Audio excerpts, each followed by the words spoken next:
Hey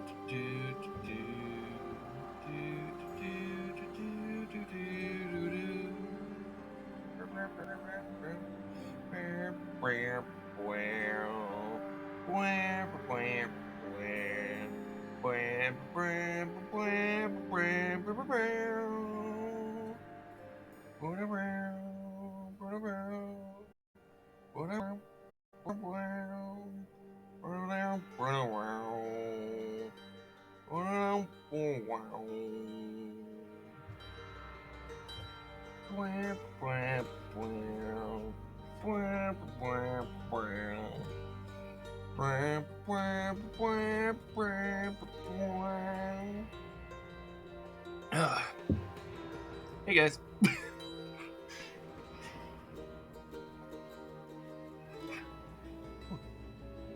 I love how chill the Astarian Enclave looks.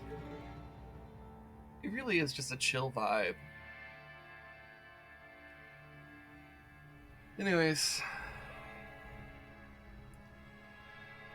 welcome to the stream. I'm a bit tired right now, which is, I don't know. I guess that depends on what kind of tired that ends up being manifest as. Because there's a tired version of me that might actually be really funny, or there's a tired version of me that just might be tired, so we'll see.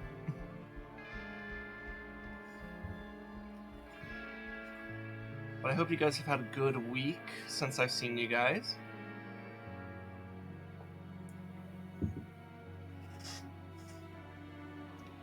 But right away, I should maybe mention that little announcement I said I would have on Twitter about Zelda content. So, if you've been paying attention to the past few weeks, you may have noticed that I haven't been doing Zelda content. Also, if you've been paying attention to what I've been doing in the thumbnails for my YouTube archive, for the streams that I've been doing Torchlight that normally would be Zelda slots, I have like in the thumbnail like a missing person poster for Buddy, which is the name of our character in Oracle of Ages. Because, you know, we've been having trouble with the emulators for Oracle of Ages, and particularly getting save data working for that. And that's just been a headache over the past few weeks. And it's been hard to just kind of like focus on that while also like dealing with like real life shit. So it's been a bit of a bitch trying to get all that up and running again. But so I was kind of like gearing up to concede and just say, fine, we'll go back to that like kind of like awkward to use emulator that we used for Link's Awakening and for Oracle of Seasons, because like you know, I mean, that one was kind of frustrating in the sense that sometimes it would get laggy and the encoder wouldn't properly capture it sometimes, but it at least worked, right? That was kind of I was kind of gearing up for that. But before conceding to that, I decided to give one more thing a try. So I had, in this whole process, I had uninstalled the emulator I had used for Oracle of Ages for that one stream that I did do it. I decided to reinstall that to see, like, well, maybe I fucked up something with the install or something.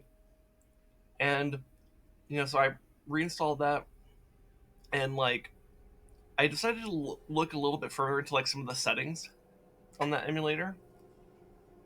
And while I wasn't able to get the emulator to properly save through quick save states or through the proper in-game save ability, I was able to create custom save state files that I can save to a specific spot and then load. Which means I am able to actually have a working save system for Oracle of Ages, which is good, because that means we can actually do that. Now, you may be wondering, why are we not doing it today if I have that up and running? So, the thing is, I got that all up and figured out like 12 hours ago. But the save data from that very first stream is still just gone. Like, that didn't just magically reappear. Which means I have to replay that game up to the point that I had done in that first stream. So that's something I'm going to have to do off stream sometime this week. But next week, we should be back to doing Zelda content. So the same stream, same time next week, should, instead of starting with Torchlight, start with Zelda. We might still do Torchlight afterwards and stuff, but we'll be back to doing Zelda. So I guess what I can say on the update of the missing persons case of Buddy is Buddy has been found, but Buddy needs to be caught up. Boom. That's the announcement. In the meantime, we can enjoy this game and have just kind of a casual chill time here. So yeah, let's go ahead and do that. Let's play some Torchlight, because this game is also fun.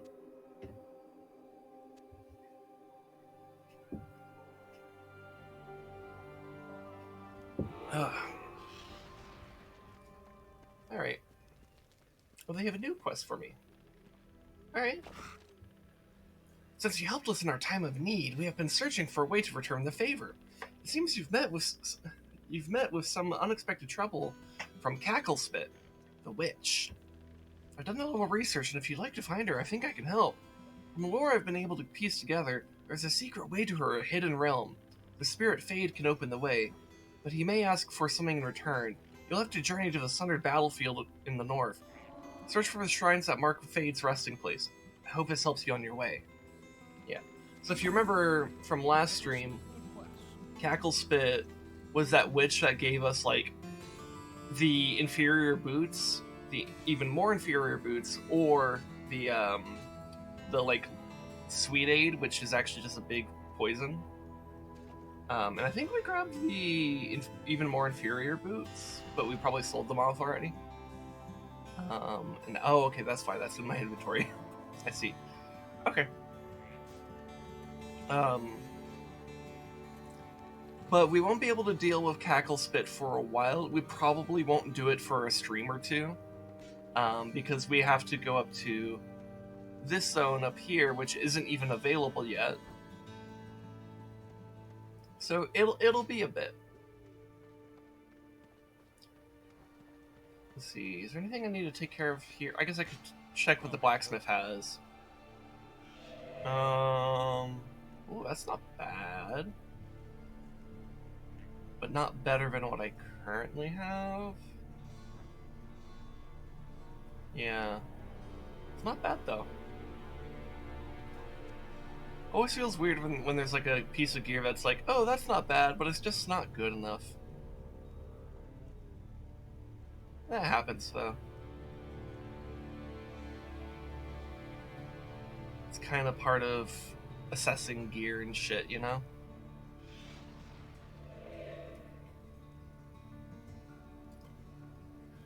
Anyways, let's go back out to the Blightbogs.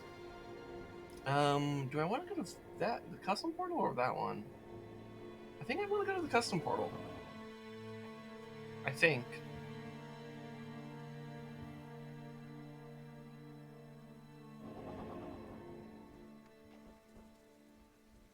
Yeah. Oh, hello.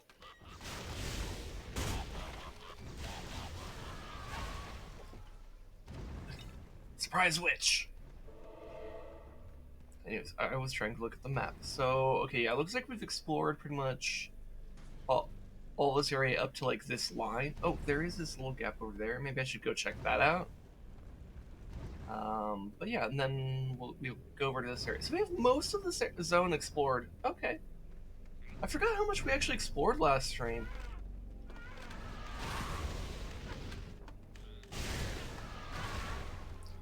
Kind of like, I don't know, I didn't think we actually explored that much. Because we did, like, the last bit of, like, the Salt Barrens first, so I thought, like, we didn't do as much here, but I guess we did more than I thought. I remember doing Cackle's bit. General Kenobi, how's it going, Lumaris?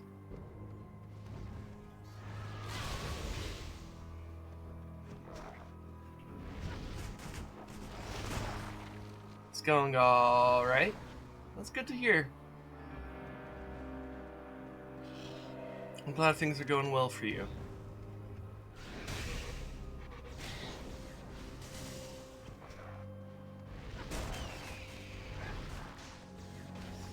I'm feeling a bit tired, so we'll see what kind of tired that ends up manifesting as in terms of like, am I going to be like funny tired or am I just going to be tired? And I don't know yet, because I've only been awake for like an hour and a half. And it usually takes me a while to kind of like slip into a state of like, this is my existence for the day.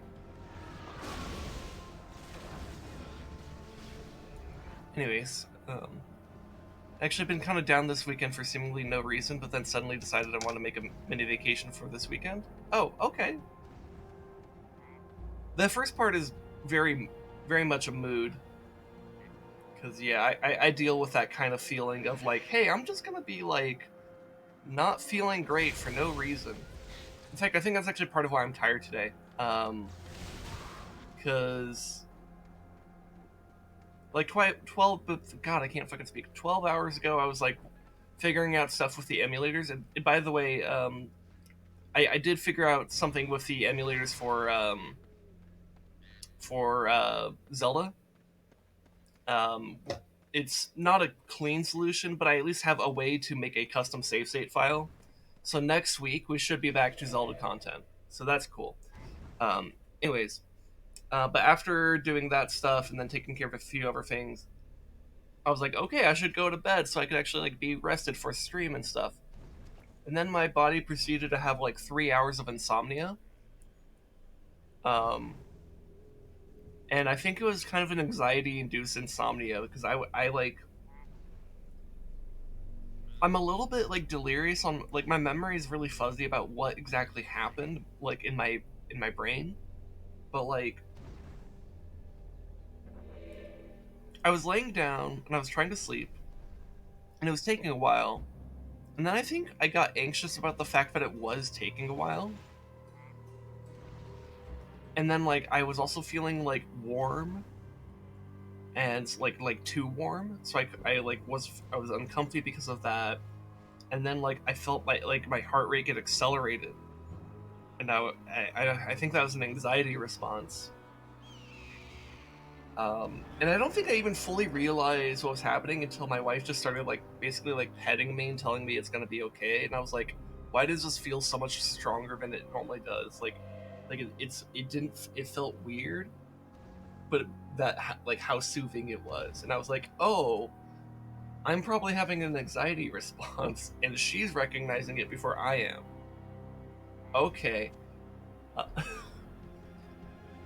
but you know, I still remember even after that, it still took me a while to fall asleep. So it's like, and I don't even I like my brain is fuzzy on like what exactly happened. Um, but I was just kind of, I basically just like felt like kind of not great for like no reason. Um, so it took me like I think like 3 hours to fall asleep, which means I got 3 hours less sleep than I was expecting, which is not insignificant. That is pretty significant amount of sleep that I missed out on. So I think that's why I'm kind of tired today. But that's okay. We'll try to have some chill vibes. I've always strived for this channel to be a place where we could just kind of be chill and just like, you know, relax a bit. You're very lucky to have a partner that can spot those things. Yes, I am. I am. This is one of the things I love about her. She's very, she's very attentive and very aware of like various like mental issues that people can have, particularly me, obviously, since she's married to me. Um, But yeah, no, that's something that's really good about her, and I really, really appreciate about her.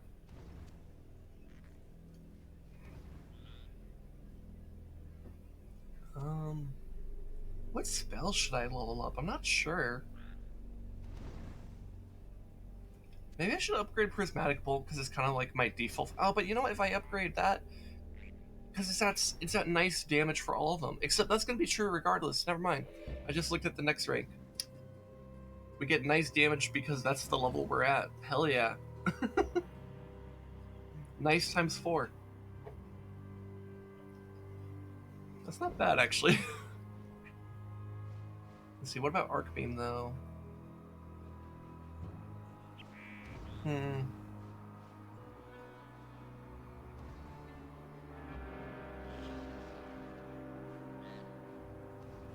Yeah, this we mostly have for the immobilize.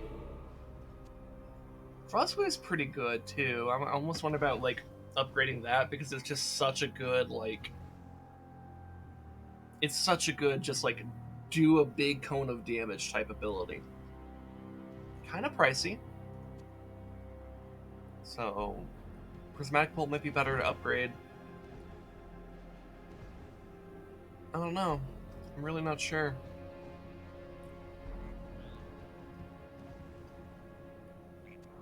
See, what's the set bonus or the tier 1 bonus for this? Oh, it just lasts longer.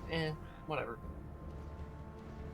I could also upgrade Elemental Boon, but honestly, I'm not that worried about it.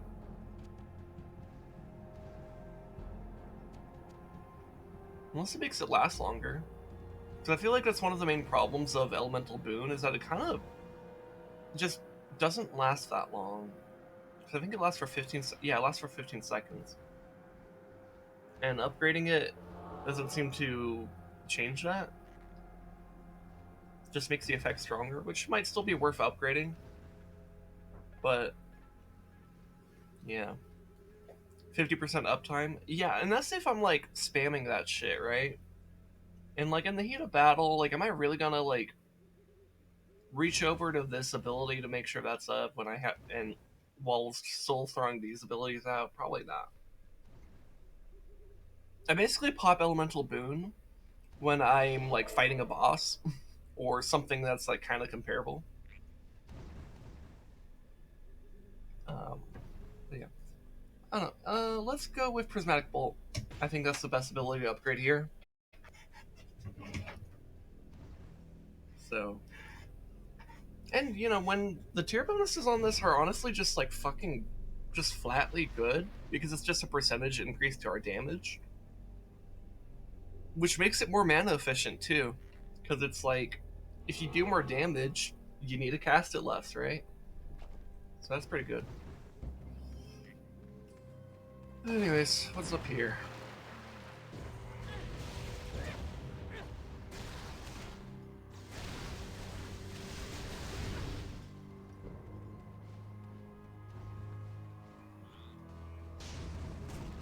By the way, just Lumeris, have you been watching Giant Garrett Games do the co-op mutators for Wings of Liberty? Because I started watching that a couple of days ago, and that is fucking such a cool concept. And I think it's dope as hell.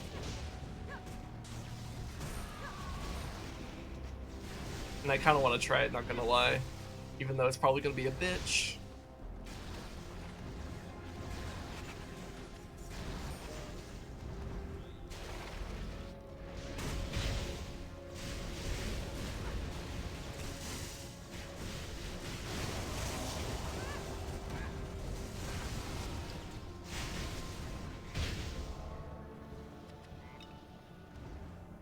Haven't been watching that series, which is funny because it's like the only playthrough series I haven't been paying attention to. Yeah, I have to be a bit like choosy about which um playthrough series I choose. Whoa, why is that glitchy? You see that? That patch of grass is like just flickering in and out of existence. That's some cursed grass right there. um, but yeah, no, I was like, You know what's kind of funny about it too is like I was watching the Wings of Liberty Nightmare edition, and I like got all the way up to like All In, but I haven't watched All In yet. And then like I saw and then I was like, I saw the fucking thingy for the co-op mutators. I'm like, ooh, that seems way more interesting. And so I didn't even finish the fucking previous playthrough series before switching to the new one. Actually, you know what? I think what happened is I saw the real scale for the Legacy of the Void prologue, and that was just like the few missions that it had anyways, like because it was just the prologue. So it felt like pretty non-committal to watch just like a few of those videos. And then I was like, ooh, look at this. It's Wings of Liberty with co-op mutators.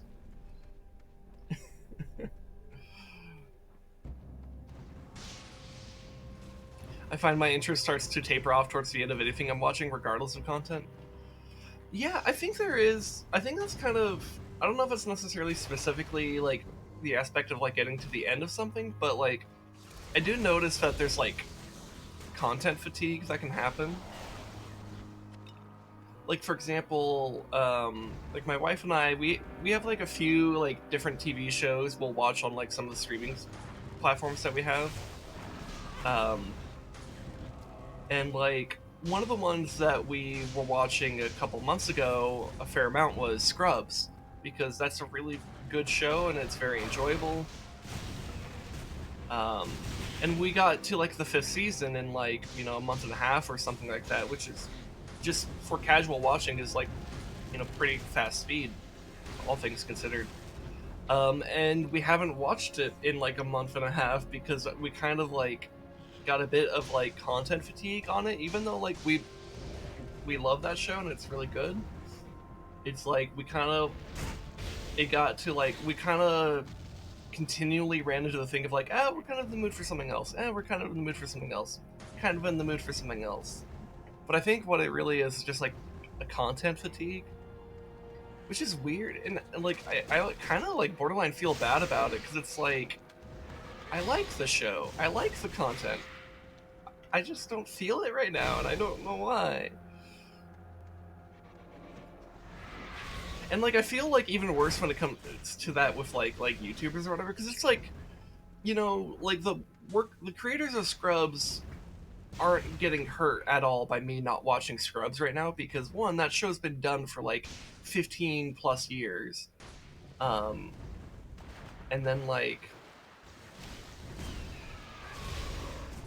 or something like that. It might be a bit less than 15. I can't. I don't know. Sometimes, but yeah, that show's been done for a while, and also it's like a, you know, big mainstream TV show. They don't really need my support in the first place. Um, I feel like worse when it comes with like YouTubers or whatever, because it's like they are a little bit more reliable or reliant on like just like people just deciding to watch them and stuff. Like for example, like I've been loving watching Giant Grant Games play through like Starcraft campaigns and stuff. But I feel a bit bad because I've been watching Jay Barrino less, because like Jay Barrino kind of does the same thing where he does a lot of custom campaign content for Warcraft 3 and for Starcraft 2. Actually, both Starcraft 1 and Starcraft 2. As well as, and he's also been like trying out other RTS and stuff. Like a few months ago he did like Dawn of War, and I watched a good amount of that. I've been the opposite. I've been watching Jay Barrino after having mostly watching Giant Jerk. I could speak GGG. Maybe I should just say GGG. That is a little bit easier to roll off the tongue. Yeah, maybe we've just been kind of trading without even knowing. Have I really explored the entire zone? Huh. Okay. Who goes there? Trying to reach for Scrapworks? That's what we're doing until, or that's what we were doing until a cave in the middle of a... Fuck, I can't speak. Maybe that's the level of tired I'm at. I can't fucking read like even more than I normally can't read. Let me try that again. Trying to reach the Scrapworks? That's what we were doing until a cave-in made it impossible to get through the entrance. me? So, the professor sent you to go after this power source? We were on the same mission, but the only way through the scrapworks is through a pile of rock. I know that the abandoned sawmill used to have plenty of explosives from when the place was still in operation. A little bit of dynamite would probably get the job done here. I sent my troop in after it, but haven't heard a thing. If you can head up there and get the dynamite, we could all pass through and get the professor what he needs. Okay. You have received a quest. Right now, I've been watching Brood War Ultimate after seeing Brood War Ultimate map on Mapperino 2022. Oh yeah, that's right. I forgot about like I remember watching like a StarCraft alternate campaign series like a couple of years ago. Did it not include Brood War? Maybe it didn't. But I thought it did because I thought, I'm not sure. Though it could also just be the same idea done by someone else because people do that. Especially over the past few years, like I've definitely noticed that, at least in the StarCraft community, there's been this increased idea of like, hey, let's take the original campaigns and just do them with a twist. And there's been like a bajillion campaigns with that idea in mind, but I actually like it. Like I know some people might think, oh, that's kind of unoriginal because you're not making your own thing, which is like half true, but only half true. Because it's like, yeah, they're not creating their own campaign. Basically, I feel like it's more like you're making like a mod to the campaign, which is more or less actually what's happening. Because it's like you're taking what's already there. You already have a lot of groundwork done for you by Blizzard, and you're like, okay, how do we take this and then improve it? Which I think is actually pretty cool.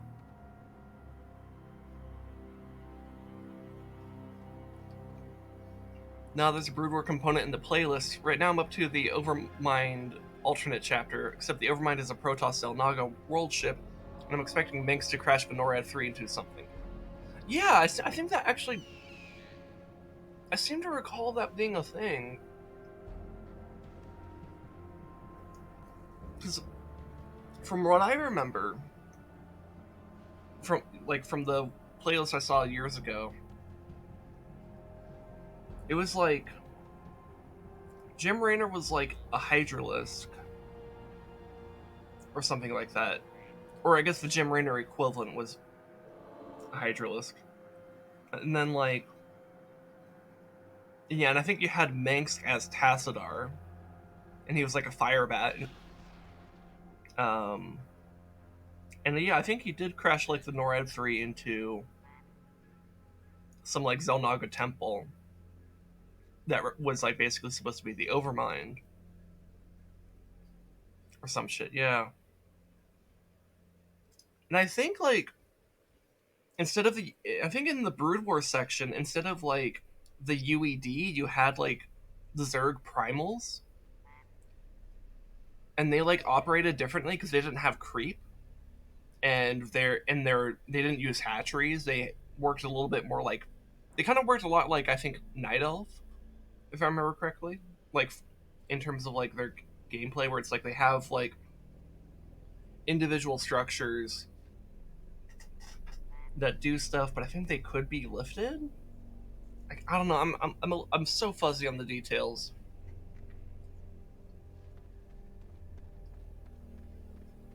Oh, sorry. Yeah, maybe I shouldn't be talking too much about the Brood War stuff.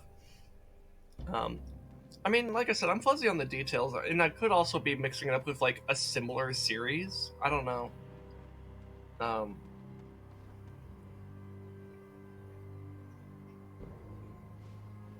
but yeah, it was very interesting. And I remember after watching it, I was like, man, I wonder what it would be like to do like a StarCraft 2 alternate. And then I was like, oh, that might be too. I'm not even sure how you would approach that because I think with the way StarCraft 2 campaigns work, it's a little bit harder to just casually like edit things around. But I think there have been some attempts at it.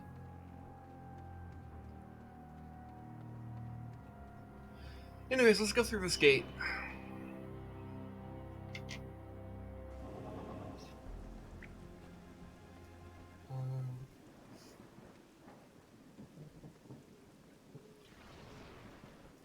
that's actually a pretty good dwarf statue. I forgot they have those here.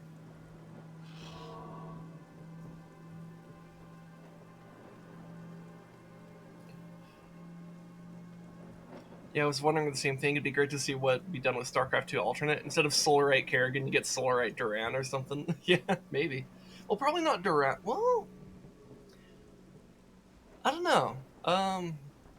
We'll see. So if we did a Starcraft 2 alternate, so Zerg becomes Terran, or I should say Terran becomes Zerg. So it would be like Wings of the Swarm or something like that, or like Muta Wings. I don't know. Um, Muta Wings of Liberty, perhaps. And then it could be like, and then you would have Protoss instead of Zerg, so it'd be like Heart of the Daylom, perhaps. And then Legacy of the Void would be instead because that would be Terran. That would kind of become like I don't know, what would that be? That what would you call that? That could be like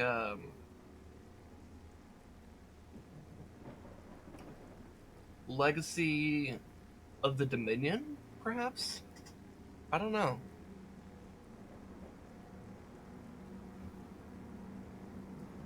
In StarCraft Alternate, Duran is the counterpart of Kerrigan. Oh yeah, that's right. That's right.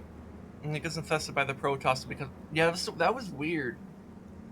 That's right. And they called him like Lord of the Flame or some shit like that. Yeah, that was a weird one, but I guess it was like, well, what else do you do? But yeah, you're right. Wait, so who was Duran then? Like, if Duran was Kerrigan, who was Duran? I'm trying to remember. It would have been a Protoss character, right? So,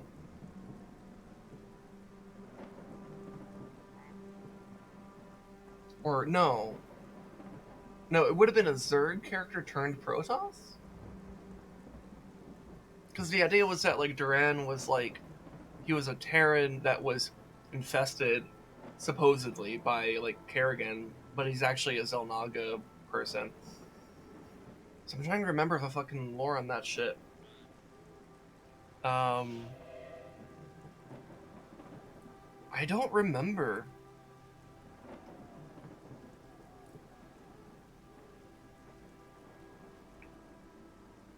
And you know what the weird thing is like there's not a lot of like in StarCraft 1, or I guess just StarCraft in general doesn't have a whole lot of Zerg characters. Because it's like you have like Kerrigan, the Overmind, Dagoff, Zaz, and then like a handful of like Brood Queens, so like Zagara, Niadra, Noctool. Actually, StarCraft 2 does a lot of better job, because then there's also the Primals. You have like Zervin and like the Primal Pack leaders. And then also like the Haka, who becomes Yoshi Godzilla, which is great.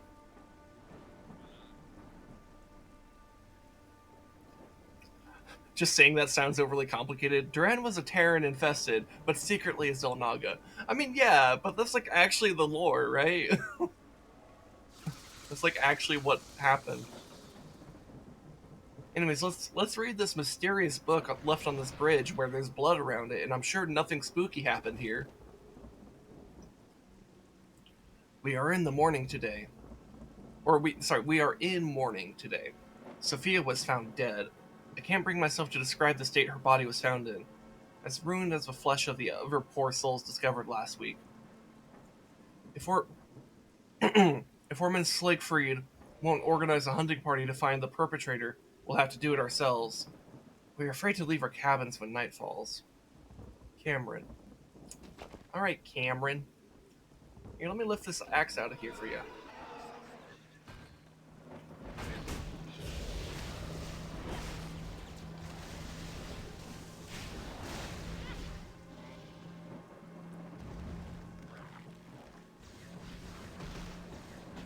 Damn, today's title is Philosophical and Zoomy? I guess so. Also, hi H-Skills, how's it going?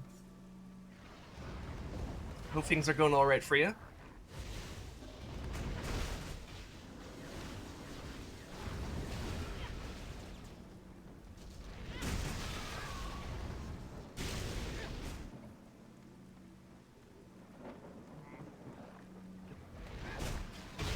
But yeah, I do that with my titles sometimes. It's also totally not a reference to whatever the song of the day may be, and by that I mean it's definitely a reference to a song of the day.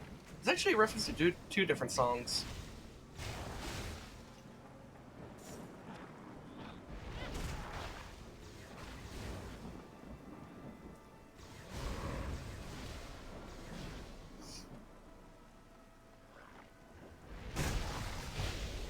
But yeah, I do like to dabble in that kind of philosophical thought from time to time. It's something I do.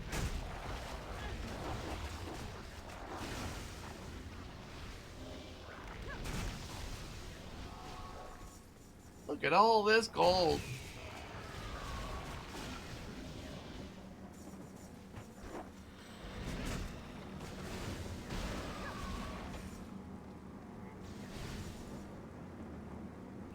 Does the egg or the chicken come first type of stuff? Well, you may consider that philosophy, but you know what? I believe there's an actual answer to that. Because when it comes to the chicken or the egg, the answer is the egg because of how evolution works.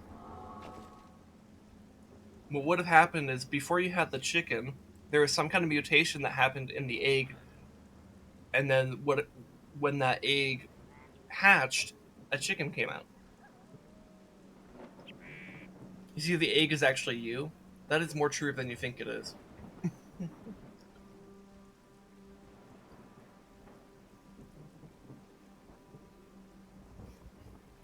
And the chicken is actually you. Turns out we're all assholes. I never took that question in the literal sense. You gotta think with science sometimes, you know?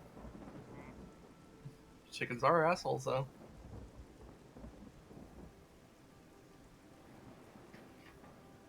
Anyways, let's read this journal. Two entire families have gone missing. The Rourkes and the Samay clan. There are strong and capable men among them, and their homes showed signs of vicious struggle. Total count of the dead and missing has risen to 16. The wolves in the area are showing a peculiar aggression, snarling and slinking outside the stockade walls. They seem to smell the fear here. I feel like this quest is one of the most, like, Diablo-style quests, or, like, in the sense of, or Diablo mood quests? I don't know. Where it just feels, like, kind of moody. And it's pretty sad. Because you come in here, you see a bunch of ghosts and werewolves, and then you find some journal entries that talk about, you know, how people are dying.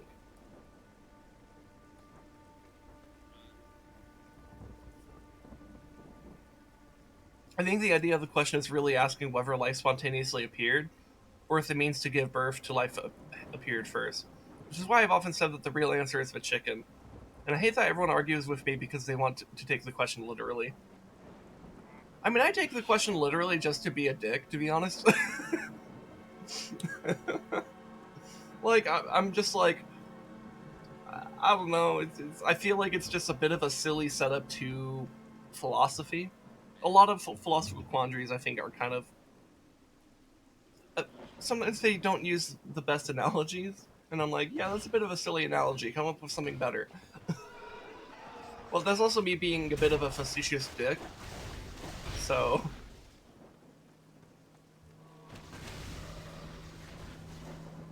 Because they could be like, ha ha ha ha, science says you're wrong. But, like, that's not really that enlightened a take, to be honest. This is more of like a fun little, I'm poking fun at people, and sometimes it's funny, but I don't know. I'm not really that clever, is what I'm trying to say. But yeah, in terms of, like, you know, whether or not life spontaneously appeared, or how did you phrase it? You said, yeah, whether or not life spontaneously appeared, or if the means to give birth to life appeared first. Yeah, and I guess that's also one of those ones where it's like I guess maybe that's kind of why I apply the science logic to it, though, because it's like that type of question is inherently rooted in our understanding of science and the way the universe kind of formed. And that doesn't mean that this science gives us a definitive answer. It actually does not. Um, but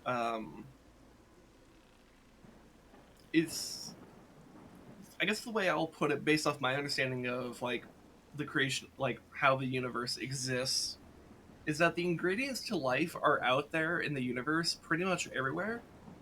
They just have to be put together in exactly the right way.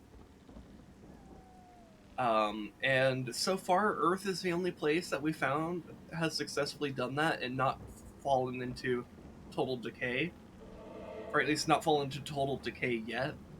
We've we still have time to fuck things up.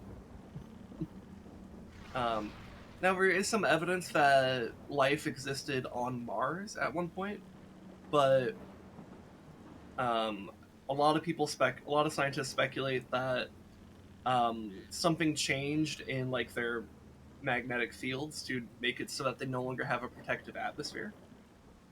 Pair that with the comparatively low gravity of um, of Mars, it's harder for it to hold on to that atmosphere.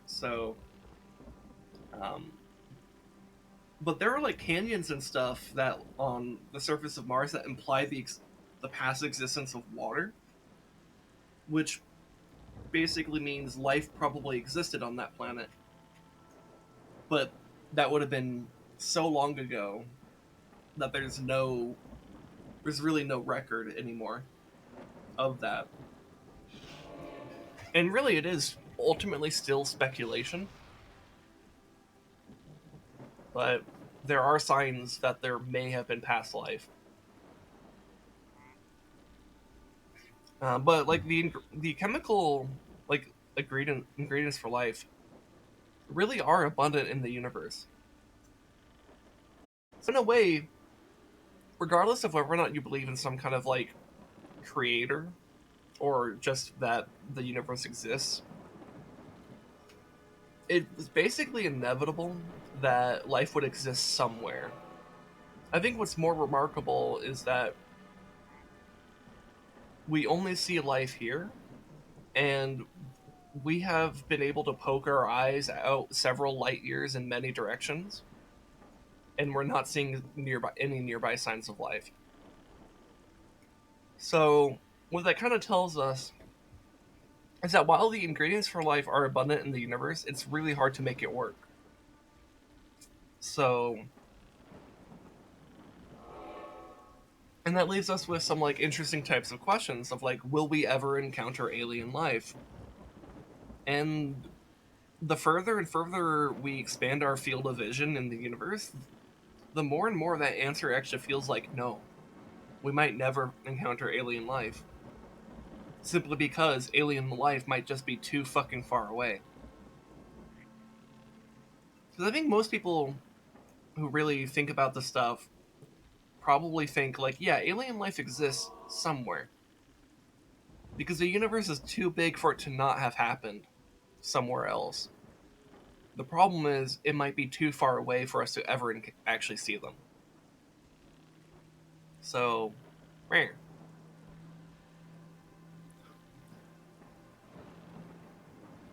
Here, I'm going to read this journal entry, then I'm going to read chat, and then we'll continue. They are werewolves. Sarah spotted the one vaulting in the stockade as easily as if it were a garden gate. There are over 30 lost souls now, and we have sent for help. We can only pray that aid returns in time. The howls are rising now, even before sunset. Tomorrow I may take as many folk as will join me and attempt to make an escape. Guardians be with us. Alright, let's look over at chat. Um,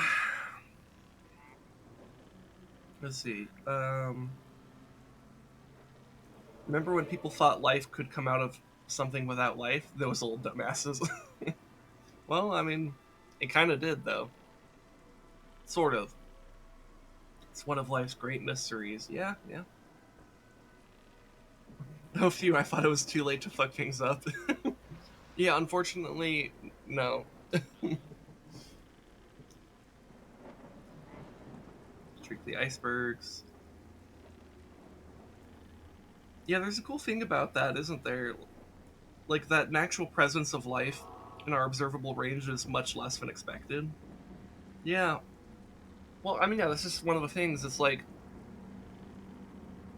considering we don't have the ability to travel faster than light, and as far as we can understand, we never will. Um, it will take us very, very long to travel anywhere, and if we even get to an interstellar stage of civilization. And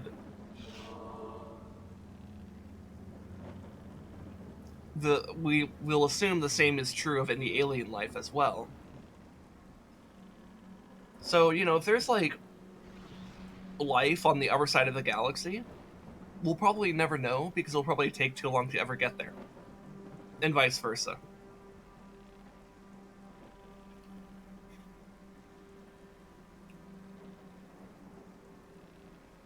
We just need a humongous self-sufficient spaceship. Yeah, I kind of agree with that.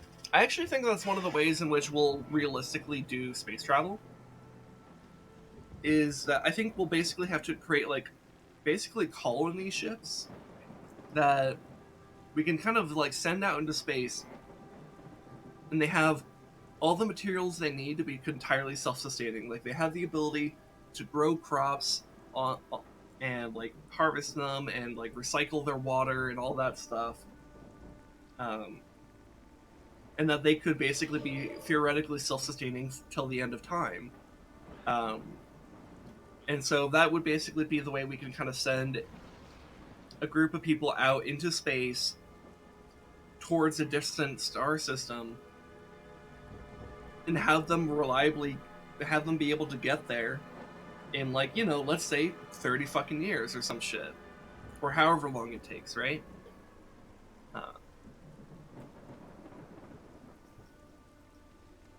Because that way, because the goals I think will have to be less about getting there in a timely fashion because you cannot do that.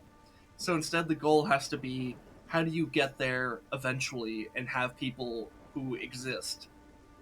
And I think you need to have, if we're talking about really like long scale type stuff, you need to have a self-sustaining colony that can also move through space. Um, and I feel like there should be like more sci-fi stories about that type of idea, because a lot of sci-fi stories kind of do cheat. Like they either cheat by having faster than light travel, which is fine in a lot of cases, because sometimes what they're focusing on is not that. They're trying to focus on like other things. Um, or they cheat by having cryostasis, so that like okay, yeah, they're not necessarily traveling faster than light, but they're basically putting themselves into sleep so that they can travel. They can somewhere that takes like 90 years to get to, but they can still experience it just the same. Um, and like neither of those technologies are particularly feasible as far as we can understand. So I feel like this like colony ship idea is something that sci-fi writers should work with a bit more. But we'll see. Let's just Wally ourselves. Let's go. Yeah.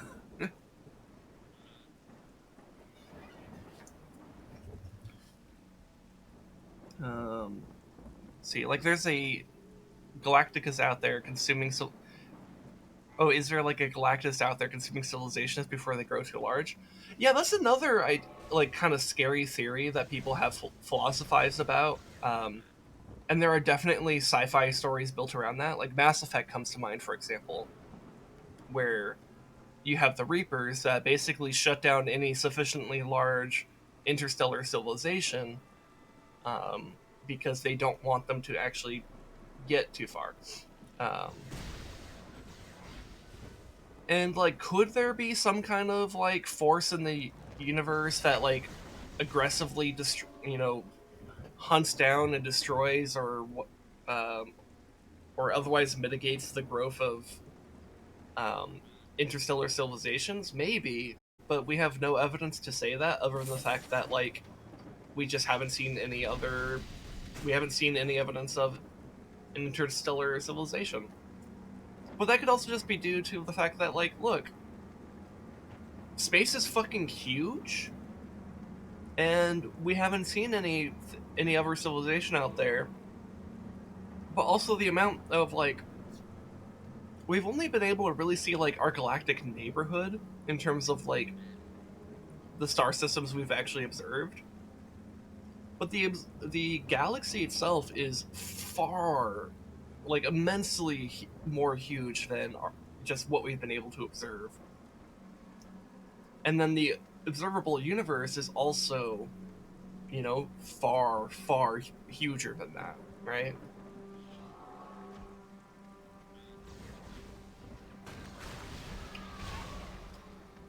And, it's worth noting we're able to see all these star systems and galaxies way out in the distance, but, like, we also need to be able to take a closer look to see, like, well, are there.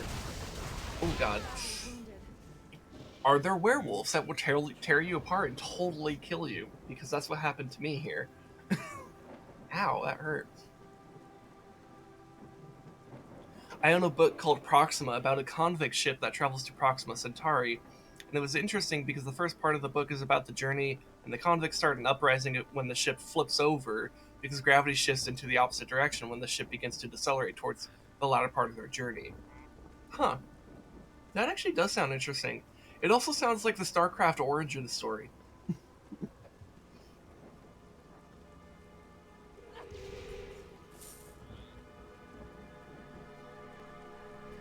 That's cool. I like that. Keeps within the bounds of our current scientific technology too, mostly. Cool, cool.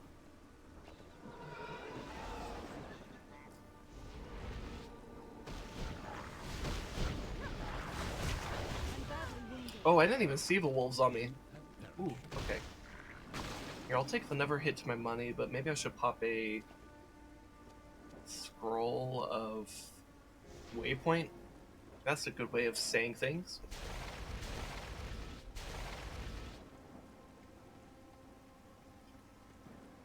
Okay, let's pop this, and then let's just go.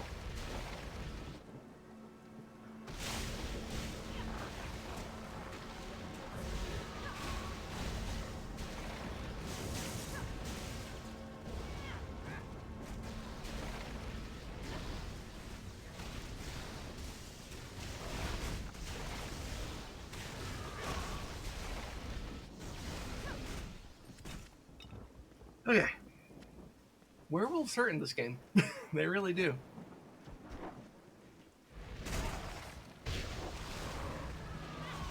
Which is good. I'd probably be disappointed in werewolves if they didn't hurt like a bitch.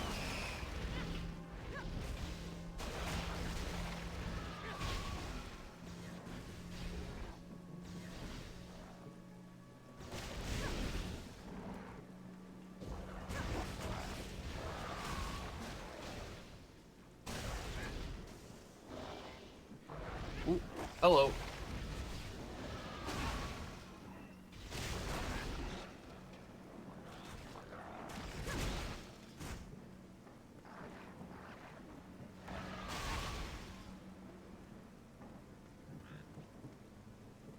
Okay. Let's take this axe out as well. Taking those axes out of the skeletons does matter. They open up something once you do. Oh, hey, here it is. This is what they open up. And boom, you got a robotic part. That's really important. In fact, I think we only have like 1 or 2 robotic parts left. And then we'll actually be able to do the special thing. Alright. So, we've been reading Cameron's journal. So now we're reading Sarah's journal. Cameron is dead. I found his journal amongst his belongings. There are only a handful of us left now, barricaded in the cellar. We must leave this place, for we cannot outlast them. When Cameron made to leave, Foreman Sligfried transformed into one of those beasts right in front of us. He tore them to pieces in his rage. His blood first slaked. He left the camp, but we are sure that he will return. We may not see another dawn. Yeah, rip Cameron. Can we get F's in chat for Cameron?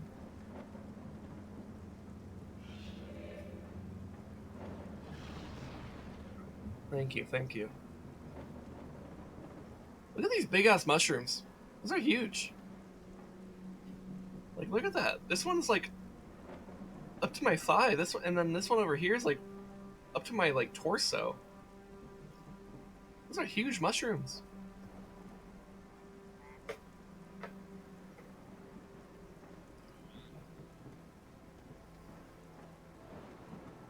Let's see, and then... Okay, yeah, I see where to go. So yeah, I think there's only one journal entry left, because well, I think there's 5 total. And so we read 3 by Cameron, 1 by Sarah. So yeah, I think there's 1 left. Oh, and we found it. Amongst 3 skeletons. This may be my last journal entry. There are only 3 of us now, and we have a few hours of sunlight before dusk. The sounds of wolves are everywhere. We will try for the gates, but we do not have much hope. If anyone finds this, it is likely that you are as doomed as we. Leave at once if you can. Guardians protect us. Sarah, Tat, and Birram.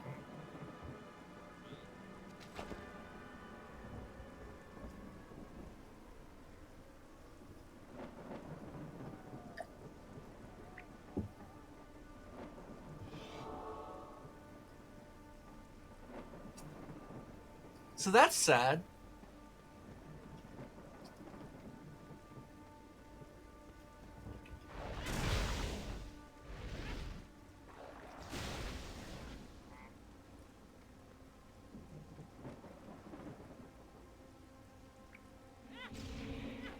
I think there's a boss fight up here soon, maybe? Or maybe I'm thinking of, maybe it's a bit later.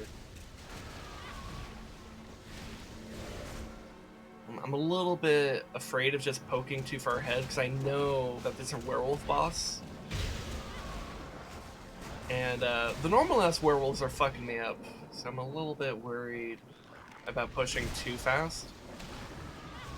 But I think, you know, actually come to think of it, I think you have to teleport somewhere to do the boss. Actually, never mind, I think we're okay. We do have to kill this, though.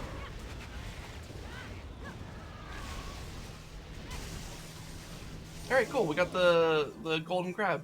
Yay.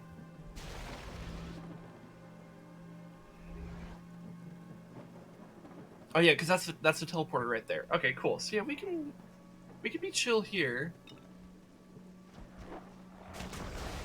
I mean, as chill as we can be with werewolves trying to ambush us.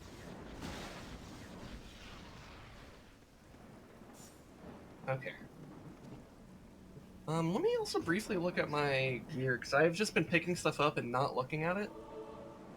So, yeah, the lucky coin, that's not bad if we're looking for money, though we do have plenty. Let's see, a mysterious wand. Shocking grasp. I love the flavor text at the bottom. Reach out and touch someone. Alright, so a lot of electric damage. So 3% magic finding luck. Charge rate increased by 50%. Conveys 20% chance to shock for 5 seconds. Conveys 6% chance to stun for 5 seconds. And the set bonuses are 18 focus, 29 focus, and 15% chance to execute. You know, that's an interesting enough wand, but it doesn't give any percentage bonus to electric damage, which is kind of disappointing. Because if it gave, like, 13% to, like, electric damage or something like that, I might actually use that. But it doesn't, so we're just gonna sell that at some point. Let's see, anything else here that's kind of interesting? A lot of health on that ring. Oh yeah, these pants. So, let's see, I'll lose out on a little bit of armor. In fact, 4 armor, and a good amount of health regen. However, I might be able to put some gems in that to make it worth it. Here, let's move things around in our inventory, put some stuff in our pets inventory, and then let's surround these pants with our gems, but we're not going to put these gems in there because I think I want different gems in there. We'll go ahead and do this boss fight, and then we'll go back to the camp and look at what gems I have in my stash, because I know I have some good stuff. Oh, also, it'll probably be worth to turn in the main quest, because the main quest also rewards us with a gem. So let's also do that first as well. Okay. Anyways, let's go on in. Boss fight time.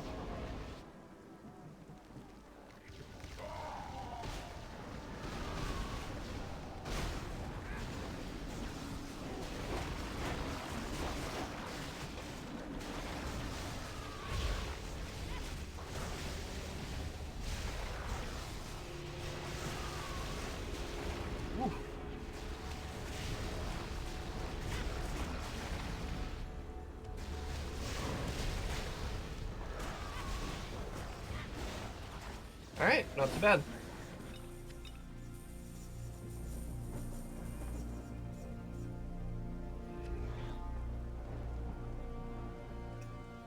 Alright, we have cleared out the werewolves. Oh my god, look at this. This is like trail of blood right here. Oof. Oh, and over here too. Oh my god.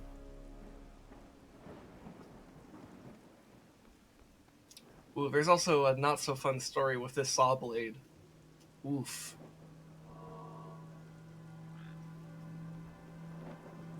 Yep. Yeah, this is one of the most grim areas in the entire game. It's really not like a...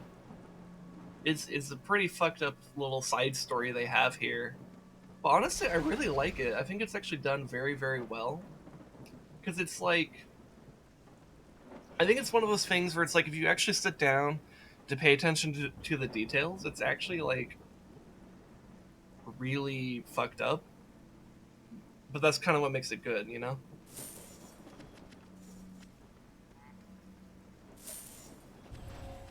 Your task is complete. Alright, any that gear look interesting? That's a lot of electric armor.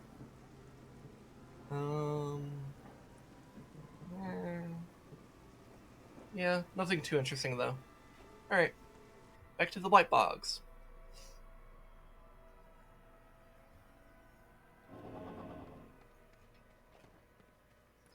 Alright, so let's go turn in the main quests. And then we'll go back to the camp, and I have a quest over there? Oh, that's right, I never did that dungeon. Yeah, we could do that dungeon as well. We'll do that after we go back to the camp.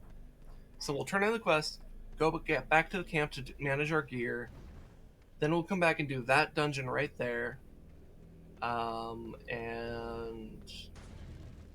I guess then we'll do the main quest dungeon. Yeah, that sounds good. That sounds like a plan.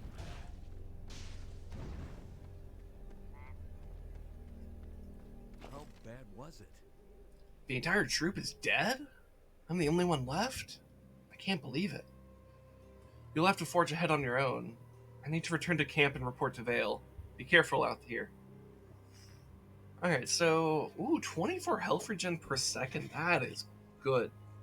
That is really good. Physical damage taken reduced by 4%. Not bad. Though I actually think I have one of those, come to think of it. Maybe not? I don't know. I could be misremembering. Yeah, that Blood Ember Shard seems pretty fucking good. I'm gonna take that. Here's what I'll do. I'll make a little waypoint portal right here. We'll go straight to Imperial Camp.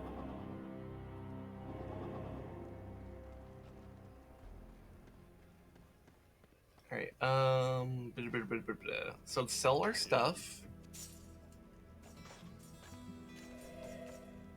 And then I guess we'll glance around to see if he has anything interesting. Not a bad staff, but Not good enough for our purposes. We really are at the point where we're pretty picky about what we grab. Like, something has to kind of just like be like actually really, really good for our build.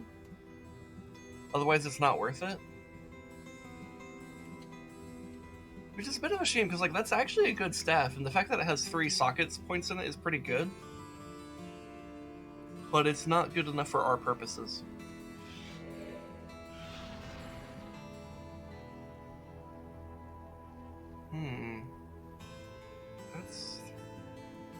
That's okay.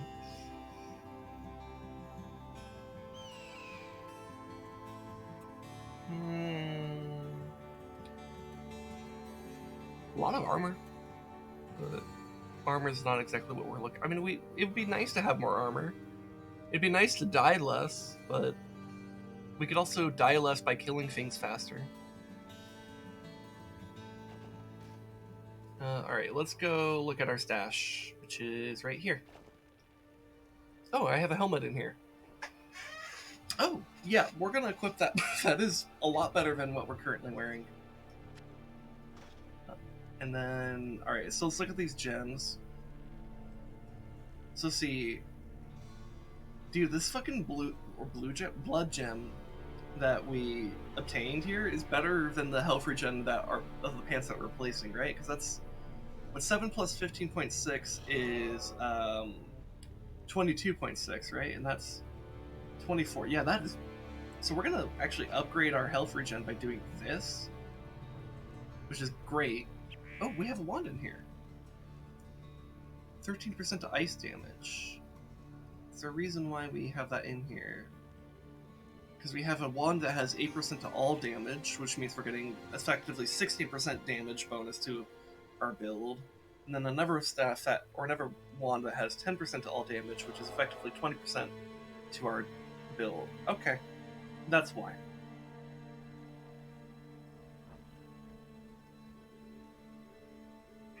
But that is a lot of armor reduction on it. I don't know. It's tempting.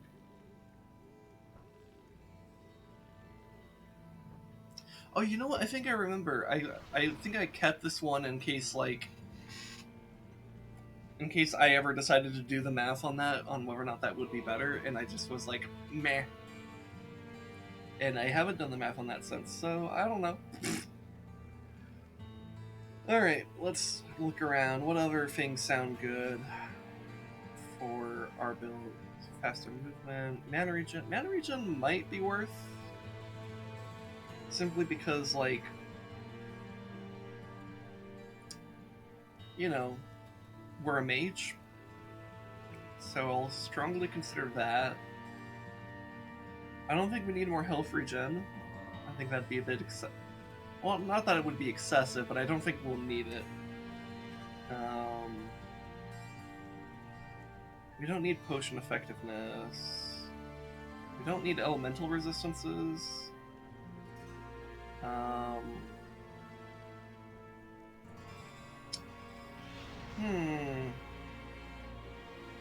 We could use health. Health might not be a bad idea. That's 160 health right there.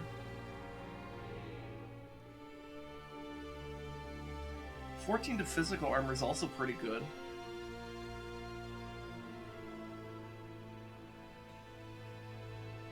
What would be better at this point? 14 physical armor or 160 health? Let's see, we have 2532 health and 212 armor. See, I don't know exactly how armor works in this game, but I think it reduces... I think it's a number. I don't think it's a percentage reduction. I think it's a number reduction.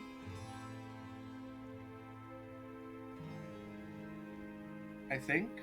I don't know. I'm not entirely sure. Despite the fact that I put almost 1,000 hours into this game, there's a fair amount of the systems in this game that I don't deeply understand, because I've just kind of casually played this. I've never really like dug deep with like the numbers, so I'm a bit unsure. It's kind of like an instinct call for me. on what I think is better.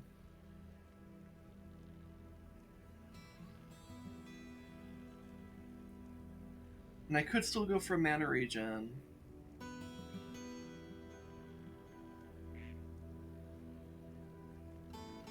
Oh, 3% to physical armor. Is that better than 14?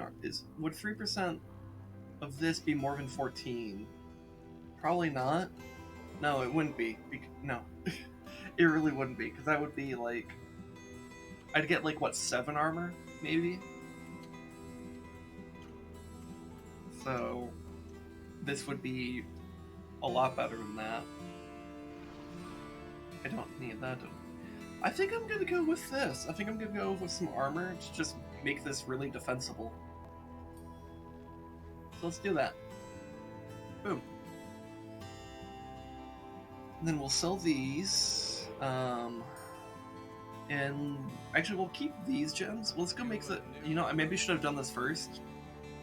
I'm gonna transmute these gems. You are fortunate.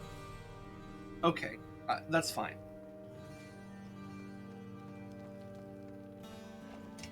Put that back in here.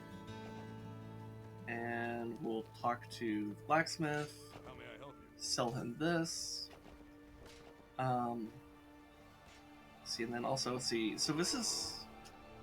So we have not been using our helmet on. So this is what our helmet currently looks like. We're gonna replace that with this, which looks like that. That's an interesting look. Or I could keep the helmet off and keep this kind of like Goth GF hair. I kind of like the Goth GF look. Though I will say that this does kind of... This is a vibe. There's something interesting about this mask. What do you guys think?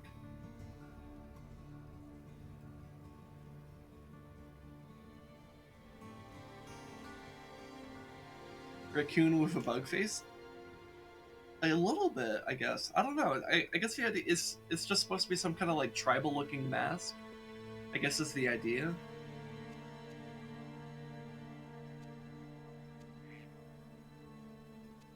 I'm trying to decide if I want to fuck with it or if I just go with like the Goth GF look. I don't know.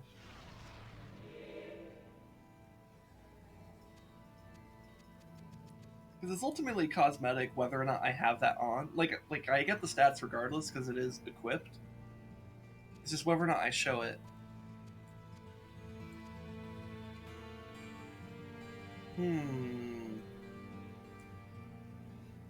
I think I'm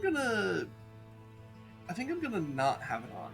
I think I look a little bit better with that. Well, And we'll go ahead and sell this as well. Let's go talk to the enchanter. Actually, there's an enchanter in the Blightbogs, or whatever it's called. Maybe I should check in with that enchanter before talking to this one. Because this is like a general enchanter. Maybe a specific enchanter might be better. Oh, we have stuff here. Elemental Overload. Arcane Tools. Okay. Arcane Tools is actually pretty good. And animal handling here. What does our shared stash look like? Shared stash is fucking full is what it looks like. Okay. Alright, we definitely want arcane tools. I think we're gonna get rid of...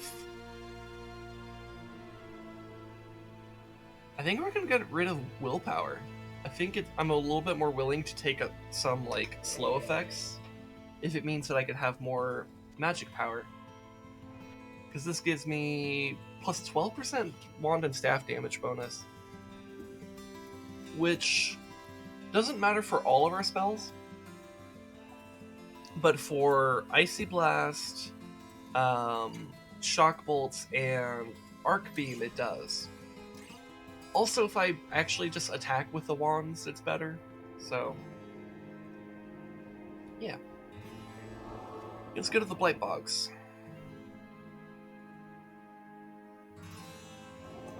And actually, before we press that plunger down, I should go to this area over here.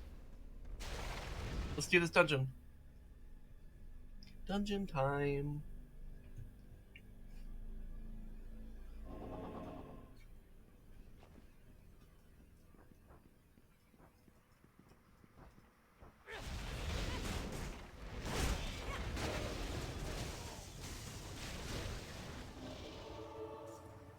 All right.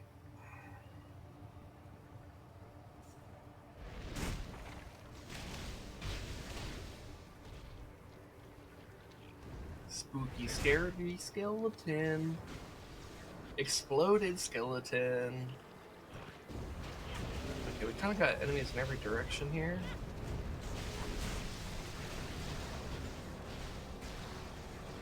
Alright, they're gone. Oh, there's still some down here, actually.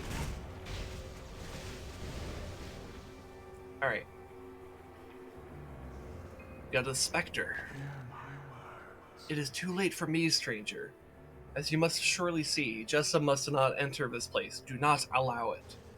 I did indeed discover the Wraith Ring, but it is not unguarded.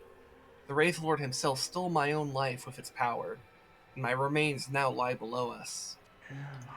I am bound to this place, and may not pass beyond the threshold. If you seek my remains, you must find the sanguine gems. They may be found in the depths beyond. Place them upon these altars, and the path to the Wraith Lord will be revealed.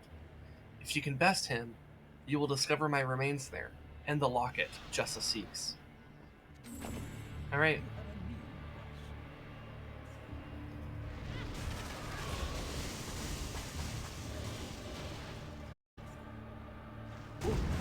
Ooh, that hurt. We're okay. That's why we have potions.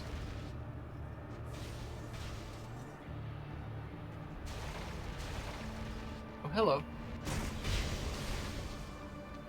Goodbye.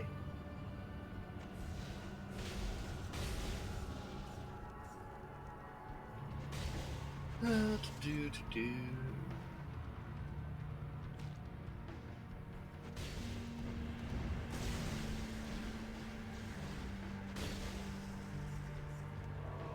Man, I really love the chill vibes of the music in this game.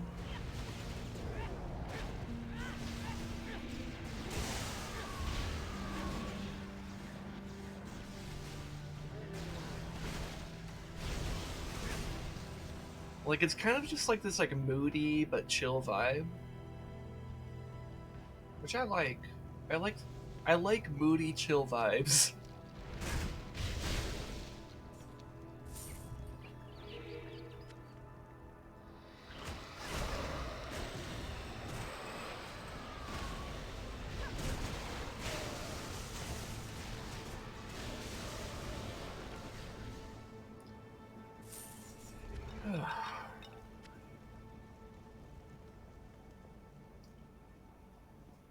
Also, I love the look of any game that does like weird fire like this. I really like. I there's just something about like flames that are just weird and spooky colors that I just. Is that a Rez saying hi? I assume that's a Rez saying hi because I don't have that as a sound redeem. Hi. Very on point though. Oh no, I blew it up. Oh well. Not me watching your stream for the perfect moment. That was really good entrance. Good job, man. Oh man, my shoulder hurts. Your shoulder hurts? Oh no, why? I fired out like 80 shotgun shells Oh, yesterday. oh, that'll do it. Yeah. Also, video games that have casually have your character carrying like 80 shotgun shells, 120 shotgun shells alongside your other ammunition, y'all are bullshit. Yeah. Man, I wish I knew what game you were talking about because I swear to God, most games that allow you to have a shotgun only let you carry like 20 shells. Even 20 shells is a lot to fucking I, carry. I know, but I'm also talking about like games like Halo, where it's like, okay, this is a Spartan. Come on. I'm just wondering, do they have pockets and pouches? Where are they keeping all this? That is a good question, actually. Maybe it's not about the weight, but the space. Maybe that's why they can't carry that many. Yeah, maybe actually. Also, speaking of spooky flames, so like up here we have like these candles with purple light. I like that. And then there's a torch over here with this kind of like blue and like a little bit of purple going on in it. I like this stuff. You know, I've actually seen I forgot the video. I only saw it on shorts and all that, the YouTube shorts. Wait, hold on. Let me cut you off real quick to ask chat. Hey, how well can you guys hear Rez? Because like, I want to make sure that like audio balance is fine, and like, we're kind of like in a chill, low energy mood, and sometimes that means we're not talking as clearly as we should. Pretty quiet. Okay, thank you. I was. All right. I actually already have you maxed out, so maybe just be closer to the mic. How about I turn myself up just a tad? Or that'll do too. All right, cool. Yeah. All right. Anyway, carry on. I was seeing a video on YouTube Shorts.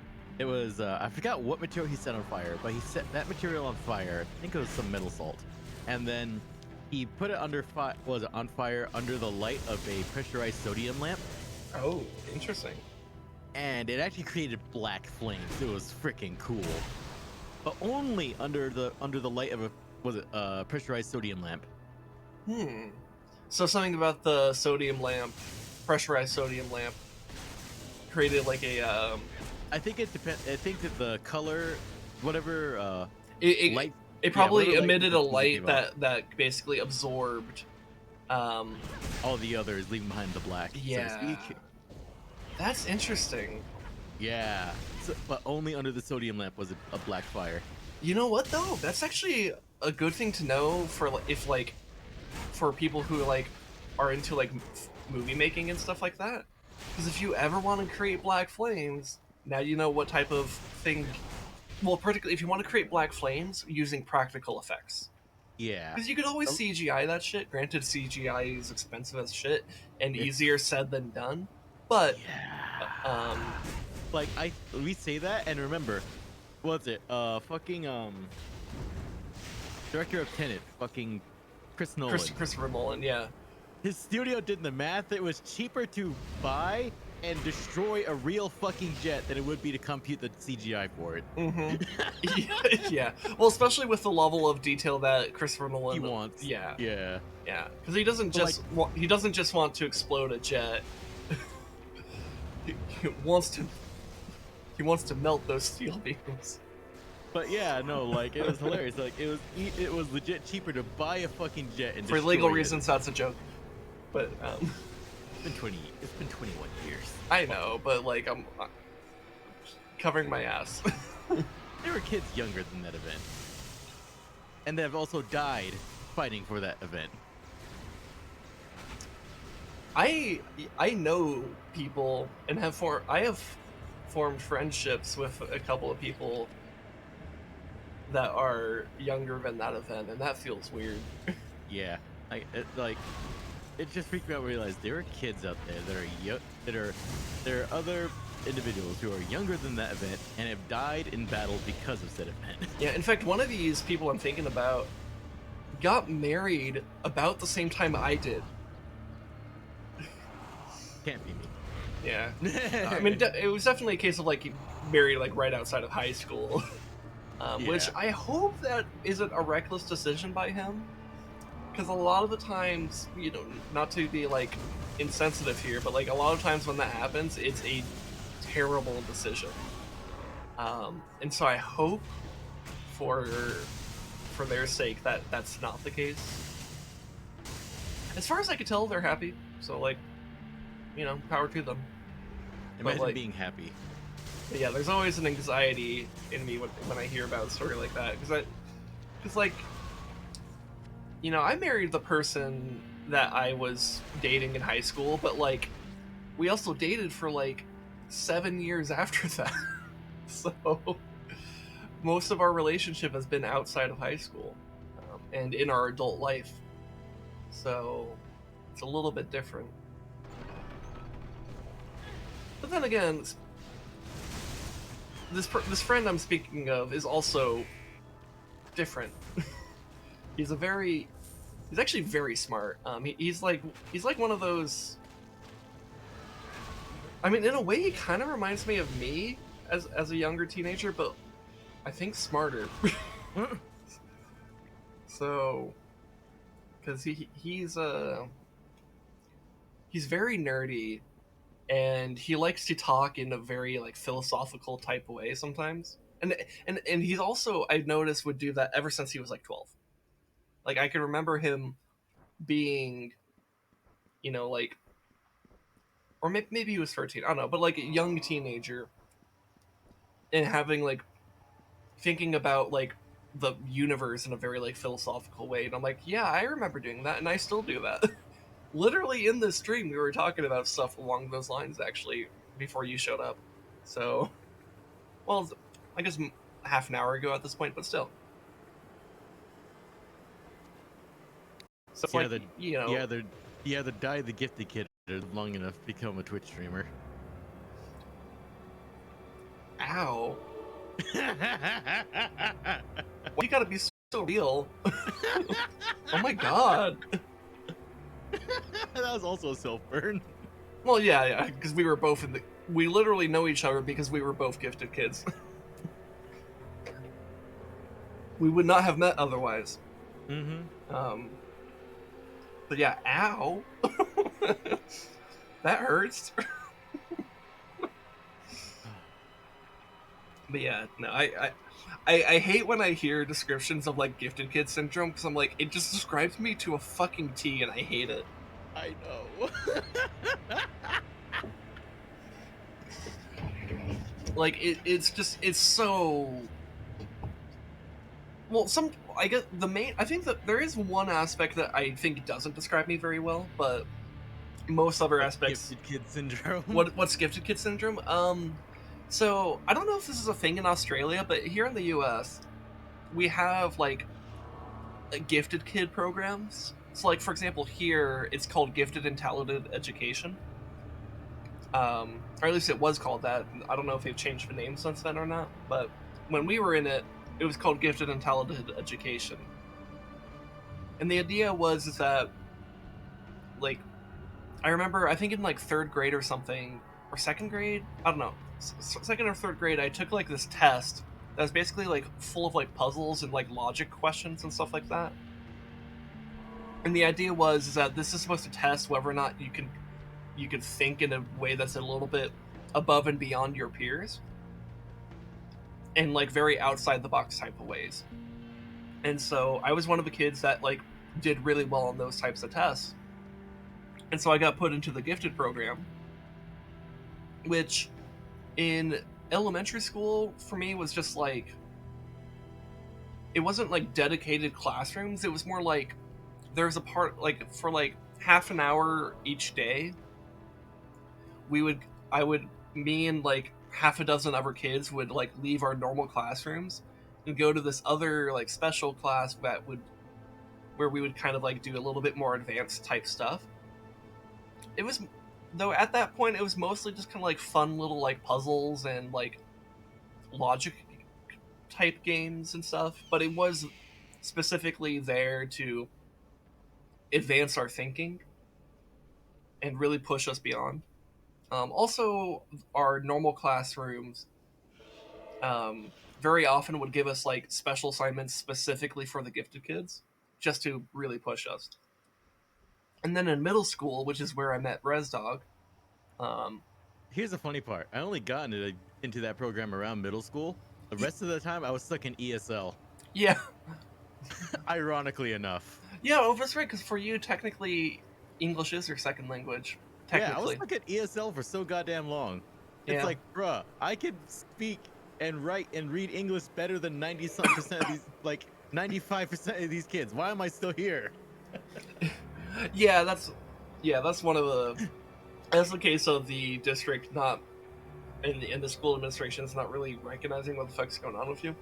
district's racist. Is also a little bit, yeah. It's gotten better since then, but only marginally. Um, there's a lot of systemic issues. They're switching from the conventional racism to condescending savior syndrome racist. A little bit, yeah. It's yeah. There's a whole host of issues, and with that, and like, it, yeah. I do think largely, especially the district we're talking about here, I think mostly is trying to do the right thing.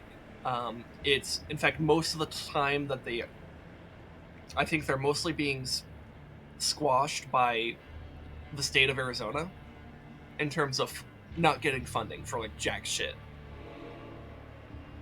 So that's a problem. Anyways, back to Gifted Kids stuff. So like, starting in middle school and then later on in high school, you have dedicated classes for this like gifted and talented education program, where it's basically an honors class, but just like different. But it's essentially an honors class. Like, especially once you get to high school, like gifted and talented classes were literally they were treated academically as equivalent to an honors class. It was just like, it was like you were the special nerds, really. That was the idea. It's like you're smart, but you're also special in the way that you're smart. That was the idea.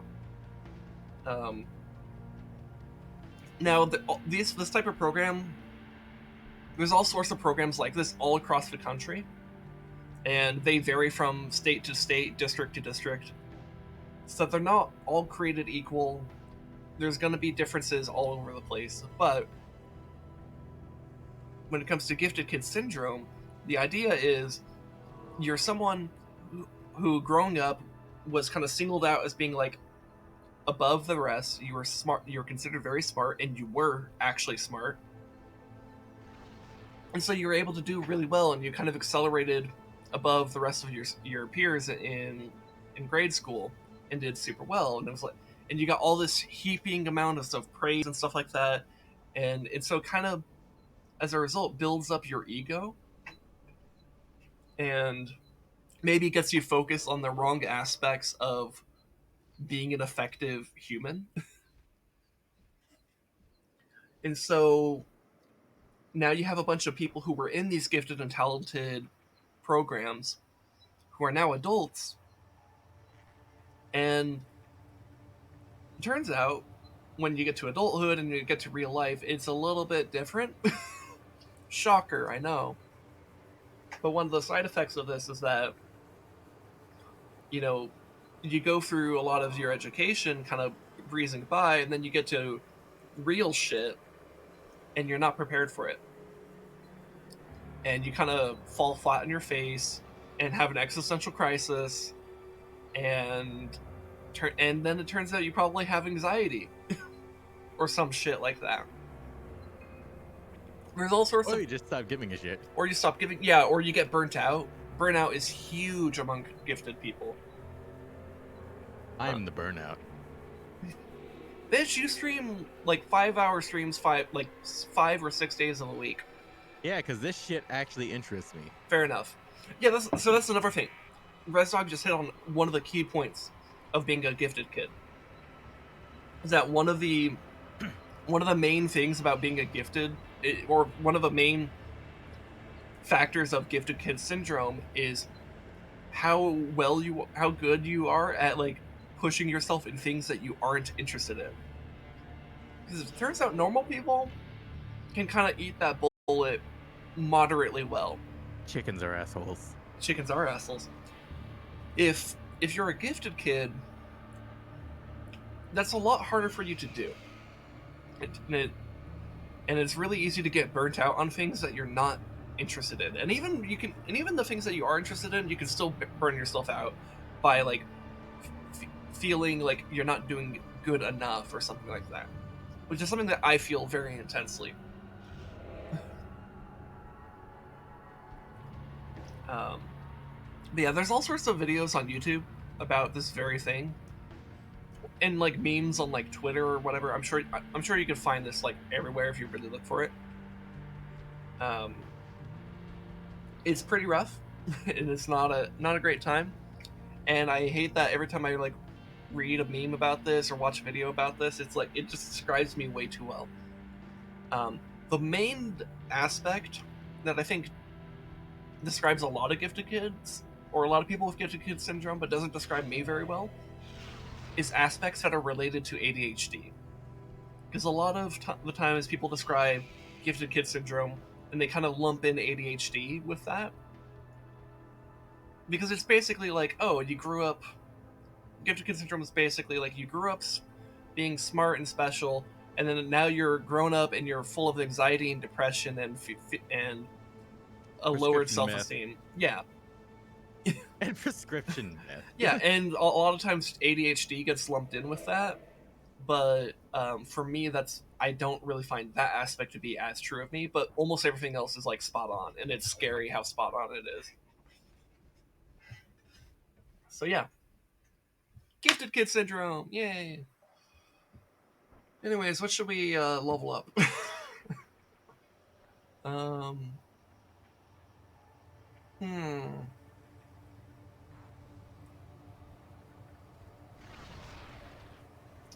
Can you give up your stats to get rid of the anxiety debuff? I wish. Well, yeah. I mean, look. Gifted kid syndrome. Yay? Yeah. I don't know, man. it's it, it sucks, man. Man, am I glad I'm not an anxious piece of shit. Yeah. Meanwhile, I'm tired because I am an anxious piece of shit. No, but actually, though, I talked about it earlier on. I had a lot of trouble falling asleep before stream because of anxiety. Ugh. Yeah, so I'm tired. That's fun. I. You want to know how bad it is? Honestly, I expected to have 3 more hours of sleep than I actually have. oof. Yeah, that sucks. Honestly, when we were talking earlier about the muffler, I was like, we'll do Frostwave. Go on. I was like, you anxious piece of shit. Oh yeah, that's right. I didn't even mention this on stream yet. So hey, you know how I keep on mentioning how there's just like shit in my life that is just like exhausting to deal with? Yeah. So you may have heard me, over the past like couple of months, kind of bitching here and there about like how the work truck I use for my job has kind of been acting up, but like not bad enough to actually like do anything, but like bad enough that it's like stressful. So like I've been like talking, like to like my wife and stuff in the past week, and how like I like borderline wish it would like just like break down or something, just so that we could finally like do something about it. And then like, but like no, it was fine. In fact, on Saturday, I had a few appointments and I drove it around, and I had to go all the way to the other side of the valley that I live in, and then all the way back and stuff. So like it was a decent amount of driving, even though it was only a few appointments, and it was like it drove fine. I didn't really have any stuttering on Saturday or anything like that. It's not great, but it's I could definitely feel that it's not a very powerful vehicle right now, but it's fine. And so I'm like, okay. And then later on the same day, like me and my wife, we go to Walmart to get a few things, and then we go to a restaurant that has some food and then some ice cream. Culver's, if anyone knows that restaurant. Ooh, Culver's. Mm-hmm. And Pricey, but good. a little bit. They're not too... Like compared to its peers. It's all right. It's not awful on that. But yeah. So then on the drive home, and this was in the evening. So I live in like the foothills of like the western part of the valley. So we have to like go up a couple of hills to get to where I live. It's not like super intense or anything, but like, it's something. And so there's this one point where there's like a bridge to like kind of like go over another street and then onto this hill that is about the same level as like of where I live. though there's still a bit more driving that has to happen, but that's beside the point.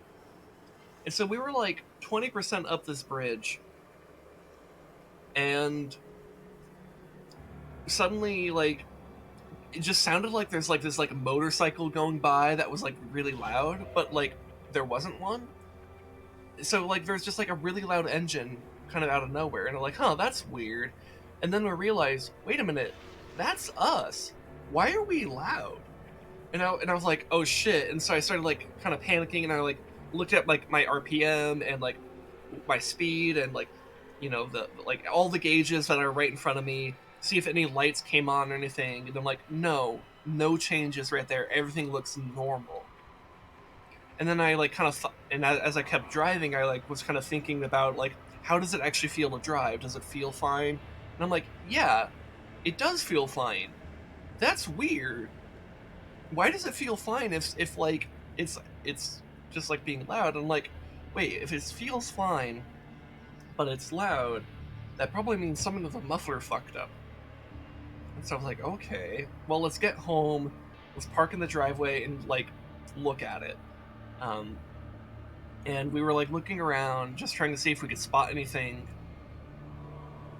And sure enough, I looked underneath the vehicle, and there's like this like this part that connects to the muffler, and it's just like it snapped, like it just like straight up. It looks like it was like cut through with like a fucking like buzzsaw or some shit, and it looks like rusted as hell too. And so I'm like, oh no. So, you know, this vehicle, that part is just like so rusted that I think it just gave out. I don't think we hit any bump or even like any rock hit our car or anything like that. I think it just literally was a matter of time it was going to snap, and that was the time that it decided to do that. So now sometime this week or at least soon, I guess it doesn't technically have to happen this week. We don't drive that vehicle a ton, but you know, we it's our car, and we like to take it to go places. So we need to get that probably entirely replaced because the whole muffler looks rusted as shit. So that sucks. But, you know, but at the very least, it's like, well, I have money. I can afford to do this. Like, I really can. Like, I don't know how much it would cost. That's something we're gonna have to like look at in the coming days and stuff. But it's definitely something I can pay for. I'm not really that worried about it. But yeah, it does suck. So yeah, that's what my life's been up to. Meanwhile, I'm just wandering around these like halls in the game, not sure what to do because I'm talking, so I'm not actually focusing on gameplay. You ever wonder what my character might be thinking when I'm doing this? Like, huh, I'm just spinning in circles in this area. What's going on? Why are we doing nothing? Yeah, long story short about the muffler story, when Sin was texting me about it, all I could think was, oh, that's simple. That's literally nothing to worry about. Sin's messages are worrying about me. It's not even like in mean to it, just like, you anxious piece of shit. Yeah, I mean, like I know it's like, well, technically it's just as functional as it was. It's just loud now. But I'm like, yeah, but it's loud now. That's the thing that's so stupid. It's like I'm smart enough to know it's not really a problem, but I'm anxious, but I'm dumb enough to not believe myself. And then also me being a toxic friend of offering a solution instead of just listening. Yeah. I just like soda can, muffler tape, done. Well, you know, it's not like I have muffler tape, and also, god damn, what the hell just killed me there? That hurt. But this muffler tape's so easy to get a hold of too. I know, but we have. Here's the thing though, Rez. You have to like go out and get it. That's the problem.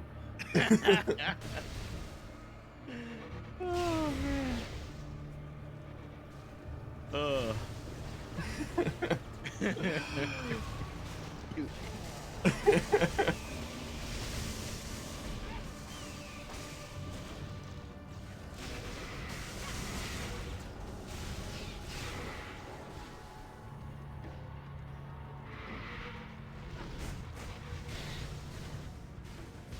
But yeah, I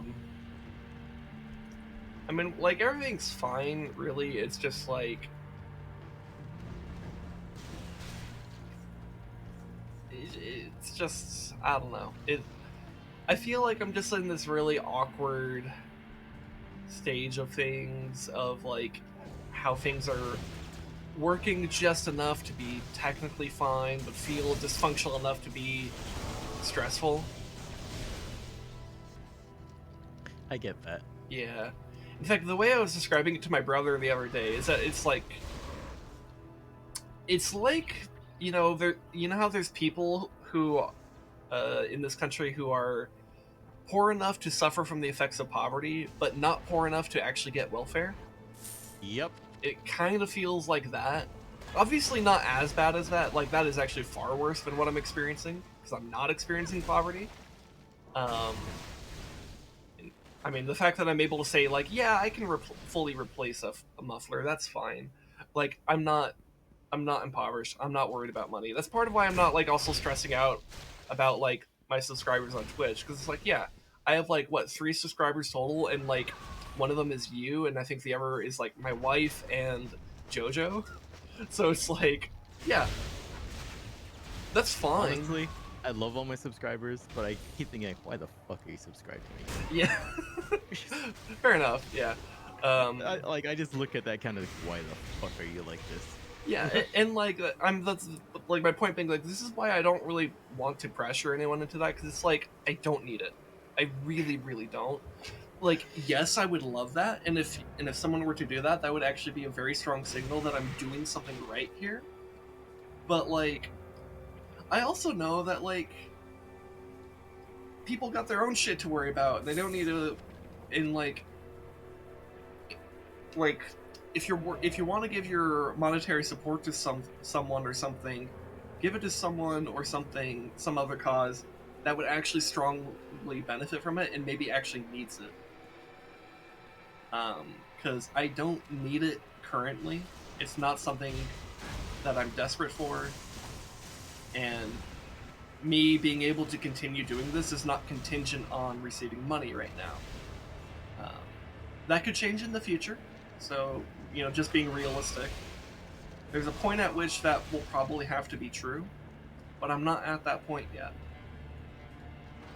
So I'm not worried about it.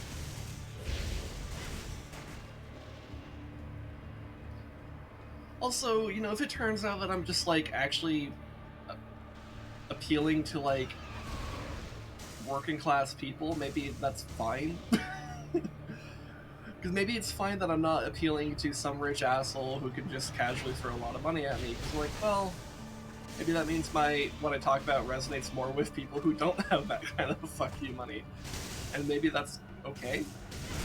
Especially considering that, like, a lot of what I talk about from time to time is about, like, kind of working class politics and populism and stuff like that. So being able to tell myself, hey, I have appeal with, like, working class individuals, that helps that, I guess. I don't know. Maybe I'm talking out my ass here, but I don't know. But Sin, you don't have an ass. I mean, compared to Browning, no, but, like, that's Browning's. Like, have you seen Browning's Dumpy? That thing is huge. But, like, I have some degree of ass. You're a voice in the void. You're incapable of having an ass. Okay, when you put it that way. Fair point. Totally fair point. Understandable. Have a nice day. Mm-hmm. That's a lot of health on that ring.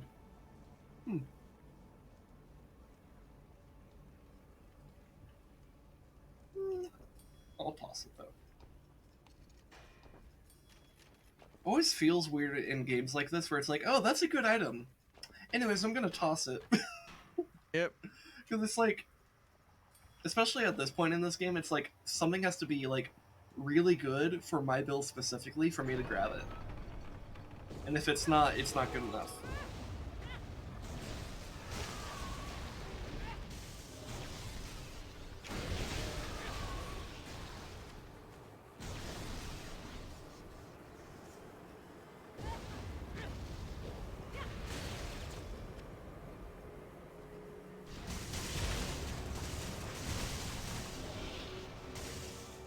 I know I mostly have shock bolts for the immobilization chance, but the fact that I could spam that shit really aggressively actually makes the damage output really strong sometimes.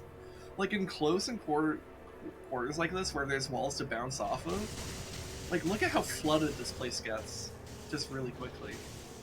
Yep. That's so good. It's just a shame that it scales exclusively with weapon DPS. Because for a mage, that's actually pretty weak. It's not extremely weak, especially since if you're using wands and staves, your bonus to magic damage should still improve your weapon damage. It's just you don't exactly use your weapons a whole lot.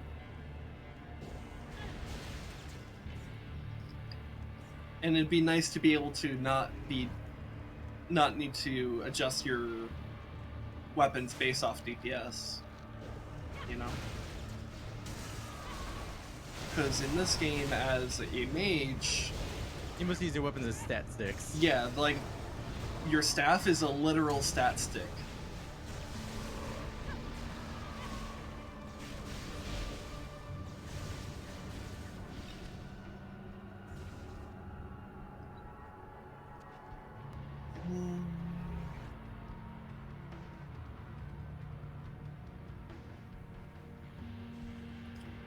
Okay.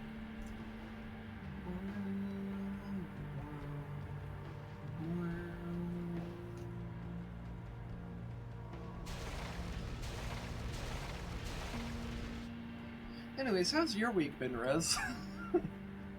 It's been okay. I've been interacting with a few more people, like Wishy that we rated that last week. She rated me back, and it kind of made me panic because she had like 80-something viewers with her. I was like, hi. Yeah. God, I don't think I've ever had anyone raid me with that many people, but I've definitely had raids where it's like, I'm like, oh god, there's a lot of people that normally never watch me. How do I do introductions? Yeah. Also, you guys came at a really awkward time because me and my partner playing Hunt were struggling to kill one guy who's stuck in a house, but he boarded himself up and was like in a really secure position that's hard to siege. We're just like, you annoying piece of shit. Yeah. Literally, he was just hiding in the top floor of a building, but the only way up there is stairs, and he had those stairs covered in barbed wire. Oof. And like there was holes in the ceiling, but he had a shotgun because how close he is to the ceiling. What's it? The shotgun can one-shot you through those holes in the ceiling. Oof. So what ended up happening was I climbed up onto the roof. I found out, discovered that there was a ledge on one of the windows. So I just jumped down there and just jumped down there, opened up that window, just started pouring rounds into the corner he was hiding in, and just like I don't care if I headshot him. I just want him dead. Like, what sucked too is that, my partner Alexu, she threw like 3 Molotov cocktails into that building, and he hid in the one fucking corner that didn't have fire. Oof. It's like, you annoying piece of shit, get out of there. It's like trying to get a hamster that found its way into the couch. Bruh. Yeah, something I think about from time to time, speaking of raids that kind of cause you to panic a little bit, is like, I don't know, sometime about a year ago, when I was playing Majora's Mask, Yeah. I was doing, I was in the middle of like the Snowhead dungeon. Okay, now my head, yes, and like I understand what you're talking about. It's the one that you do as in the Goron area, and it's like snowy. But yeah, I was in the middle of that dungeon, and I was like struggling. I was like trying to like think my way through like a certain puzzle or whatever, when suddenly I got a raid from someone who was doing like a Majora's Mask randomizer. And they had like 33 viewers with them, and bear in mind, this was a year ago. Like this number would still be huge to me. This was a year ago, where I would be like elated if I had 3 people. Someone came in with like 11 times that amount of people, and I was like, holy shit. And I and because I was like, I think I was also tired that day, so it was like I was tired, I was struggling with a puzzle, and then this comes in, so I panicked in such a way that like I I I really felt myself like drop the ball in terms of like in terms of the whole like, hey, welcome Raiders, I'm this person that does cool things, you should watch me. I was just like, hi people, oh my, hi, that's a lot of people. And I'm like, I think about that sometimes. I'm like, oh man, did I fuck up? Was that like a golden opportunity that I just completely fucked up? Because that was like a lot of people, and early on, that type of momentum can really propel you a lot. Oh, if I fucking know. Oh, gotta get shot at. And then, yeah, so and then it just like didn't. Yeah, I don't know, but that's just like one of those like what ifs. Um, I think later on I got a little bit better at like reacting to raids, though I don't know how good I am, and it's been a bit, so don't know how good I would be right now at this exact moment in time, because I'm actually not entirely sure the last time someone raided me. It's been a bit.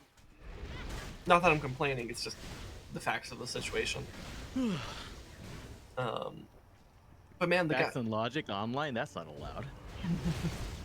But like the guy that I think definitely made me like much more like appreciative of like raids and stuff like that was Corpse Grinder, Mm-hmm. because he just like randomly raided me one day when I was doing Wind Waker, um, because like none of his normal people were on, and he was like, you know what, fuck it, let's just look for someone playing Zelda, and he found me, and he specifically went to Wind Waker, and I was literally the only person streaming it at that exact time. So he was like, fuck it, let's raid this guy. Um, and like so that's how I met him and stuff, and I was like in the middle of like talking about like I think some like Starcraft custom campaign or whatever, and then like that happened. I was like, oh hey guys, what's up? I'm playing Zelda while talking about Starcraft, which is very on brand for me. um,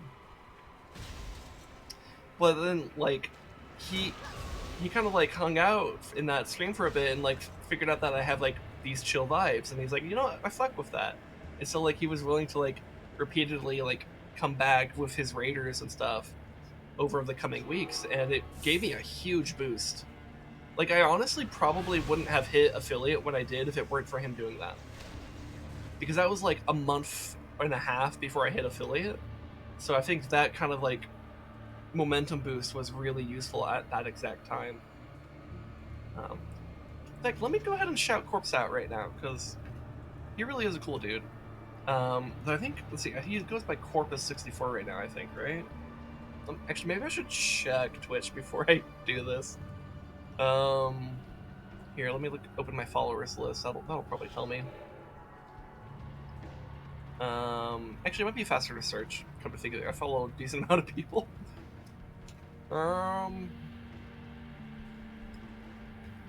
Corpus64. Over as an underscore. Okay, good. That's good to know. Alright. Here is the shout out of that really cool person. So those of you in Twitch chat, go ahead and give him a follow. He's really cool.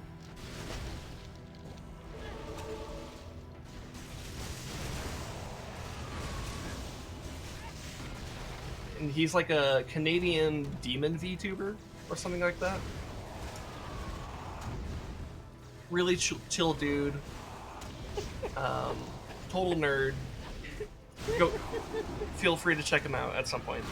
Just hearing you talk about VTubers feels a little bit cursed. Dude, yeah, that was another weird thing. It was like, because like here I am, voicing the void, never really tried to be a VTuber, don't really have any interest in that type of stuff. Yet here He's surrounded by them. like, yeah, and it's like most of the VTubers I've met through you specifically, but like Corpse Grinder, he found me independently, like, and he just happened to be a VTuber. And like, fuck, I like almost choked on the corn kernel there. Ah. Oh, I thought you were gagging on Ghost Dick. Yeah, no, I was choking on Ghost Stick. Anyways, I'm fine. But like, it was just so like weird. Like, I think the way I've described it before, and this is definitely a very accurate way to describe it, is like, you know that meme where it's like Homer's in a lesbian bar? Mm-hmm. Yeah. So I'm Homer in that situation, and all the lesbians are VTubers, and it just feels a bit weird. I don't have a problem with it. It's just a bit weird because hey, that fire exit isn't up to code. Oh, I don't have dynamite? That needs to be fixed. Oh, I did the thing at the wrong time. Alright, hold on. We gotta fix this. I don't have dynamite, which means I can't do fishing the way it was meant to be done. We're going back to camp. I love that scene. Enjoy your death trap, ladies. Yeah. Yeah. Dude, classic Simpsons is really good shit. That is one of those scenes that is just like classic Simpsons. Mm-hmm. Because it really plays into the idea of like the culture of like being uncomfortable around homosexuals, and then it's like, no, Homer's cool about that. He's uncomfortable with the failure Fire to code. Yeah, he's upset about the fact that it doesn't live up to OSHA standards.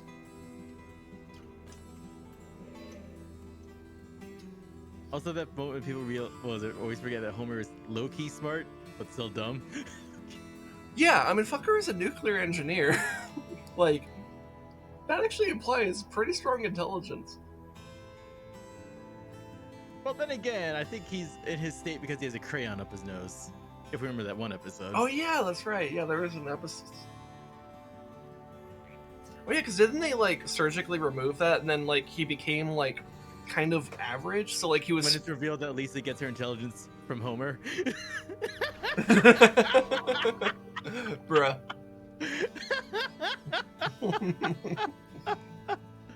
It's like, oh, that's where she gets it from. Oof. I mean, yeah, he became a nuclear engineer somehow. Yeah. Also, I'm like wondering, do I replace this belt simply because this new belt does 1% more additional damage to all damage types? Dude, all damage types is nice. It's like, especially when I'm doing like a hybrid build like this, because that actually means it's affecting my build directly by 2%.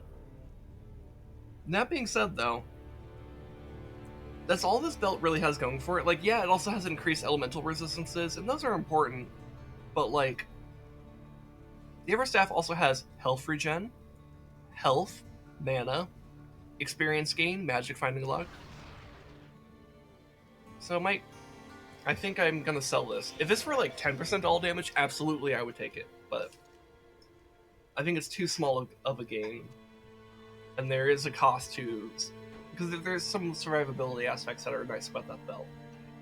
opportunity cost, everybody. Mm-hmm. Well, it's not really an opportunity cost, it's more of a trade-off, but, you know.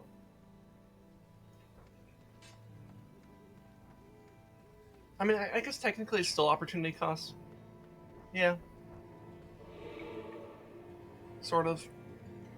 Oh wait, no, I was here because I need dynamite. Oh, I almost forgot to actually get that. Is that this lady? No, but she does have some other stuff. That's a lot of fire damage. If I were doing a fire build, that would be really good. I'm not doing a fire build, so it's not. Okay. Is it this guy? Yeah, this guy has it. Alright. Look at ye, leaving laundry in the dryer for 3 days.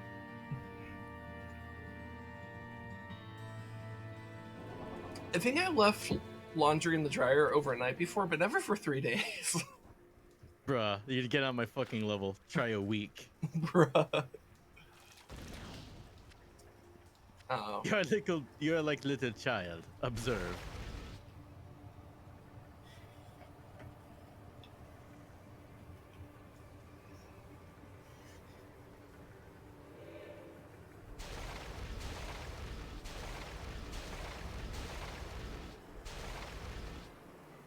Hmm. Oh shit, that's right, there's still people down here.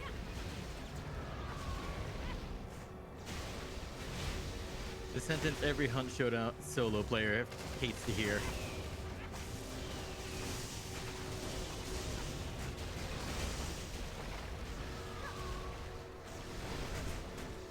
That hurt. I think I won though. Yep.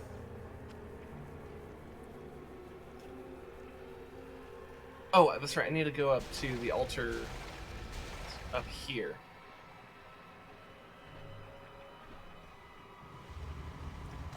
Look at the water drain. Honestly, that is pretty cool.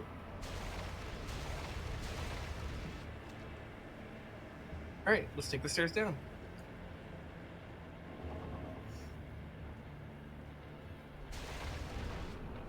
Time to fight the Wraith Lord.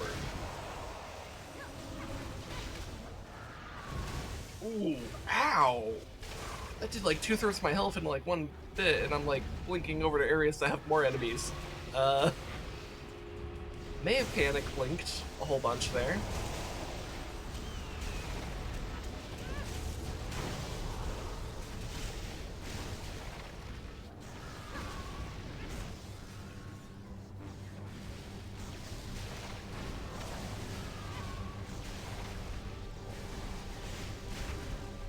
Here, I think I need to kill this spellcaster over here. He's casting summons and also other area of effect things that I don't want.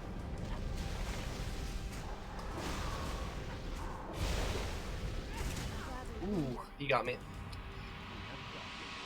Alright, here. We do have a portal to this dungeon. Though it's not near the boss, but it is at least in the dungeon, so it's not... I don't have to worry too much about travel. Just a little bit of travel time within the dungeon. Blink does make that a lot faster, though. Blink abilities are so good, man.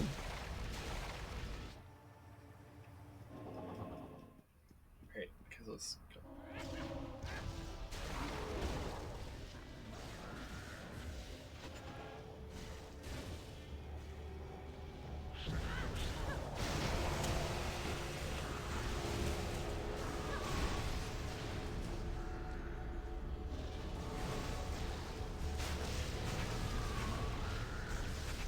Alright, got the Wraith Lord.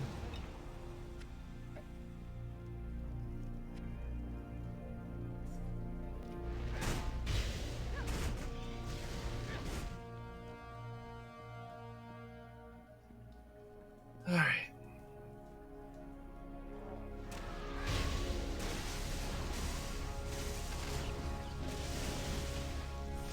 Oh, there's a champion boss over there. Or, not boss, but like a mini boss.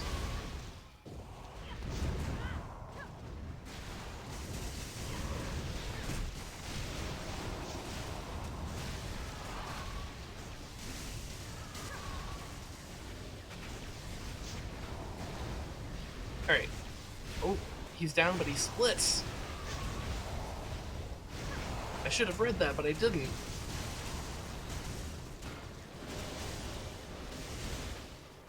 Okay. Whew. And a trap chest? God damn. Alright.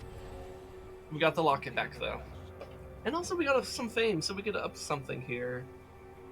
Probably Ice Brand. Cause, like, that would put it on par with Lightning Brand. And it's pretty good. So let's do that. And let's look at our inventory. We picked some stuff up. Mysterious pants. Alright. Emberclad breeks. Show them who wears the pants. Man, I love the flavor text on unique items. Yep. It's really cool. That's a Imagine lot of... wearing pants. That is really good tanking pants, though.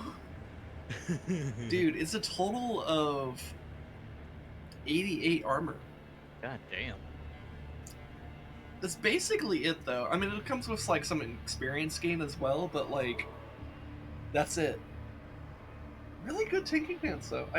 This might be good enough to put into the shared stash. Because that could be good on like an engineer, for example.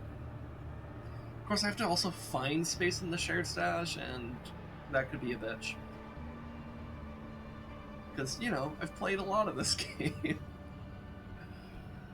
Oh, I think I'm finally gonna upgrade my shoulders here. Because I finally found shoulders that actually offer a good amount of bonus.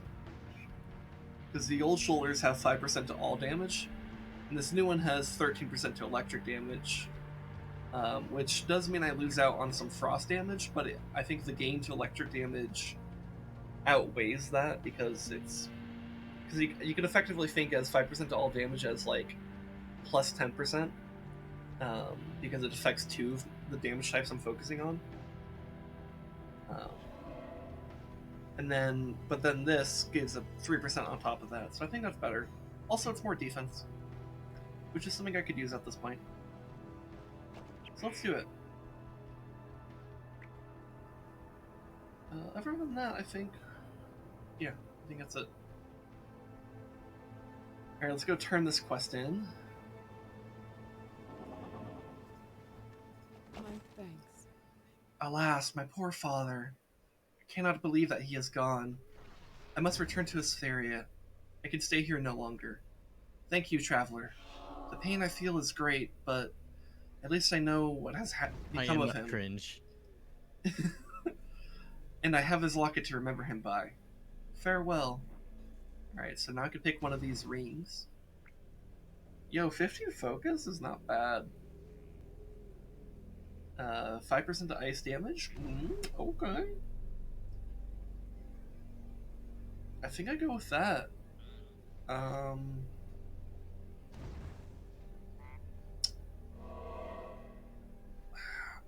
don't know. 15 focus is arguably better though. Is it though? It's one of these two rings. I'm also like looking at the elemental armors. And if I were to grab the ice ring, I would most likely be replacing Twisted Companion, which has 36 poison armor. And I'm in a zone where poison armor kind of matters.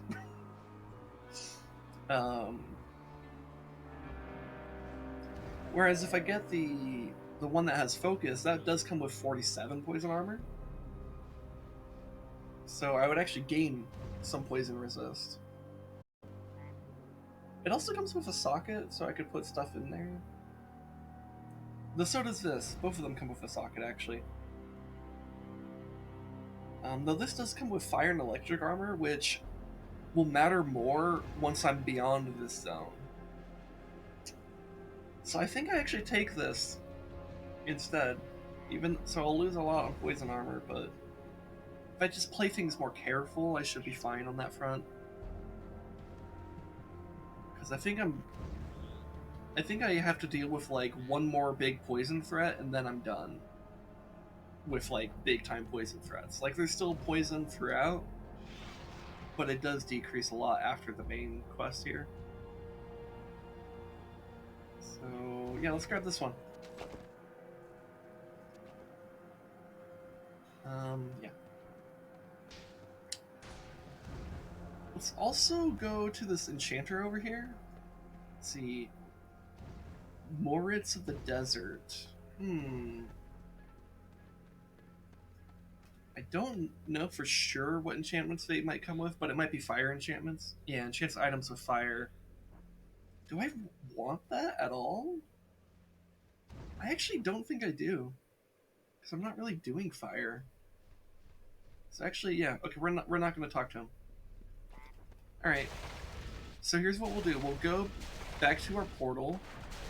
Oh, hello. There's a couple guys here we never killed.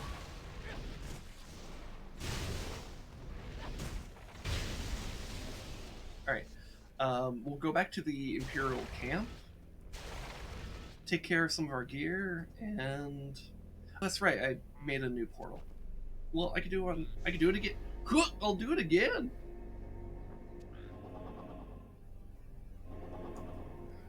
We'll fucking do it again! Alright, I am at your service. I want to equip this over here. Sell, sell, sell, sell, sell, sell, sell. Oh, that's right, we're gonna look at the shared stash. See if I can fucking fit this anywhere. Is there anything I'm willing to take out of the shared stash here?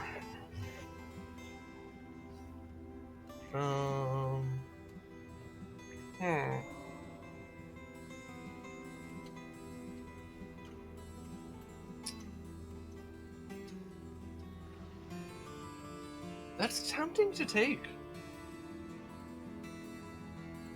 There's a necklace here that gives 15% to all damage and 6% to fire damage. The fire damage is not something I'm aiming towards, but 50% to all damage is a lot. Yeah.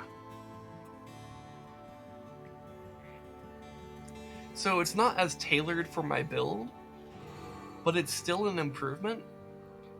And I would basically only really take this off this character if I were doing a fire mage, which I do have other fire mages, but they may have better necklaces already. But, you know, if I ever make a new fire mage, which is totally on the table, that can happen. But I think for now I take this, and I can put these pants in their place. I guess the question then is, you know what, yeah, so how about this? We'll take this necklace and we'll put it in our normal stash. That way, if we ever are in that situation where it's like, hey, I have a fire mage, or someone that's at least doing more fire damage, so it would benefit more from that, so we should, you know, switch it off or whatever. At that point, I can then pick up this necklace back up, which is at least still pretty good for our build here. Anyways, now we have a new socket that we could put in here. So let's determine what would be best. So we could put 160 health in there, that's an option. Some health recovery, mana regen, move speed.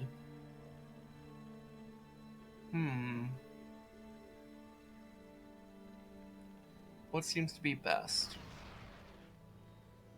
Or physical damage taken and reduced by 4%. I think that's actually what we're gonna go with. That's pretty fucking good.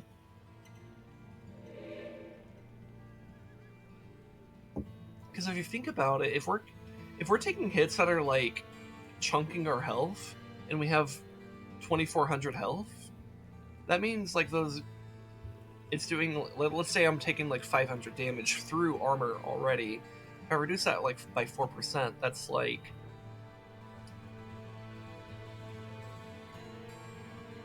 What, like 20 damage or something? So it's almost like I'm adding like 20 armor if I'm understanding armor correctly.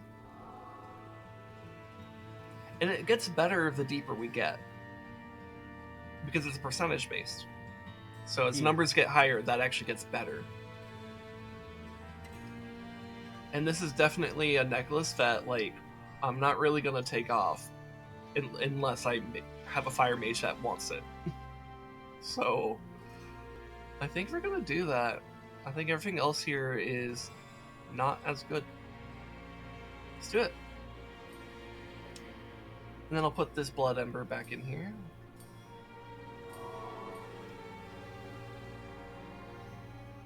Alright.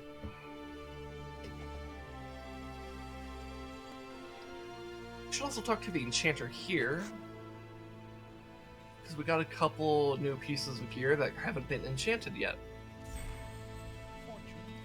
8 physical armor. Alright, I'm totally fine with that, because I could use defense, actually. Helmet. 6 dexterity.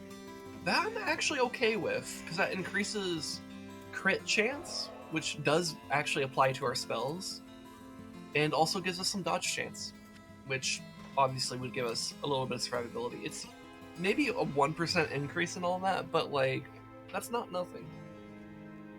Alright, let's enchant the necklace that we just grabbed. 3% of fire damage.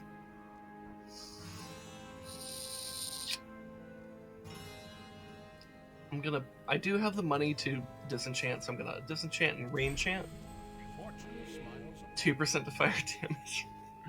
No. 1% chance to fully self-heal when you get hit. That is insanely good. We are keeping that. Oh god. No, I am not. Do not underestimate that ability. I have had that enchantment before. It is god tier. It's a really low chance, but you fully heal. Like, it's like you have a chance to like get hit, and instead of taking damage, you go to 100% health. That's insanely good. I am keeping that on there, and it is never getting removed. Okay. Oh, I forgot this has a socket in it. I should go look at that. Okay, but enchantment first. 1% to all damage. Excellent. All right. And then shoulders. I think that's the last piece of gear we need to enchant here. 0.4 mana recovered per second. All right, we'll take it. Okay, so I think that's everything in being enchanted. Let's go back to our stash and look at gems, because I forgot I have another socket available. I'm kind of thinking one of these blood gems for the health. Because 160 health is pretty good. I don't need potion effectiveness. Don't need damage reflection. Yeah, I'm gonna go with the health. Because while, like, I have almost 2.5k health, this would push me over the 2.5k mark. It's not nothing. So...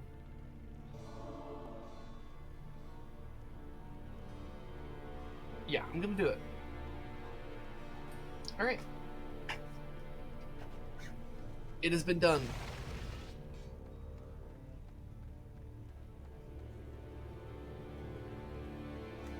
Alright, back to the Blightbogs, and let's actually go do the main quest dungeon place thing. So we've had this plunger sitting here for a bit, let's actually push on it. 3, 2, 1.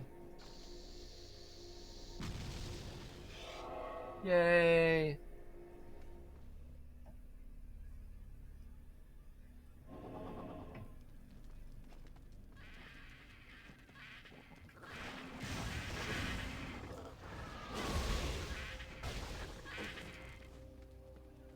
Alright. Oh, that's a troll.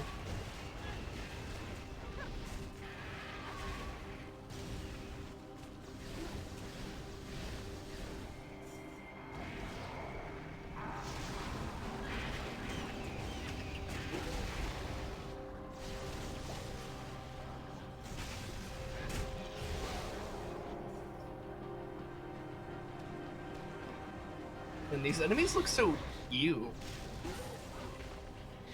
I can't believe they made troglodytes actually look like troglodytes. Ew.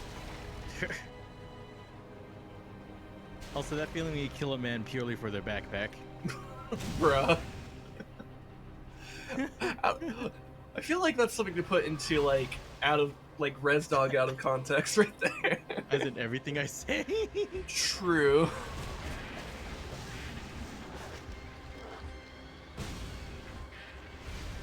But yes, I killed a man purely for his backpack. Loot is tight now. Hey, question.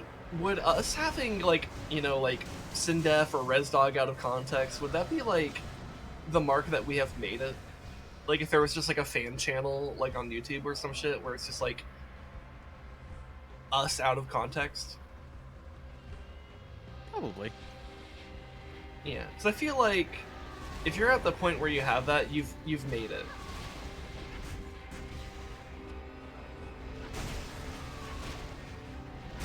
Also, that feels bad, man, of using armor-piercing ammo on someone who didn't have armor on. Oof. I literally can't even buy armor-piercing ammo. I only have this AP ammo because I found it.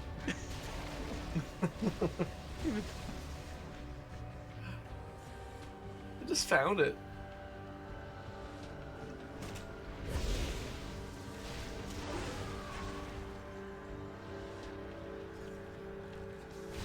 By the way, if you like here, if you want to be that person who in 5 years makes a Sindef or ResDog out of context channel, hit that follow button in order to get more of those out of context quotes.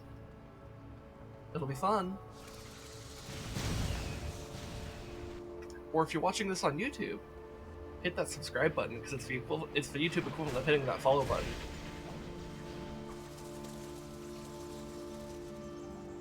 Plus, you know, it costs you nothing to do that, so it's free. Anyways, enough shilling. How is this man alive? How are you alive, you piece of shit? Didn't hit nothing important. Okay, now he went.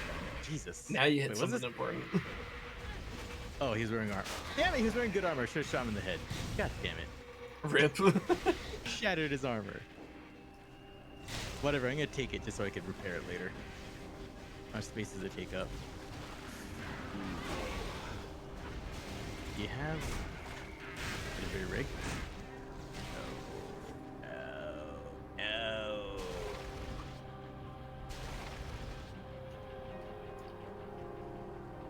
No, and he doesn't have a bigger backpack either. Shit.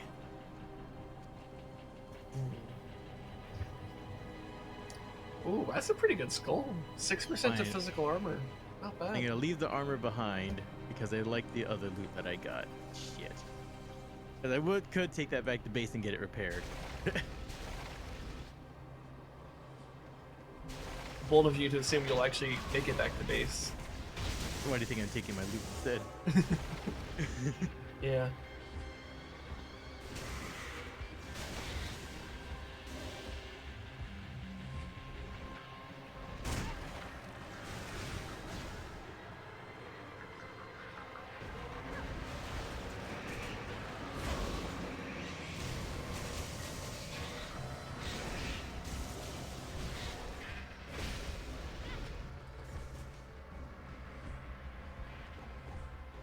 Oh, hello.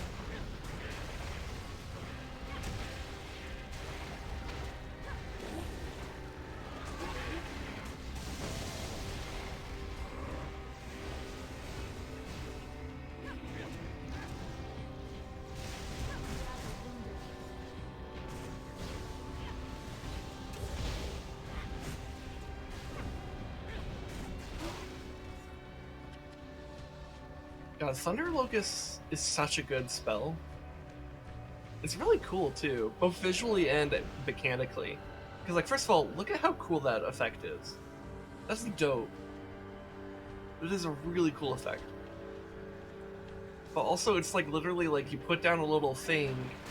It's like you put down like a Tesla coil on the map, and it's like it just zaps nearby enemies, and it does a fuck ton of damage, and it's really cool because it actually it's like a zoning ability, and I think that's really cool. There's the coil, but can you make it play E1M1? I don't know. Maybe. I kind of took a lot of poison damage as you were saying that, so whatever you said kind of just like did not register in my brain. I was about to say, has the coil, but can you make it play E1M1? Okay, maybe I also just don't actually know what you're talking about. The Doom theme. The classic Doom theme. Oh, okay. I mean, with the amount of things that you can apparently install Doom onto, probably. We made Torchlight II play Doom. Honestly, I would be down to, if there was a Doom mod for Torchlight 2, I'd be willing to play that. There may actually be one. I have no idea. I've never checked. But, you know, the Steam Workshop does exist for this game. There are mods. Yep. I have dabbled with some of the mods in this game before, and some of them are pretty fun. So if there's a Doom one out there, I think I'd be willing to try it out. Hell, do you know what? That could actually be like... I almost wonder if that might be a Fun Together Tuesday idea, because like you also have this kind of branding of like being like the Doom Slayer or some shit. Imagine having branding. Ew. Cringe.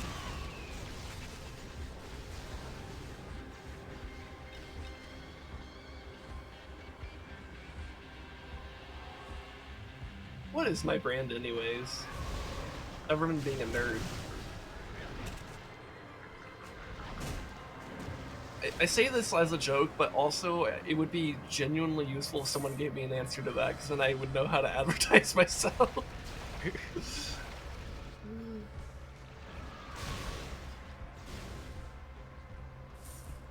Because branding is definitely one of my weaknesses.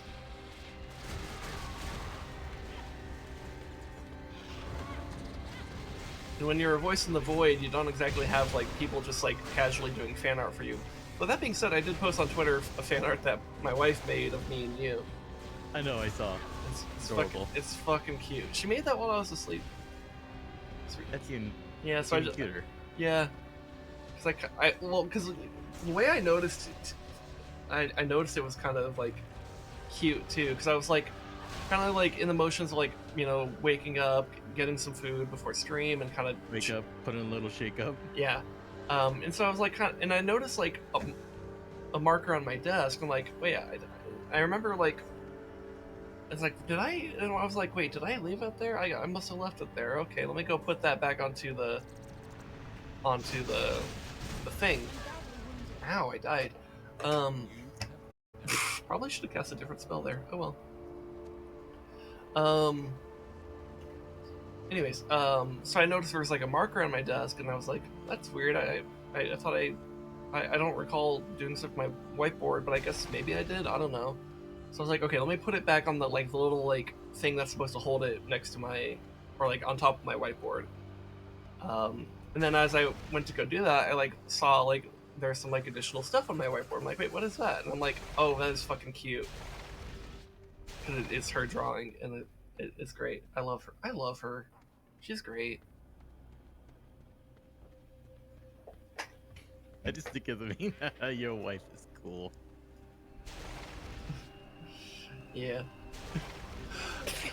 I love how like Browning decided my wife is awesome, even though the only context he really has on her is just occasionally overhearing her in like the couple times I've been in the same Discord call as him.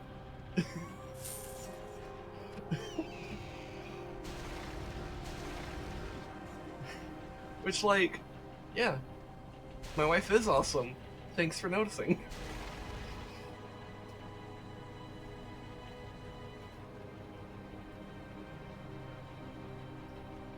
And if you're a fan of Browning and you've seen him post like a meme with like a little like dual guy with like a thumbs up beneath like his dumpy, that was a meme that my wife told me to make. So you can thank her for that.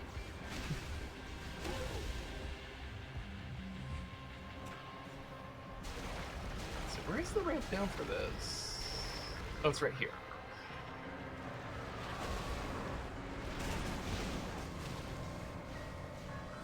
You know, maybe we should get a shout out for Browning in here since we're kind of casually talking about him. Yep. Can you get that, or shall I? I'm in the middle of a Tarkov raid.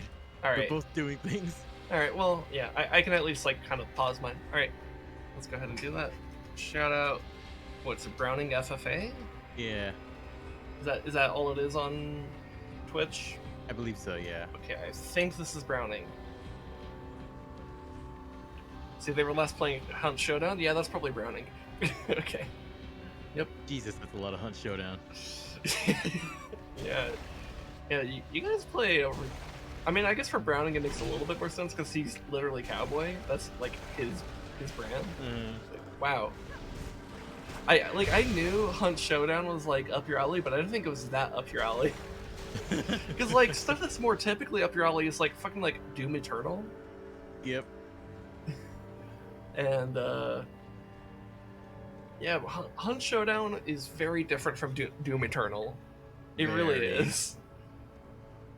And so I didn't think you would be that into it, but there you are, streaming it, get like a crazy amount. But hey, if you're enjoying it, go for it, man. Yep.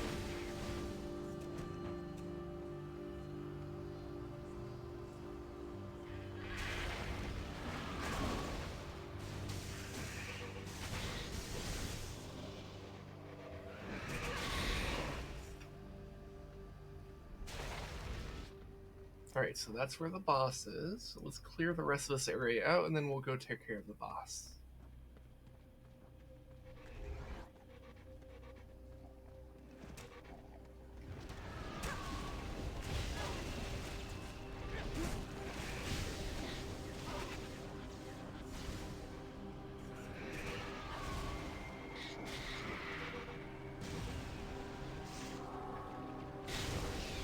Oh, there's slimes up there. Okay.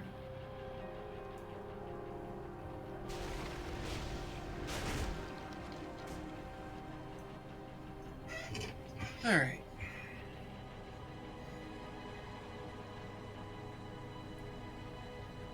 Is there any gear that I think that's worth it? Oh, and my inventory's full.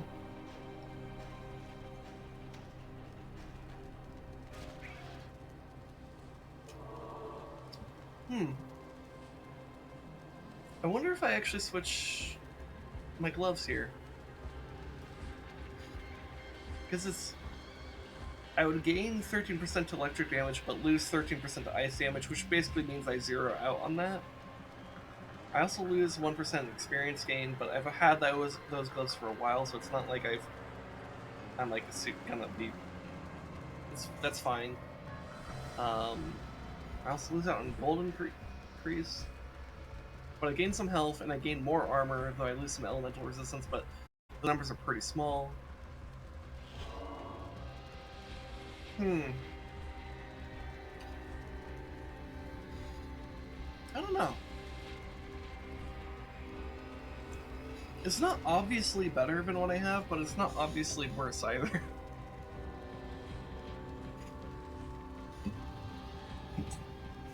I guess main benefits is gaining 11 physical armor and 65 health. That's really it. I'll hold on to them, but I'm not gonna equip them right away. Because I don't know.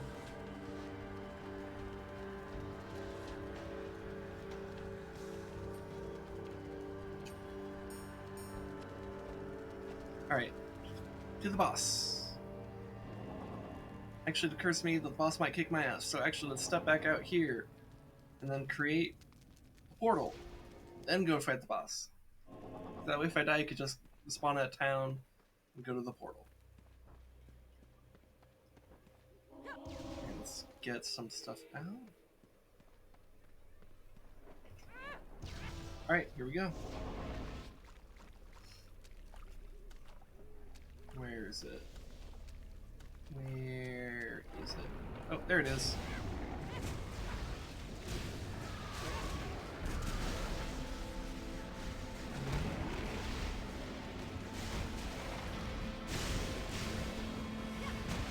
Ooh, ow.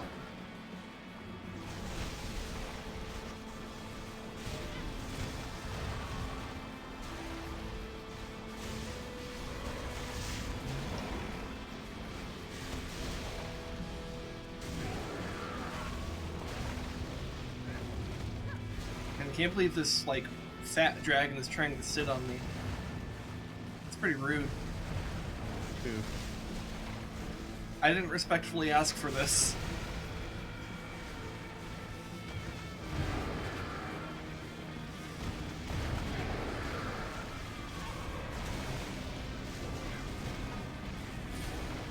Right. Got him.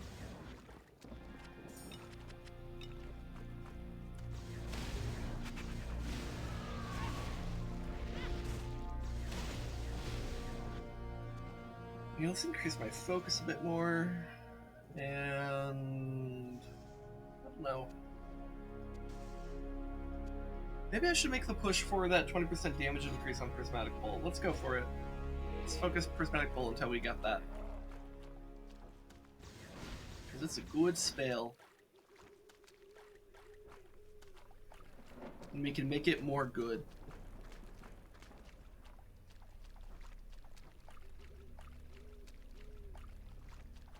Oh, here it is. Alright. So anything interesting to pick up there? Some mysterious gloves.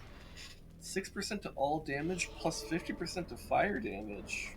Strength and some... That sounds like some... That sounds like engineer gloves right there. The workmanship is rough, but effective. Yeah, okay. That definitely sounds like flavor text for something meant for an engineer. Okay. Alright. Maybe we'll look in the shared stash, see if we can slot that in. Which is a bit of a bitch when you've played the shit out of this game. But not enough to actually continually use the shared stash. I don't know, it's weird. I don't know, is there something in here that really doesn't need to be?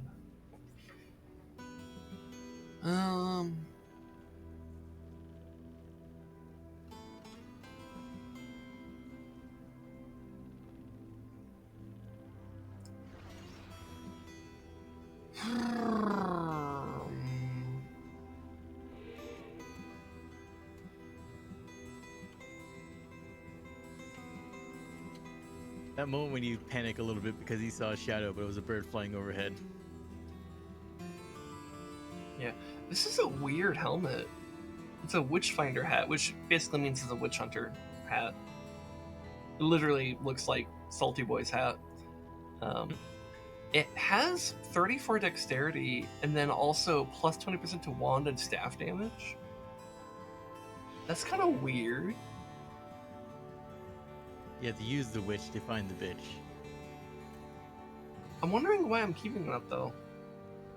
Did I have an idea? I don't know.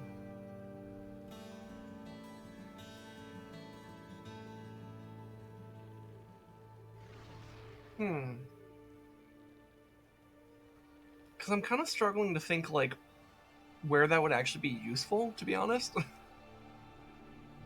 Or at least better than other helmets. Because it's like... The dexterity implies it's for... Outlanders. But the wand and staff damage bonus implies it's for mages. So I'm a little confused.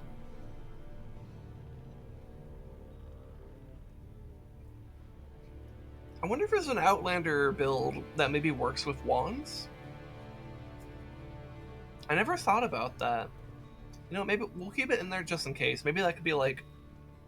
The next build we try is like, what if we did Outlander but with wands? I don't know.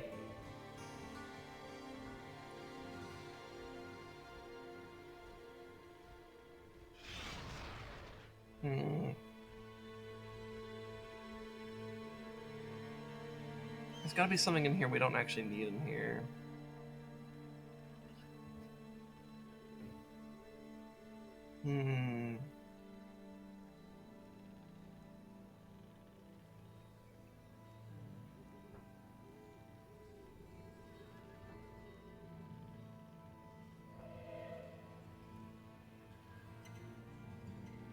I do find it weird that the Minecraft diamond sword in here, which, yeah, by the way, there's a secret cave that's a Minecraft cave, and you can get stuff like a diamond sword in there. But this Minecraft diamond sword is really weird because it has a fuck ton of physical damage, but the requirements to equip it are either hit level 48 or obtain 55 focus. Which is weird, because that means if you're a mage, you could equip this really early. But then it only does physical damage, so you don't necessarily want that. It's weird.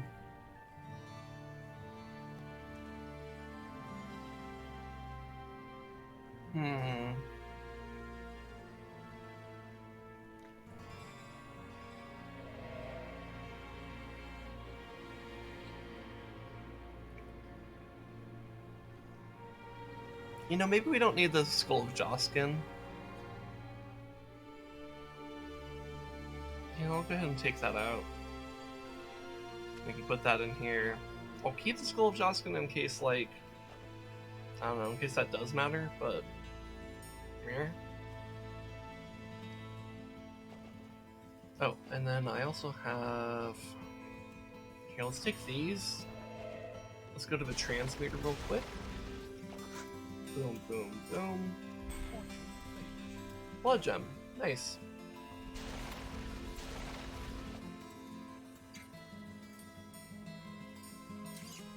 Okay. And then let's go to the blacksmith, sell all this stuff. That, and that. And I need to make a decision about these gloves. So I'm basically trying to decide is it better to gain 11 physical armor and 65 health at the cost of 1% experience gain and 5% gold gain? Because the experience gain does mean that I gain more power quickly. But it's not a huge amount of gain either, it's only 1%. 5% increase in gold means that I have more money for enchantments and stuff like that.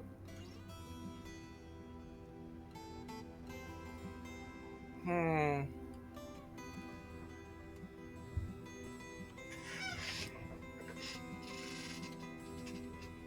know, let me pull up my arcane statistics. What are my elemental damage bonuses right now? 61% to frost and 108 to lightning. So I don't really need the bonus to lightning. In fact, I arguably need the frost damage bonus a bit more right now. So yeah, I guess what I'll do is I'll put this in the stash in case I change my mind about it. But yeah. Alright, let's go talk to this guy over here. Well done. This power source will fit perfectly into the automaton's boiler. That's odd. Nothing's happening. Oh no. I was afraid of this. The power source is completely drained. This is going to be more difficult than I'd anticipated. Okay, so we got the power core needed for this automaton that would open the door, but the power source has been drained, so we need to get something else. But first, we need to decide what quest reward we're getting.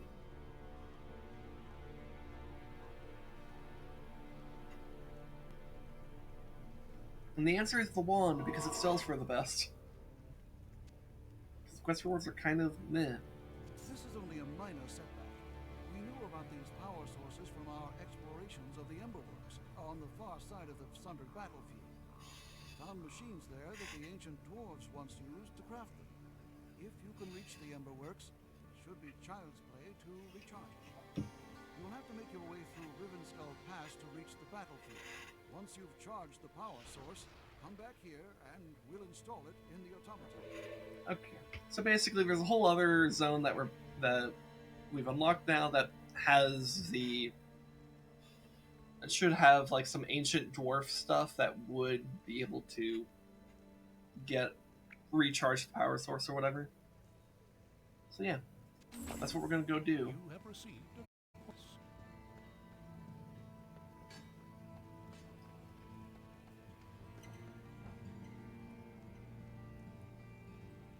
But I'm wondering, do I want to leave this for like a future stream or do it now? Because like we're almost 3 hours into the stream and like we've made a good amount of progress in this game, and I wouldn't mind just like switching things up to maybe like EDF or something if Rez is down for it. Oh yeah, that works. I'm almost done with this raid anyway. So maybe what I'll do is I'll wrap up this Torchlight section, leave this for next time, and then we could go to a break and come back and do EDF. Does that sound good? Yep. All right. So yeah, we'll go ahead and do that. So yeah, I'll be back as soon as I leave this. All right. Yeah.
All right, and we are back. Are we? I assume so. I hit the buttons that say we should be. I don't know. I do have this ice cream cone. Okay. That awkward moment when you want to exist, but an ice cream cone said no. Exactly. I must consume it.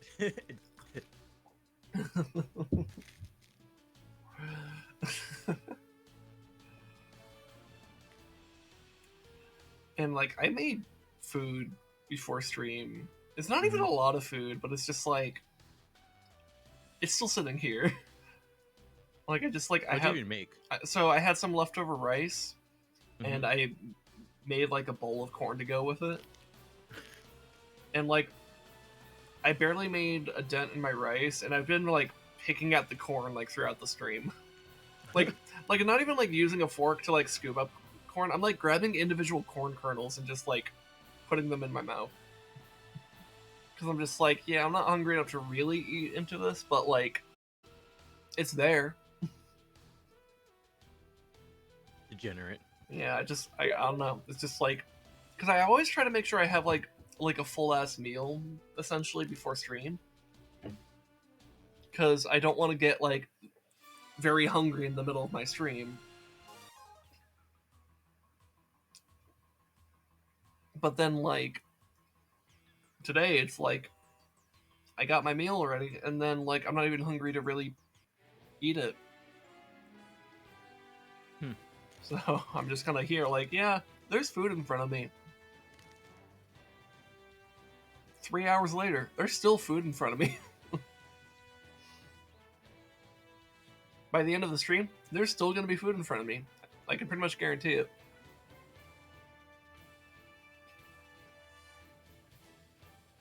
And hell, I might not even necessarily like make a point of eating it after stream, because honestly, I might take a nap after stream. Because I didn't get good sleep, so I might be tired. I mean, I'm like, I've been tired throughout the stream. Thankfully, I don't think I'm like, I think I hit maybe a good amount of tired where it's like, it's just like more of chill vibes than it is like, I can't think of anything to say. Because like last week, I was feeling that pretty hard. In both our streams, actually. Both the Torchlight stream and the Gauntlet stream. I really felt myself like being at a level of tired where I struggled to make commentary. I don't know how obvious it was, but I felt it. We were both fucking tired. Yeah, the Gauntlet stream we were both tired, but I think it was a fun enough game that we were just like, yeah, we can just go through it. Just plow it in one stream. Yeah, and tomorrow we could throw ourselves at hard mode, and maybe we can try out some of the arcades. We both just like stuck with our mains. And we might still do that anyways, but I don't know, we could also fuck around a bit more, because you don't have to stick to one character for that whole playthrough. You can kind of do whatever. So maybe I'll actually do some of the wizard or the Valkyrie or something like that. Actually, I might do Valkyrie when we get to Hell. Valkyrie is really good in Hell in Gauntlet.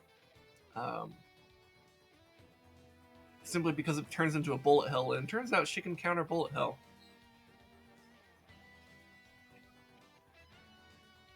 I don't know. I might still just do Necromancer the entire time, because I really do like Necromancer.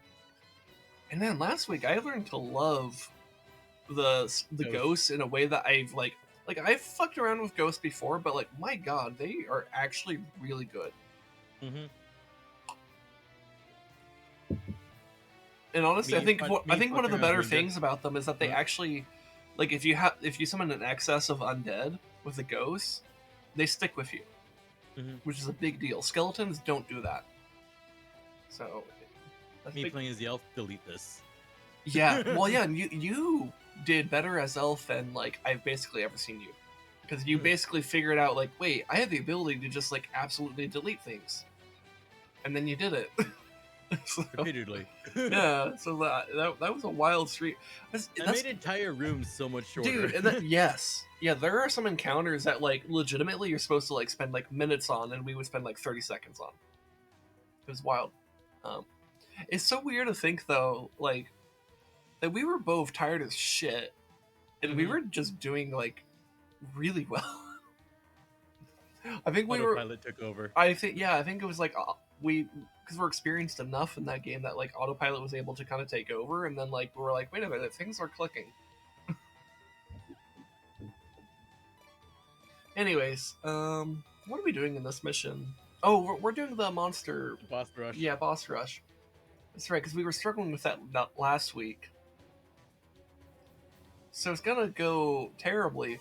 Let's go. and we had JoJo last week too. We don't even have him this time around. Though to be fair, it's possible that it could be easier with two people, in the sense that the bosses will have less health because it's only two of us. Mm-hmm. But usually more people makes it easier. Usually. Not always. But usually. Like even if they're bad, like, and JoJo's not bad. Like he's competent enough.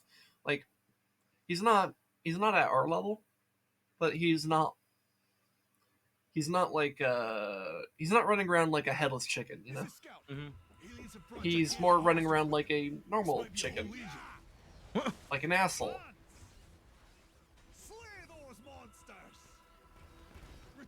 Anyways, what do we want to pull first? Hmm. I mean, probably this thing, because it's just kind of the most exposed thing.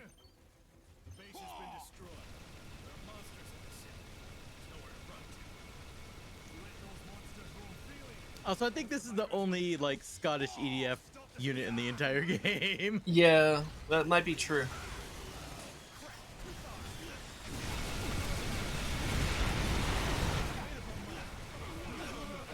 But yeah, indeed, chickens are assholes, Linares. Oh, boss is already down. That's good.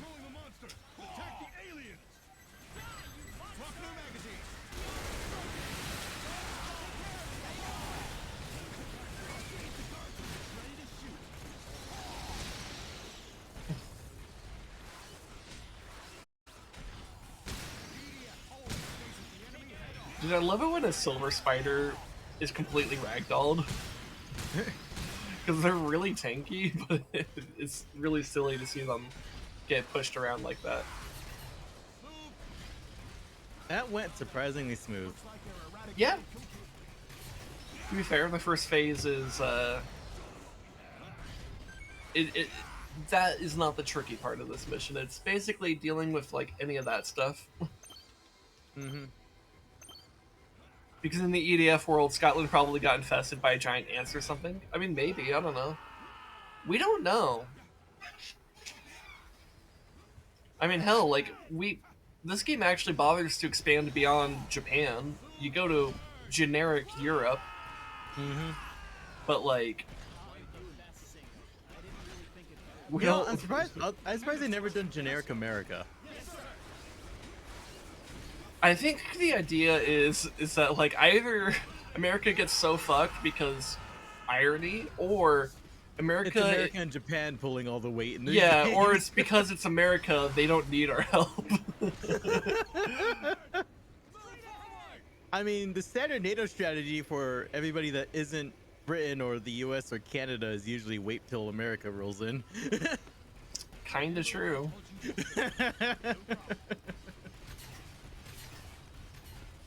Like if you're not Britain, Canada, or the USA, it's got the strategy is kind of hunker down, wait for hunker down for a siege, wait for the Americans to arrive. Yeah. The French might be able to. The French are some surprisingly heavy hitters for their weight like, class. Yeah, well, because in fact I think, because like as much as we like to meme on on the The French. French are violent. Yeah, it's like, look, the French if we expand our history beyond the 20th century, the French are actually one of the most formidable military powers ever. The French fuck. Yeah, In both terms of the word. yeah. Anyways, we're gonna open fire on this. Oh, I hope I don't overbend. That is a concern. Oh, I see you managed to destroy part of the building, but not actually aggro Arcalus. That's kind of, honestly, that might be more impressive. I didn't aggro any other boss. That's honestly surprising.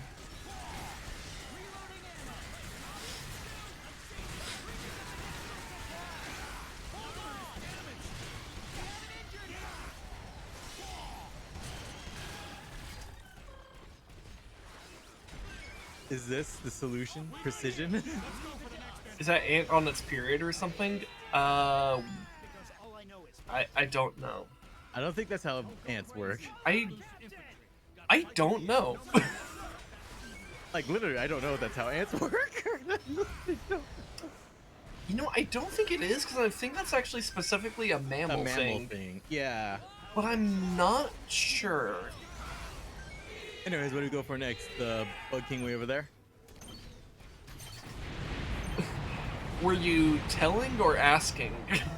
Because you phrased it. You phrased it in a way that was asking, but then I see you fire, which makes me feel like you were telling. I don't know. I was just trying to clear out that building in my sight line. Spraying you guys with red liquid. Oh, okay. You're just making a bad joke. Okay, gotcha. Look at us being nerds. I know, we immediately start thinking like about the fucking. Do ants menstruate? That's out of context. I've never heard it. Anyways. All right.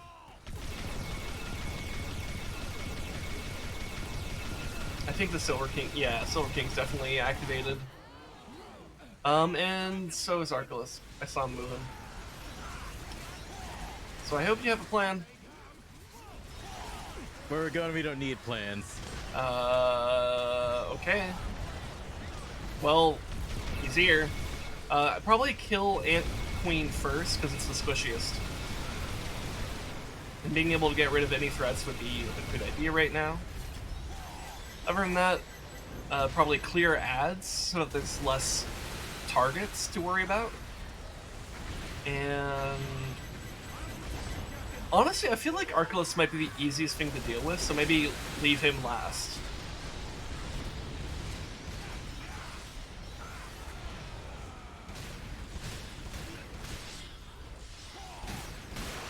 Alright, I got the frog down.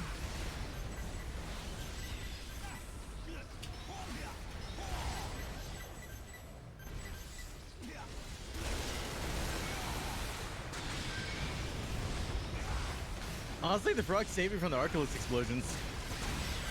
Okay. Got him. Yeah, too many webs.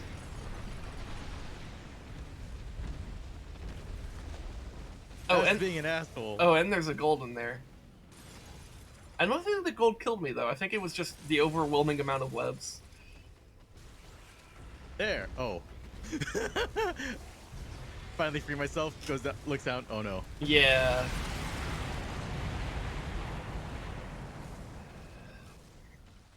So yeah, I think we need to just actually have a measured, slow and steady type of pattern.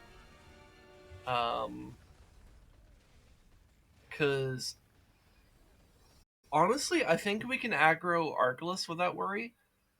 We can't aggro the Silver King without intending to. Because I think the Silver King is the one that fucks us up more than any other boss here. So I think if we're going to fight the Bug Kings, we got to make sure we're really intentional about that. You've got no chance. Just run. The base has been destroyed. But yeah, maybe... I think maybe we should try to clear the Ant Queens first. And then maybe try to go for the Silver if we can. Made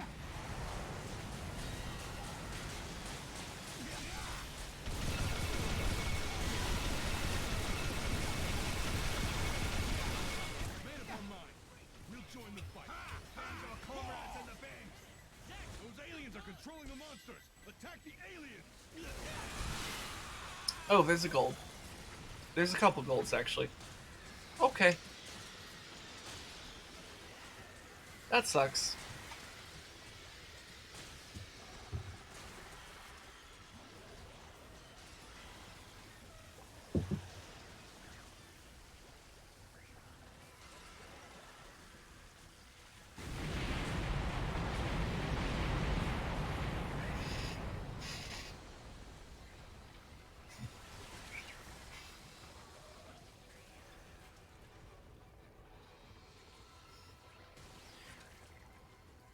I guess while I'm kind of laying here dead, something I'm thinking about is so like I've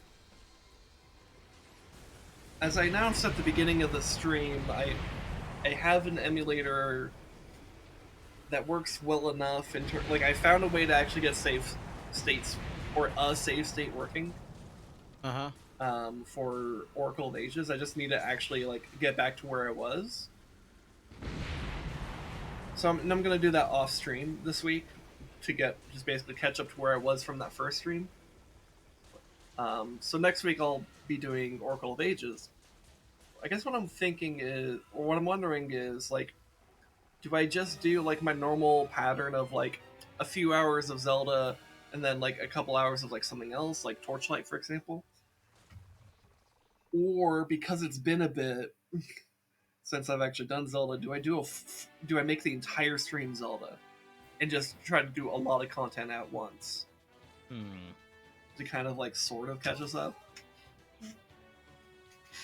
I don't know. What would be better?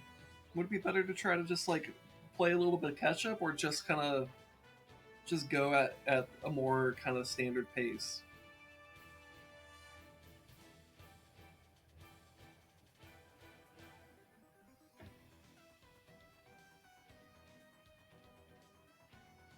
And this isn't an entirely rhetorical question. If you're in chat and you have an opinion, please express it. Because that would help me decide.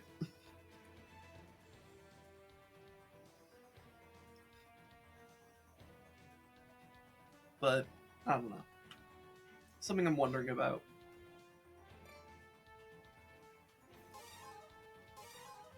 Anyways, is this really the best thing to have in my... Whatever suits you? Oh, thanks, Lemaris. Very helpful. It doesn't help me make the decision, but it does help me feel appreciated. And I guess, I mean, on some level, Thanks, like Kanye, very nice. I mean, look, on some level, it is nice to know that like it's just whatever I want, right? Whatever I want works, and like, okay, cool.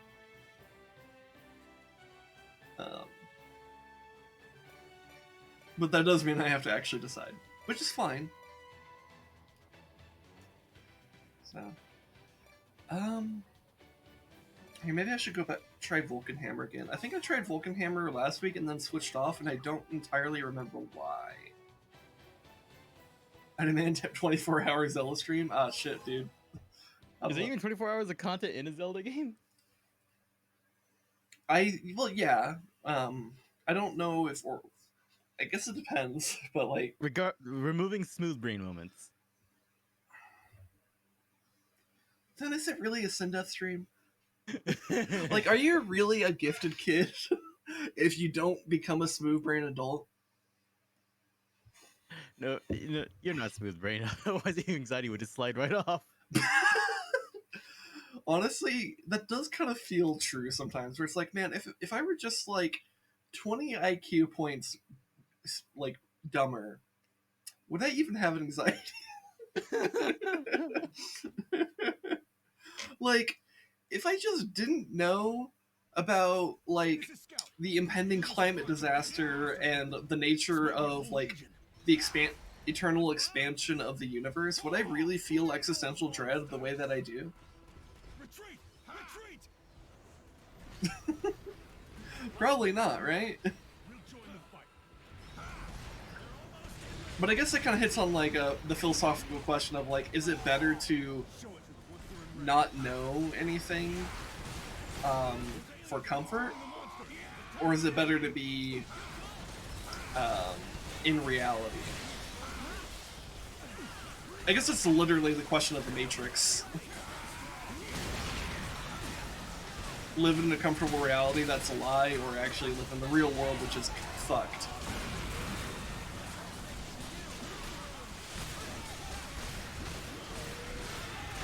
And honestly, I don't think there's a correct answer to that.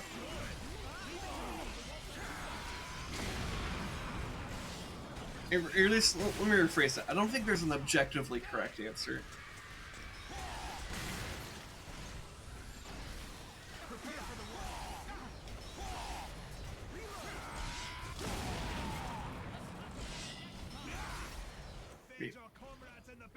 Oh, there it is. I was wondering where that bee went. Sounds good. Mission cleared. Mission cleared. I'll follow you. That's cursed. I just realized. I just looked at the reload animation for the shotgun. That's cursed. What? It's an 8-shot, single-barrel, super crazy, powerful shotgun, but it's a break action for some reason. Okay. Like, you know how double barrels in reloading games? Uh-huh. Or like how the Romero reloads in Hunt? That, Yeah. but 8 shells in one tube. And there's... You see, the way it should actually be is it should be an 8-barrel shotgun. No problem. Watch too much TV. Exercise your body, but exercise your mind. Which is a very 40k way to approach a shotgun. Yep.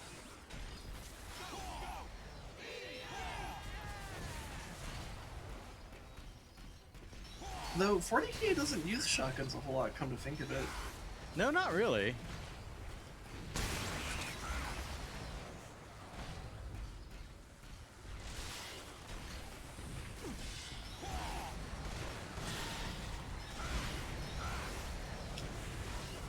You destroy trees.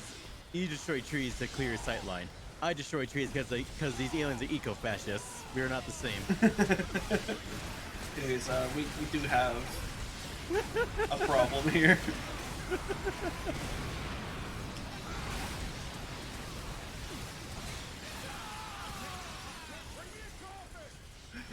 But yes, good quote.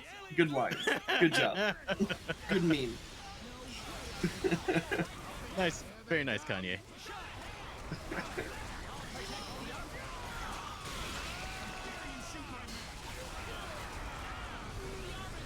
Speaking of Kanye, what the fuck? Right? Yep. Like, there isn't even any recent news of Kanye, or at least not any recent news I'm aware of. But like, what the fuck is up with Kanye?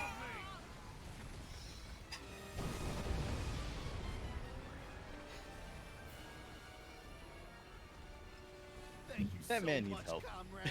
He does. Like, legitimately though, he really needs a therapist, and he needs to actually take his meds.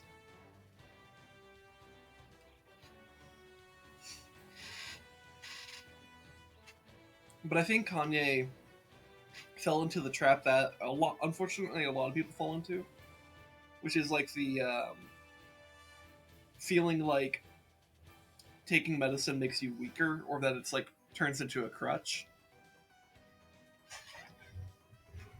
And it's very fallacious thinking.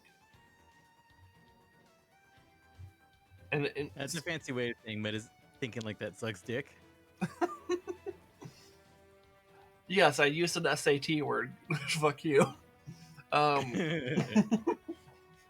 say that and I never even took the SATs. Fuck is an SAT?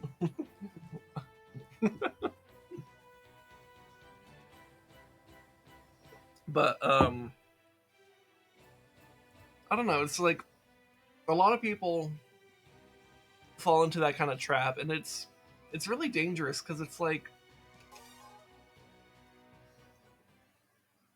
Although I noticed one thing about artists of any kind is they're scared that mental health meds might affect what they do. I can actually understand that a little bit. And this, I don't know if this is where Kanye's like logic stemmed from or not, but regardless, what he's doing is dangerous. Mm-hmm. Um, but in terms of what you're talking about, yeah, as someone who does have artistic tendencies, um, and it has some experience actually engaging in creative arts, um, yeah, a lot of artists use art as a way to kind of channel their inner demons. Um, This is Scout. like for example, if you're someone who suffers from like anxiety or depression or something like that, writing a sad song or a really or a song full of dissonances and like at a high tempo might be a great way to kind of channel that type of emotion.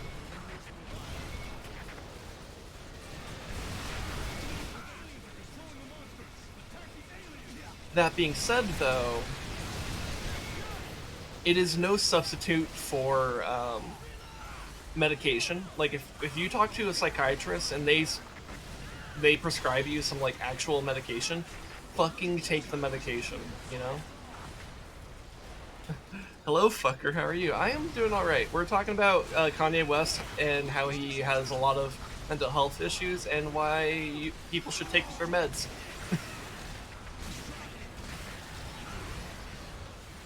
I want to eat the bugs. I want to eat the bugs. I want to eat the bugs. But yeah, so like using artistic expression, like whether it be music or drawing or whatever, using that to kind of channel like your inner demons or whatever mental health struggles you may have, I think actually is a good idea. But it's not something to fucking, what's the word I'm looking for? It's not it's something that can be a treatment, but it's not necessarily it's not a guarantee cure-all, or it might not be sufficient treatment. You might still need additional like other treatments like actual therapy or medication. But I can understand the artist's anxiety of like if you take like a fucking like medication to kind of mellow you out, will that kind of reduce like your artistic vision and stuff? I can understand that because like if you're using art to kind of channel, your inner demons, if you had something else that took care of those demons for you, what would you make your art about, right? So I can understand. Hell, I mean, your brain chemicals just straight up might not fire correctly. Yeah, so I can understand that anxiety, but here's what I will say: as someone who struggles with mental health issues and stuff, in particular, like with music, I have like emotional baggage with music itself, and I haven't really seriously composed music to any serious degree in a long time, and it's because of that. My mom still asks if you're still doing that, and I'm just like, how do I answer this? Yeah, and it's not that I'm completely disengaged from music. Like I do have like I have like a keyboard right here, like an arm's length from me, that I will sometimes pull out and just kind of play some music for myself, essentially. But very rarely does it ever turn into any kind of actual compositional project. Like there are some patterns that I might keep in my head because I'm like, oh, that's a really good one, and I want to keep it and cherish it. But very rarely do I ever write any of that shit down, because it's just like once I'm like putting it on a piece of paper or into like some or whatever, it's like it's now becoming something, and like that feels different. we've aggroed this Bug King.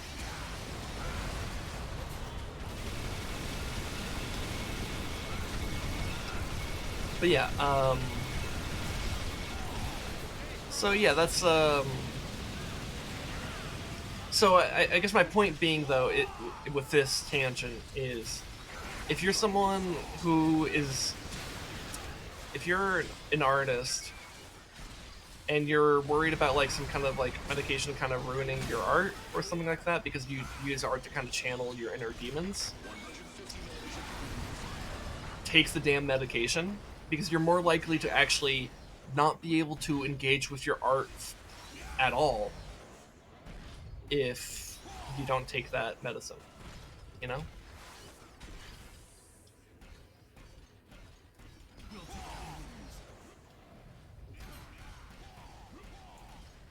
And that's not to say there aren't legitimate concerns to have about medication, because like there's like actual like medical health concerns to have about any form of medicine. That's I mean, why look at our friend, was it Daniel? How, you know, he was on vacation for a bit, and that just kind of actually was negatively affecting his overall quality of life. yeah, that happens a lot actually. It is by no means uncommon. Um and it's a very it's a struggle. And no one enjoys that process of trying to figure out how to like balance like certain medications and stuff. But you know, but like the fact that like that's something to be concerned about is the exact reason why a psychiatrist has to have not only a psychology degree, but a medical degree. That's what makes them different. So like that's the key difference between a psychologist and a psychiatrist.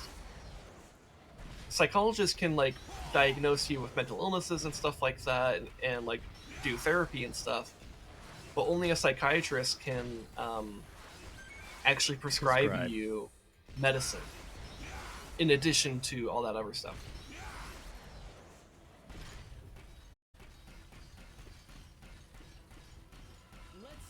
Anyways, yeah, Pope the Piper, your name rings a bell, but I don't specifically remember you.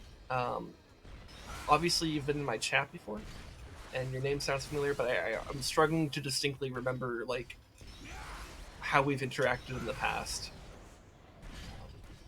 Dude, don't remind me how that feels, because I'm just like, oh shit. Yeah, This like isn't the first time we chatted, and I'm like, oh god.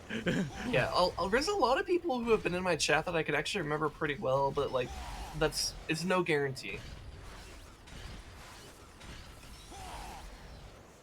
And honestly, I'm surprised that I remember chatters at all, because I am terrible at remembering names. Like, I really am.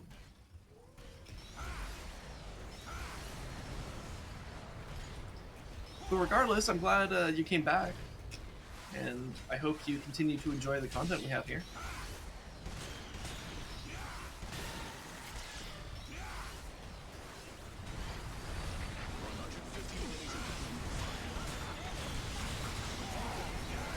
That's a lot.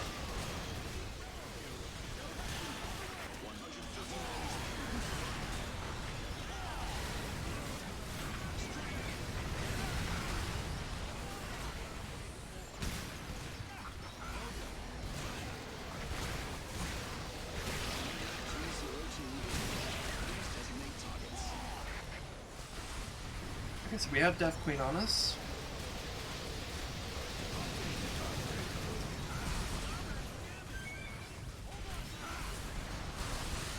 Okay, I see a gold over here.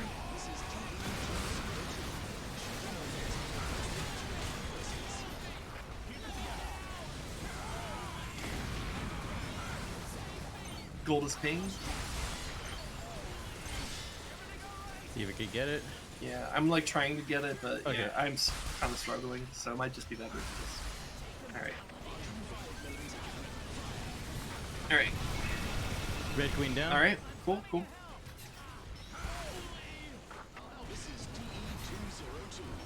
Where is this guy? Alright, cool. Good job. Thanks for carrying my ass in that encounter, because I was not doing much. Very good. Now we got a Frigg on us from the distance.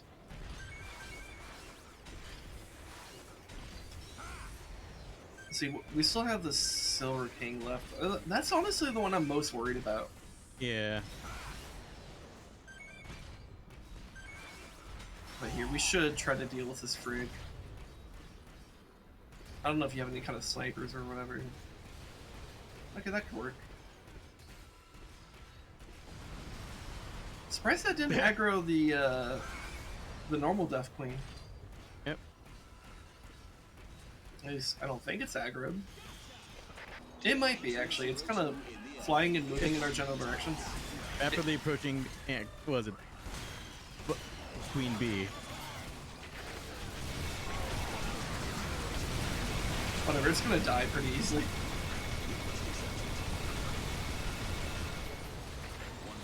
I mean, if we were able to handle the red one, we could. Yeah, it's already dead.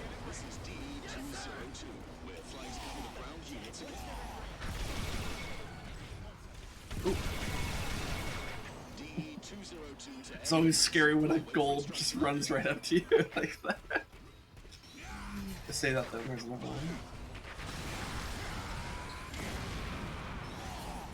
I think it's When dead. the airstrike is faster than the melee weapon. I mean, there is a pretty big windup on this.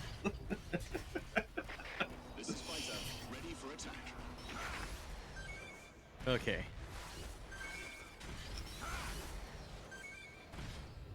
Honestly, I feel like the melee weapons of Fencer are like pretty hit and miss, where it's like sometimes they're just like god tier, and sometimes they just don't do anything.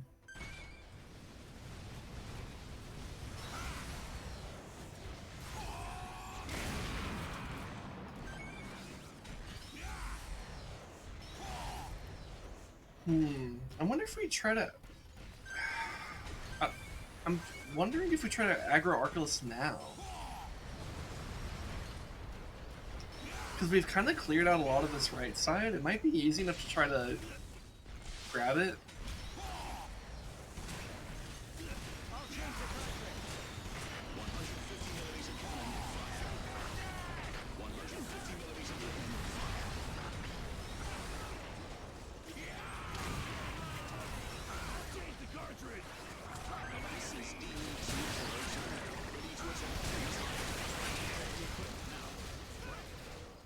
I don't know, what do you think? I think we have. Getting Arculus would be a good idea. Okay. And let's Make try sure to clear the building. Yeah. I noticed that the main tower is indestructible, and that annoys me. Really? Is there Yep. like a web on the backside of it? I don't think so. Yeah, that'd be weird because there's no Retarii, or no, that's what they call in. What are they called in this game? I forgot. Aranea, that's what they call it in this game.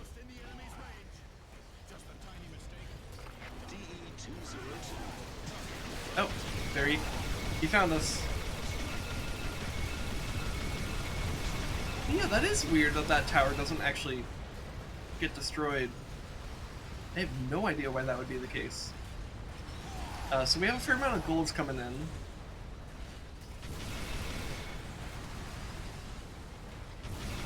I'm gonna try to focus those down.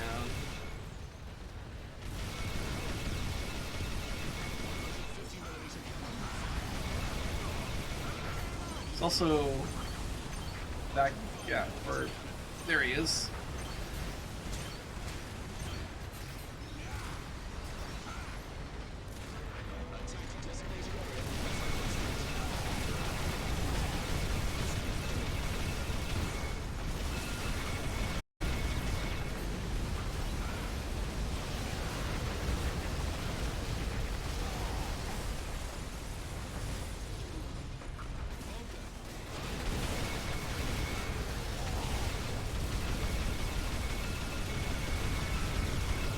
Oh yeah.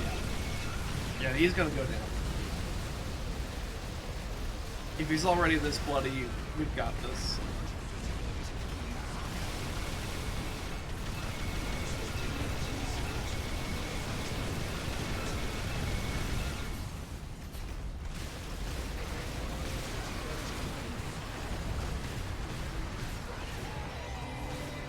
Alright, there he goes. Let's go for the next enemy. This is Strategic Command HQ. Who knew an AC-130 would be very good against these monsters? Probably the guy who decided to designed the AC-130? Yes. The one who designed the AC-130, Running our operation instead of using it to blow up brown people in the desert, actually intended it for monsters. Yeah, of course. What other possible purpose Wait, would actually, you... the AC-130 platform is pretty old. The one who designed it to explode rice farmers.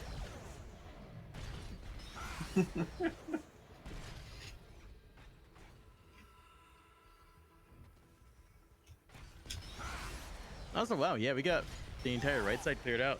Yeah, pretty much. So there is an Ant Queen and the Silver King. There's also that guy and at least one of the big tadpoles. I'm trying to kind of... There's some silvers, I think. I'm trying to gauge if there's any golds.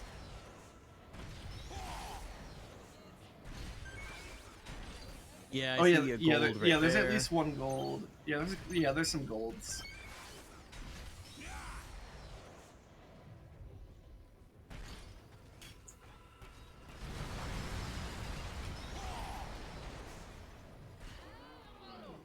Yeah, let's just try to pull back and let them come to us. Because it might be better to just get rid of a lot of small things here.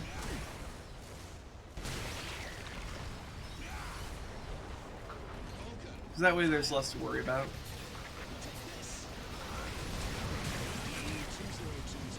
We have one of these guys.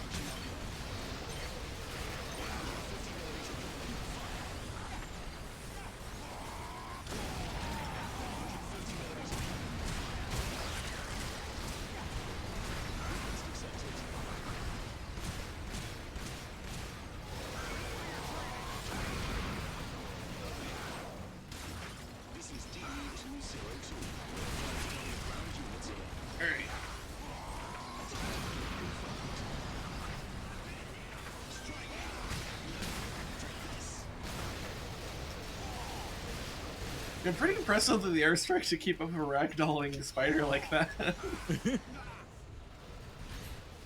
the combat zone. Watch out.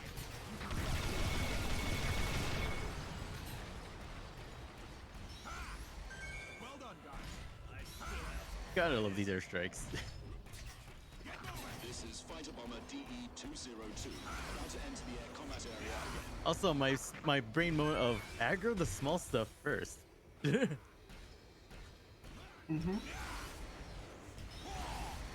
I mean, it does reduce the amount of things to worry about. That matters.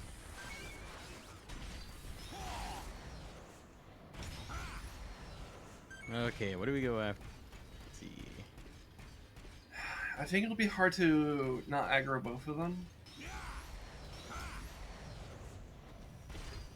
I'm trying to see if there's an angle at which we could try to do this. Or maybe get more of the ads without the bosses. I mean, I do have the red dwarf available right now. 3 of them, actually. I don't... Did we get all the golds? I think we got most of the golds. Yeah, I just there see, is any, I they're well see like 4 or 5 silver spiders, and then like a handful of like normal spiders, and then it's just the Ant Queen and the Silver King.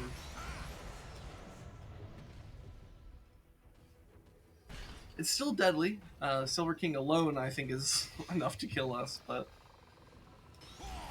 this is surprisingly doable, all things considered, but it's also really easy to fuck up, so we don't want to just engage this lightly, is what I was going to say, but that's cool, I guess.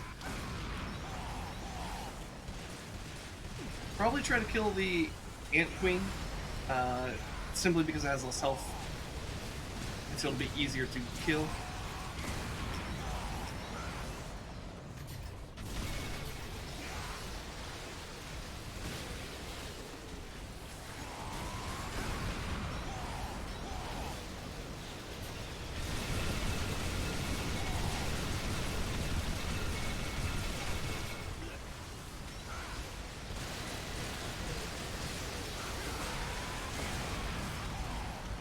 Okay, Ant Queen down. Yep. Oh, there's fucking the greens. Oh, shit. Oh boy. Okay.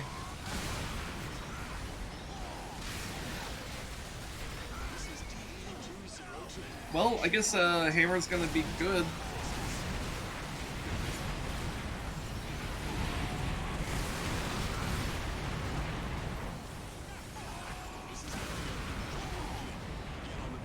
Alright, we survived the initial surprise. We're gonna be fine. Now it's just a matter of... Where's the Silver King? Oh, I think I yeeted him or killed him. I don't know which. I... They immediately unloaded the fucking red dwarf both cannons into him. Oh, he's over there. Okay. I yeeted him, okay. Alright.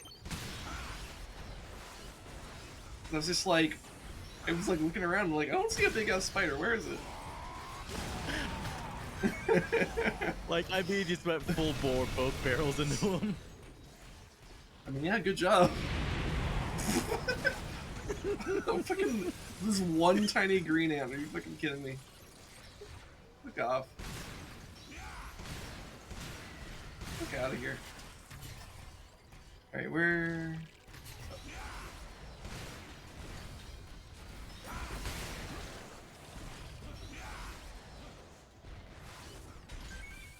God, you really did yeet that away. I think we have this though. Because it's just the Silver King. Yep. And apparently we have a way to just bully it, so... Poor bastard. Yeah, I'll just try to make sure I grab everything, but I think we might actually already have everything on the map. Yeah, just keep... I'll keep bullying him.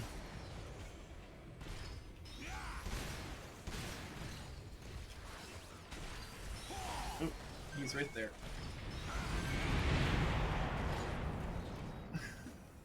God damn! Look at him go!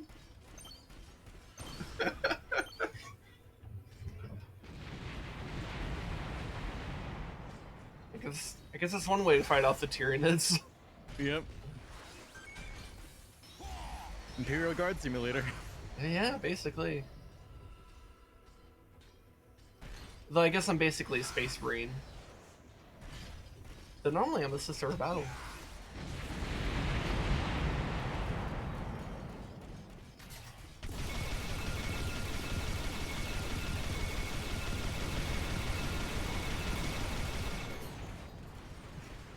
God, it has so much health though.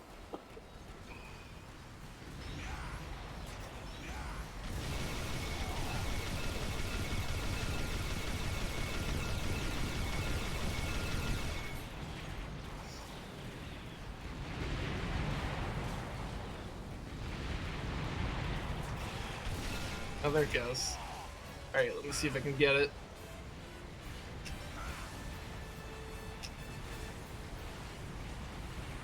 Got some of it. There. But yay, we finally did it. That one still got a few attempts though. Oh yeah. Last week we just sucked.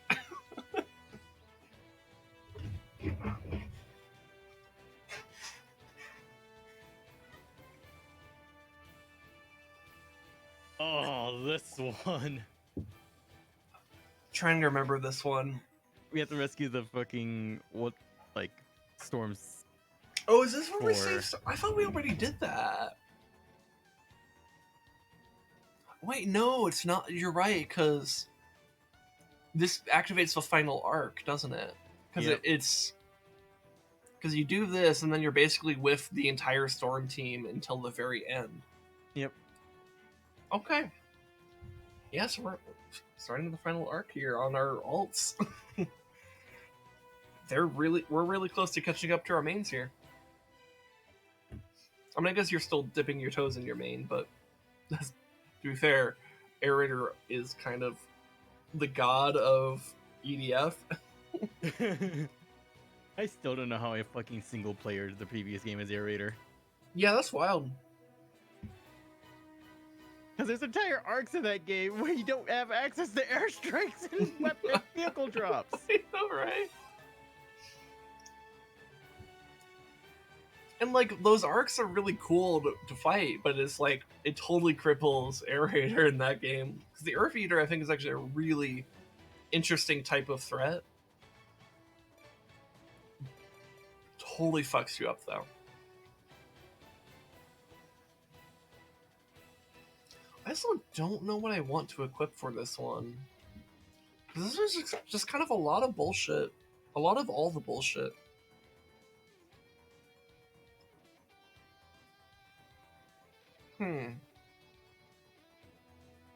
Do I go for missile launchers?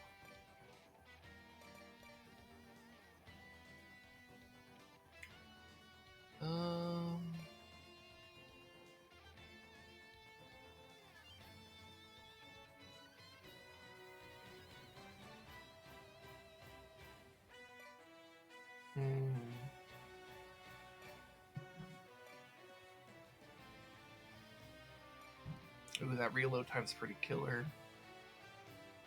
It's probably this then. You know, I'm gonna try missile launchers. It might be terrible, but I'll try it. And what was the... Was there a thing for missile launchers for Fencer, or am I... Or is that just a Ranger thing? What? Was there... Upgrades to missile launchers? Yeah, is that just a Ranger thing, or...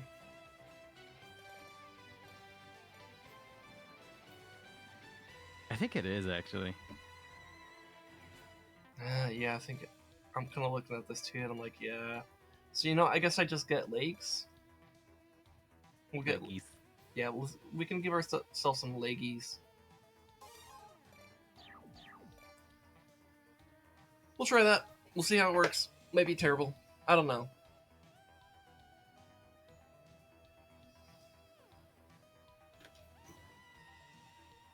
Not bad. Not great. Pilot seats are not for everyone. Spencer and Wing Diver just awkwardly sitting in the back seat. Yeah. You know, of the two drivers, who would stop at McDonald's while the other two classes chant McDonald's? Ranger, because he's the one that actually cares about the group. you know what Air Raider would do? He would pull up into the McDonald's drive-through, order coffee, and drive away. Rain fire. But sire, the frames! Just do it! We're deep inside enemy lines. Be prepared. This is Storm 4. We're engaging the monsters. Rescue team is on its way. Hang in there. On the double. Get Storm 4 out of there. This is Storm 4. Call back the rescue team. We don't need it. Bitch, we're already here. I know, right? Bitch, do you not see these missiles exploding around you? Save the resources. I repeat, call back the rescue team. No, we're rescuing out of spite at this point. You are being rescued, not resist. Do not resist. Everyone, including the rescue team, will be wiped out. Finish them. Sorry for getting you all into this. No, we literally just happen to be in the neighborhood. Yeah. Fuck. Oh, that's a lot of bees.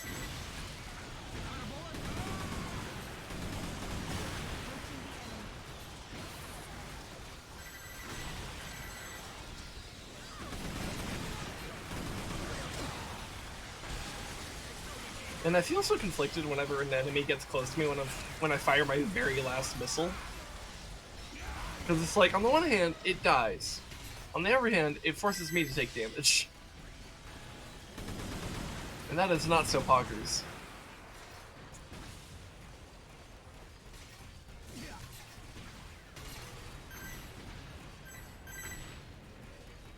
Yeah, shit.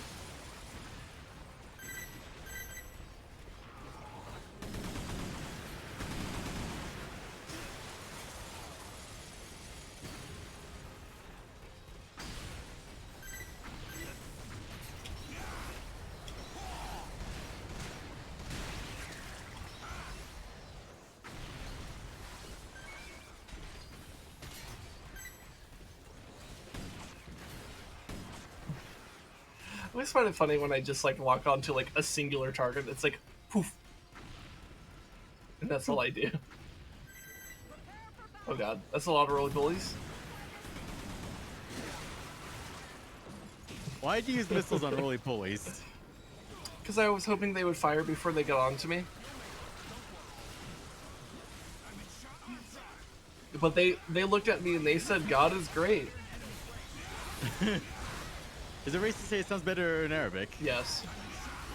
Well, it sounds better in Arabic.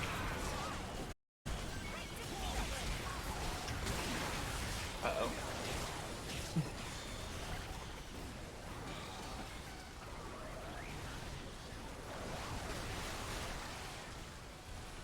Well, the missiles were good until I killed myself.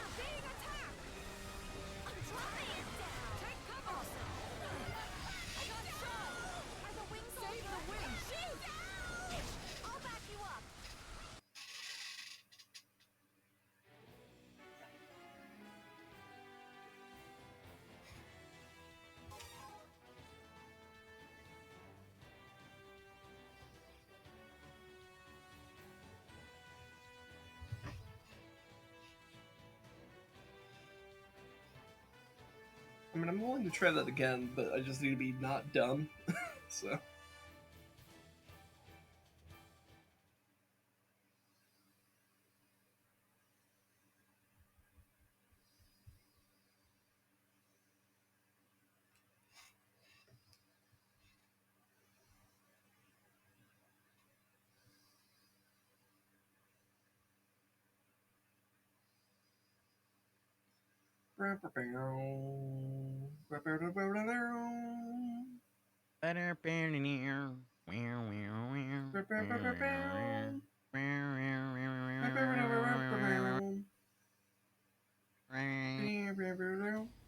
Help out Storm 4!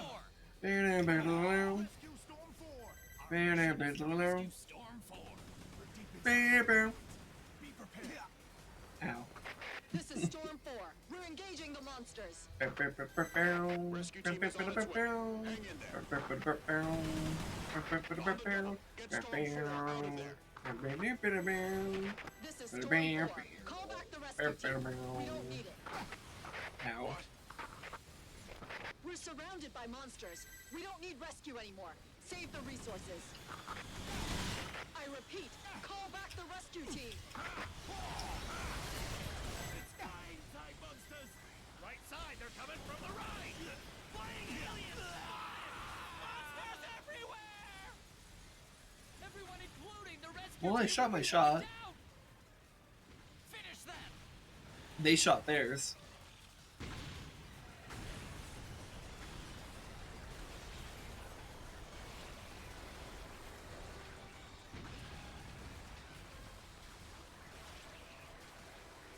Look at you rolling around at the speed of sound.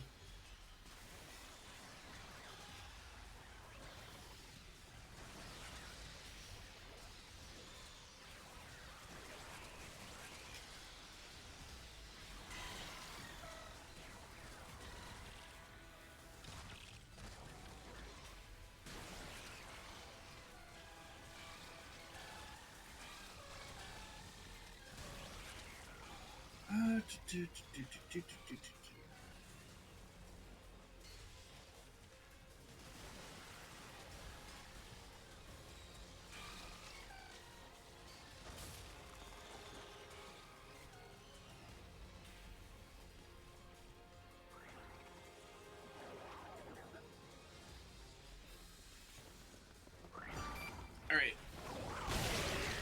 Thank you.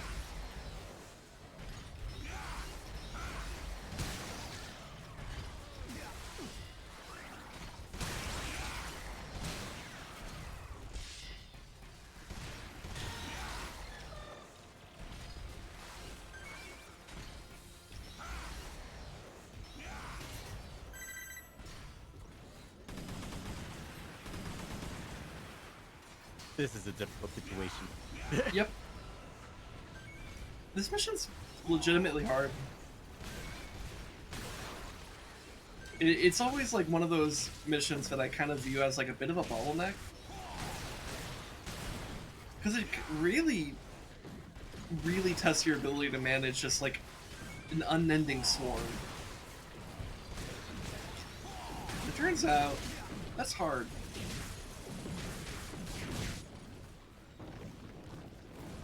Because they send like pretty much every type of swarmy creature at you, right? Like every creature that's a pain in the ass it throws at you. Like it sends roly-polies, it sends spiders, it sends wasps, it sends tadpoles. Does it send ants? Is that It the... basically sends every creature you learn to hate throughout the game. Yeah, basically. It's the hardest balls mission. Because it's just like, survive a swarm, now survive a swarm, now survive a swarm, now survive more swarm. Hey, guess what? More swarm. Knock knock, it's the United States. They're swarmed.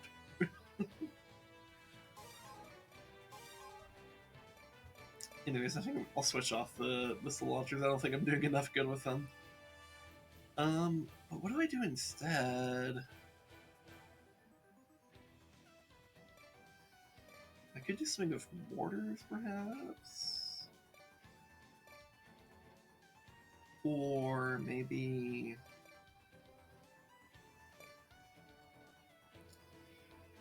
I don't know.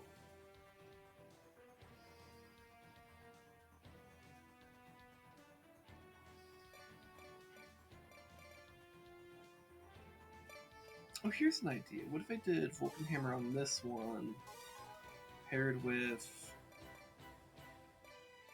a dispersal mortar, and then I switch this off of Vulcan Hammer to be a spine driver. Yeah, that could work. Okay. Let's try that.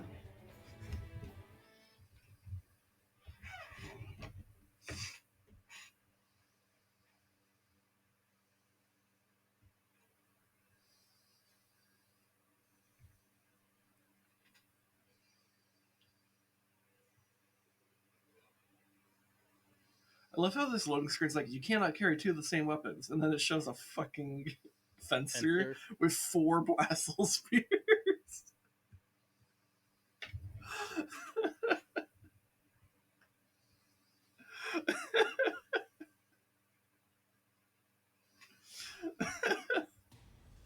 Help out Storm 4! You see, fencers have white privilege.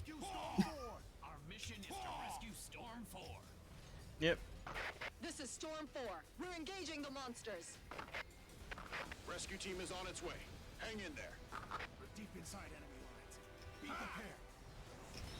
On the double. Get Storm 4 out of there. This is Storm 4. Call back the rescue team. We don't need it. What? We're surrounded by monsters. We don't need rescue anymore.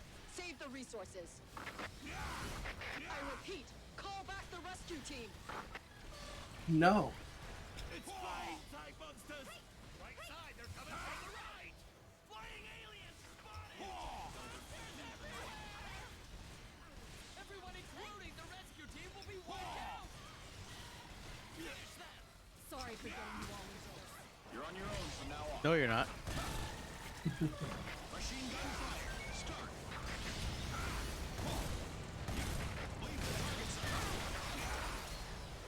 That's not good. The attack is over. You're on your own from now on. That's pretty good airstrike. Yep, I got 2 of my regular strike, other strikes, weaker strikes up. My way to you. Combat area. Don't call us for nothing.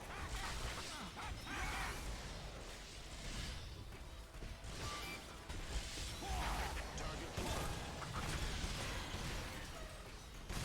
Machine gun fire. Start. Machine gun fire. Start. Prepare for battle. Yes, sir. It's dangerous to enter the combat area. Don't call us for nothing.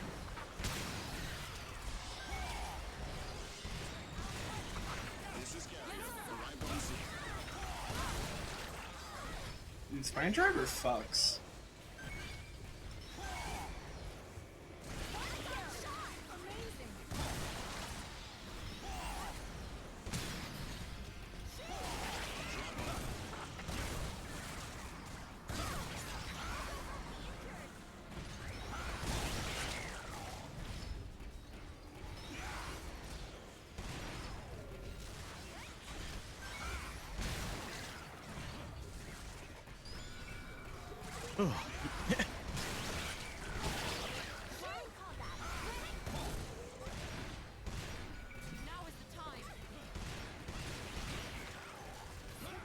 Fuck health pack shortage. Yep. Party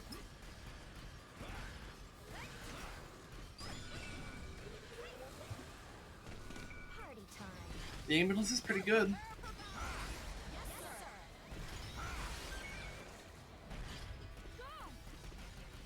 Great, you did it!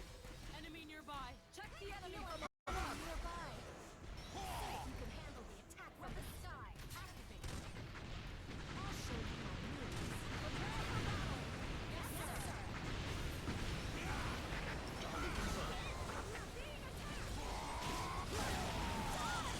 All bombers, enter the air raid area. Machine gun fire. Start. Alright, need some justice. Lead attack is over. Leave for now. Ow. Machine gun fire. Start.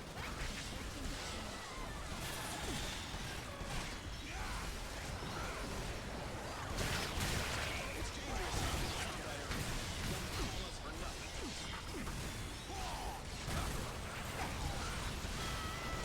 Okay, making my way to you. I'm inside the building.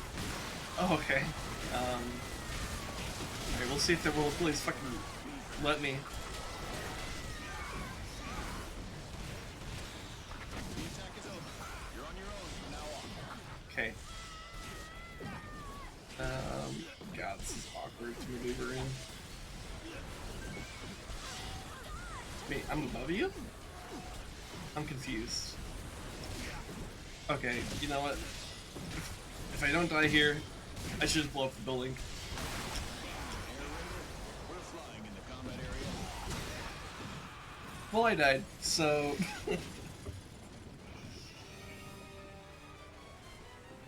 that sucks. Yep.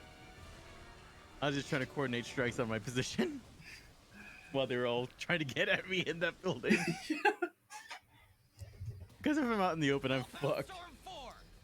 Hurry. It's pretty rough. Our mission is to rescue Storm 4. We're deep inside enemy lines. Be prepared. This is Storm 4. We're engaging the monsters. Rescue team is on its way. Hang in there. And there's always anxiety Get Storm whenever I see those, like, red lines appear over me, and I'm like, Storm 4. Call back the rescue team. We don't need it. hello? We're surrounded by monsters. We don't need Hello, rescue anymore. darkness, my Save the old resources. friend. I repeat, call back the rescue Is team. for me? Oh god, oh no. Everyone,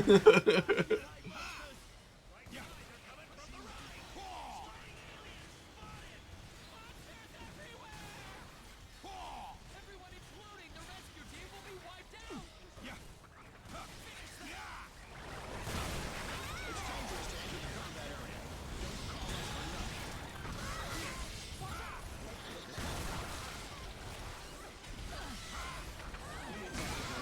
us for nothing. Leave for now. Okay.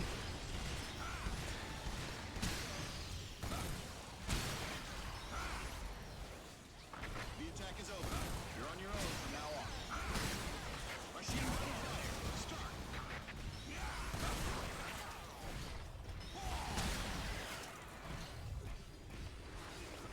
It's dangerous to enter the combat area. Don't call us for nothing. Let's go. Me look at the NPCs firing. It's a machine gun. Sorry for getting you all into this. Yes, sir. Weapon system activated.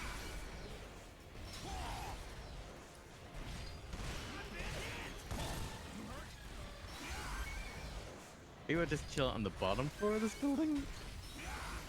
Maybe?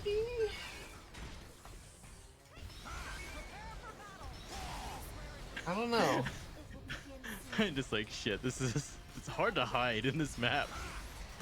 Yeah, and the building is basically the one building that you can hide in. Yep. But, like, you know, the danger is that if you need to be rescued, it's pretty hard to rescue you. Yep.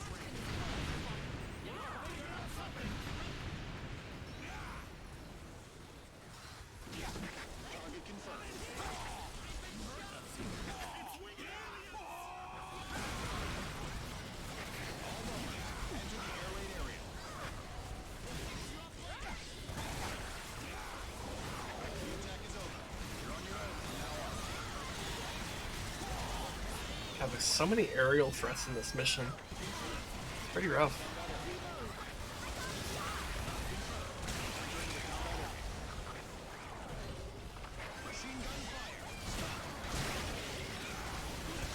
Dude, low-key, the fucking roly-polies are kind of an aerial threat, 'cause they're actually really good at jumping. I mean, as a winged Evermain, I've experienced pretty incredible moments with roly-polies.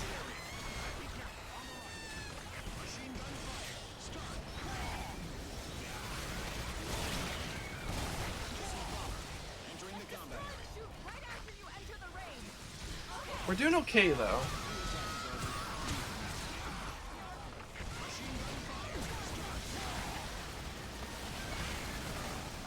Can't find the egg-shaped ship. Can't find it. Even if we found it, there would be nothing we could do about it. We can't even destroy a mothership, let alone their command ship. I do find the whole thing of, like, we can't even destroy a mothership. It's like, have you tried hitting it from underneath? Because that's how you kill it. But then again, these are also this is the same organization that couldn't figure out how to destroy transport ships, and then were surprised when you figured out, hey, if you just shoot them from below when they have their thing open, Shoot them in the grundle. they die. Yeah, shoot them on the grundle, guys. Come on, what's so hard about that? Oh, I accidentally got in the structure. Okay.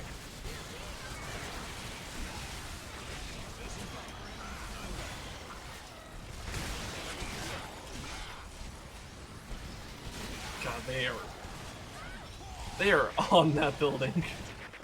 But I guess that's kind of the core of your strat, isn't it? Yeah.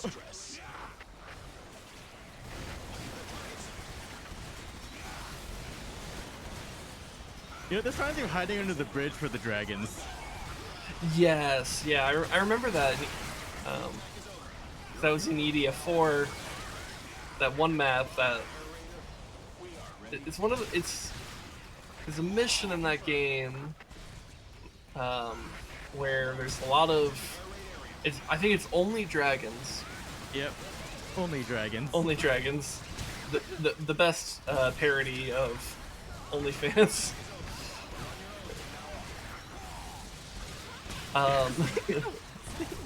Dragon. That moment when someone outs themselves when they're teasing somebody else. Oh yeah? Was it another two VTubers collabing on like a Smasher Pass thing, and they got to a dragon. Oh yeah. And here one is like, yeah, one of my subathon goals is if we get to 3,000 subs, I'll just buy a bad dragon and display it.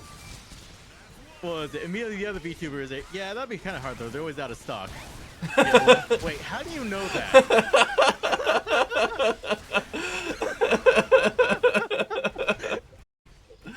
The other one just immediately, how do you know that?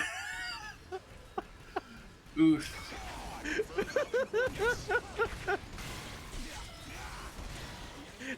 Does she elaborate? No. Monster in the vicinity!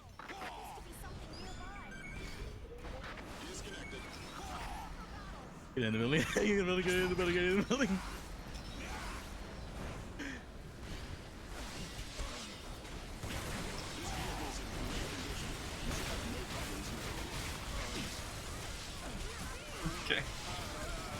Oh no! God, if I could... You were like... Oh no. I actually don't know if I could grab you. Okay, I managed to finagle my way in there. I'm just trying to get my strikes off. Yep, that's why I wanted you up. Unfortunately, I died.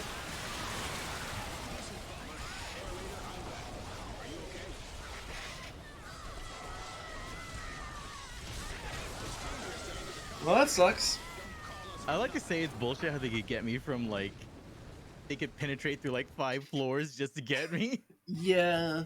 Help out Storm 4! It, I don't understand how that works, because it's clearly not like that they are just like ignoring the terrain, because like only some of it gets through. This is Storm 4. But some of it does get through. Rescue team is on its way.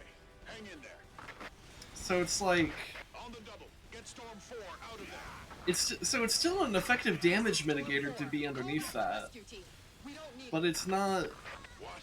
We're surrounded by monsters. We don't need rescue anymore. it's not Save the the most resources. solid barrier. Sorry for getting you all into this.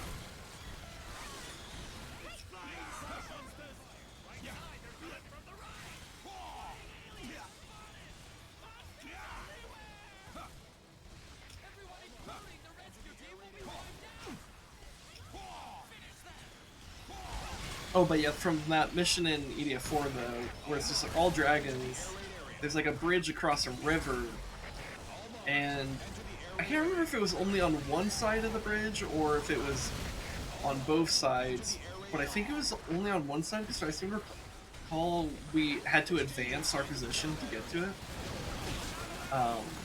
But regardless, on at least one side of that river, the bridge has like a little walkway underneath, right underneath the bridge. And it's a pretty small area, but it's enough to actually take cover in. And what Resdog ended up doing for that is, he was of course air reader in that. We stood in that exact spot, and The entire mission. and he just called a bunch of sprite falls down on our exact position, the entire mission. And Because the dragons always dive bomb at a 90-degree angle above us. yeah, because if you've noticed the behavior of the tadpoles here, they're literally a copy paste behavior of the dragons from EDF 4. It might also explain why they shoot fire, because they're literally a copy and paste of that, except now they have a tadpole body instead of a dragon body.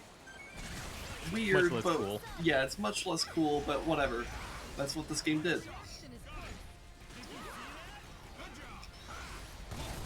But yeah, we were able to just like, we were just like basically camped in like a really tight like corridor type situation, and it's like, somehow this is working, but literally it wouldn't take much for this to go wrong.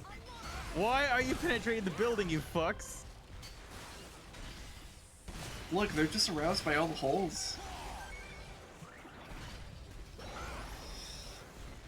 Ugh. I confirm dropping coordinates.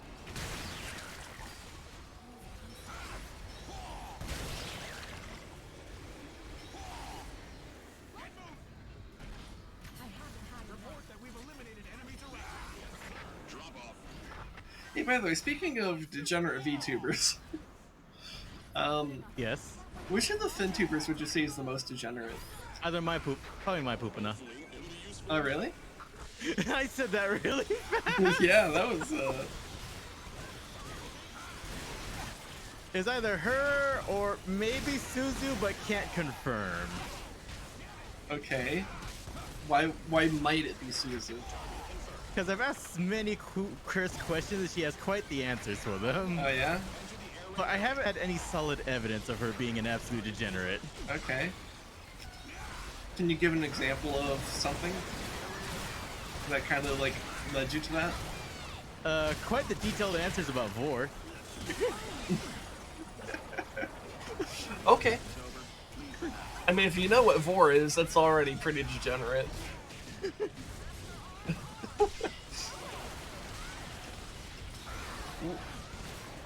Okay, where are you?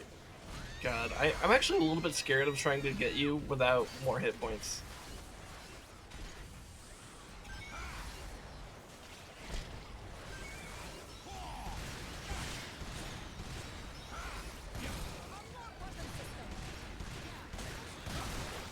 Yeah, I'm kind of wondering if we should try something. Oh, I'm in the building. Very good. Oh my god. No! Okay. Do your thing. Also, what are you thinking of maybe trying?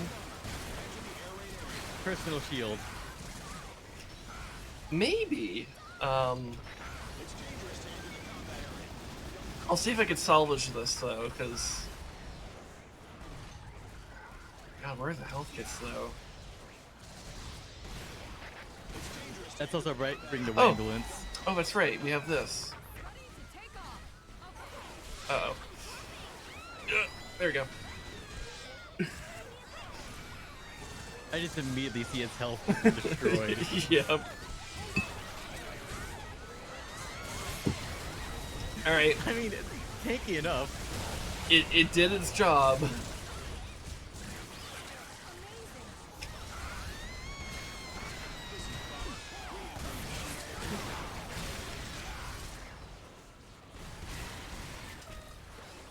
Okay.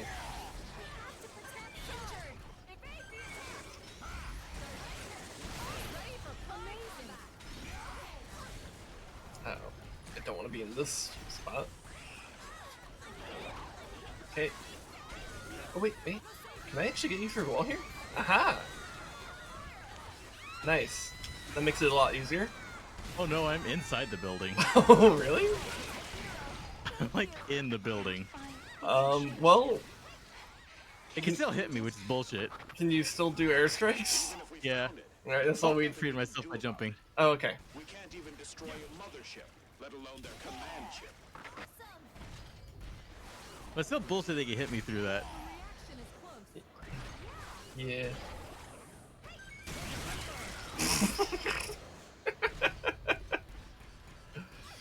Where's the last one? There it is. Oh god, there's such a health kit shortage. Yep. Confirmed. Monster. Why did you choose to I love how it's just like monster. I'm like, oh really? You don't fucking say. God, that's a lot of wasps.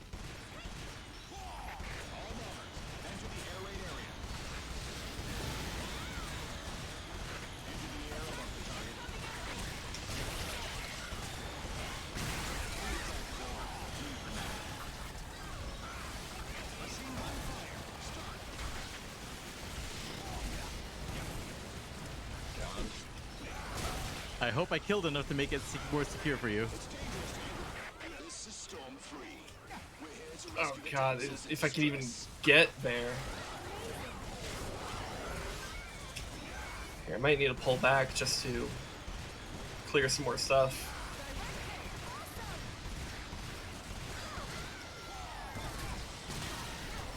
I also don't have enough health to revive you, so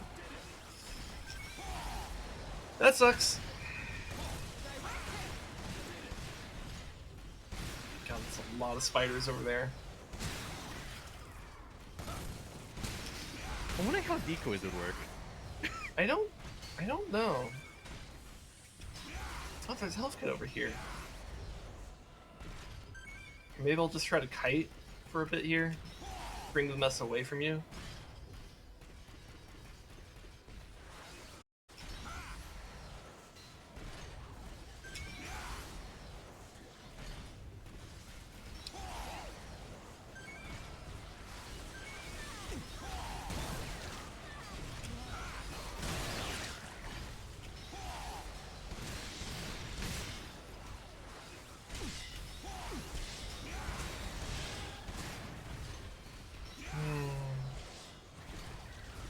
Okay, I see a big health kit in that mess, but it is in the mess.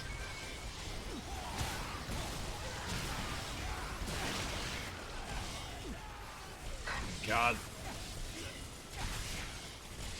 Let me up!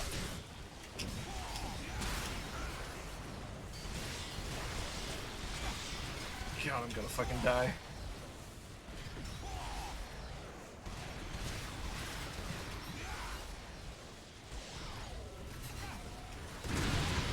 Fuck.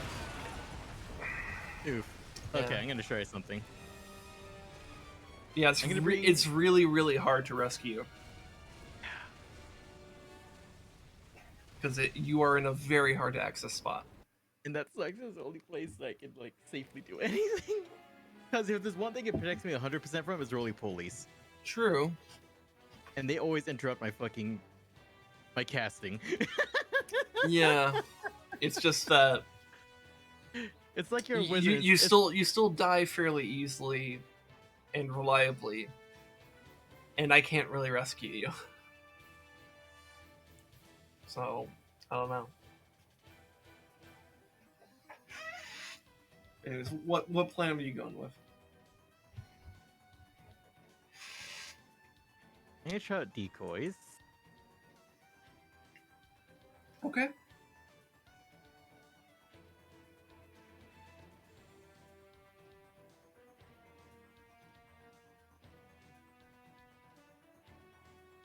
There we go.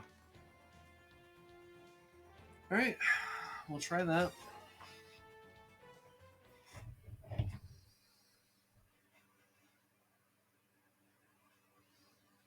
I hope decoys have like aggro override or something, because I hope so too. But even if they don't, they'll aggro something. And that might be enough.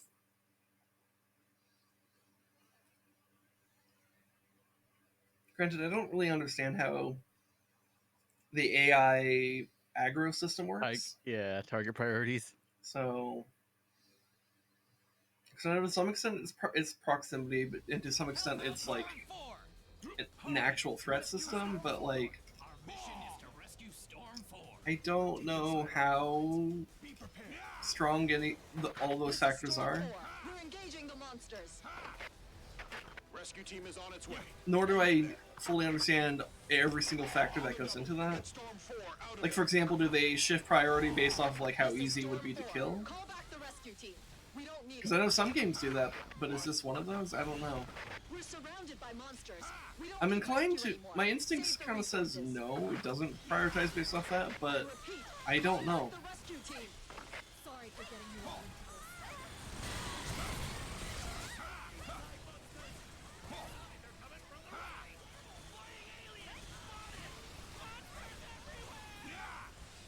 Everyone, including the rescue team, will be wiped out. Finish them.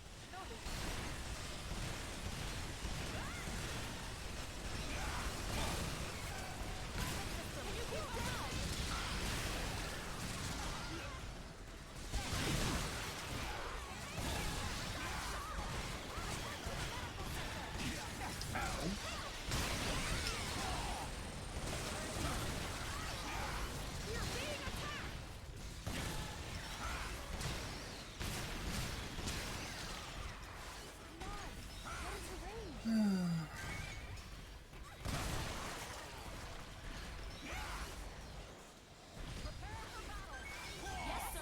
See if you can handle the attack from the sky.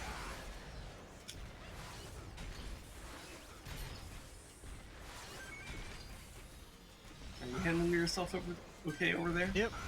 All right.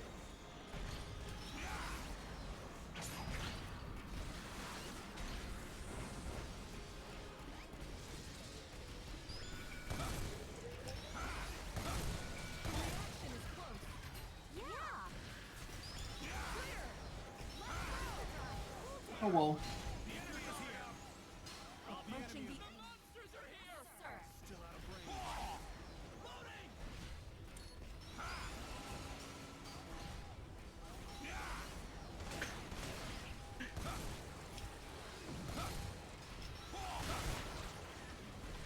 It's winged aliens! Beam. We'll give you some medicine later.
that seemed to work pretty well. It kind of did. That's crazy. Yeah, roly-polies are still assholes, but like, yeah, that went alright.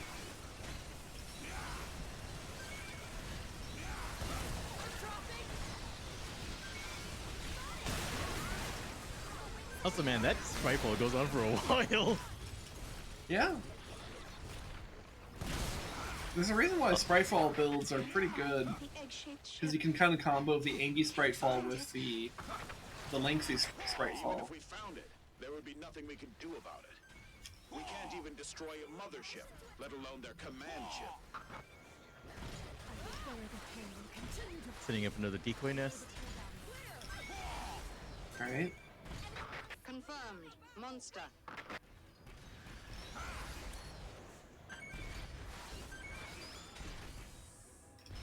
Also, I laugh how fast this ambulance can turn around.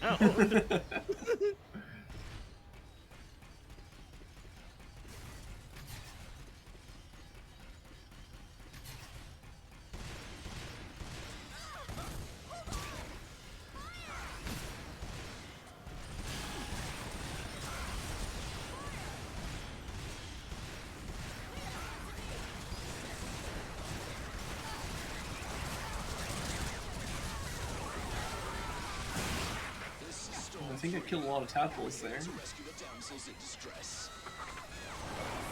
We got Grim Reapers on the map.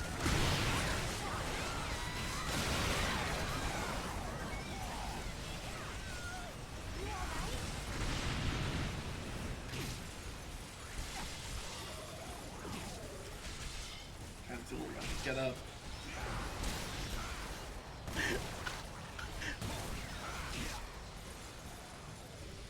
I want to see if I could get to the Grim Reapers, because they'll actually be pretty useful.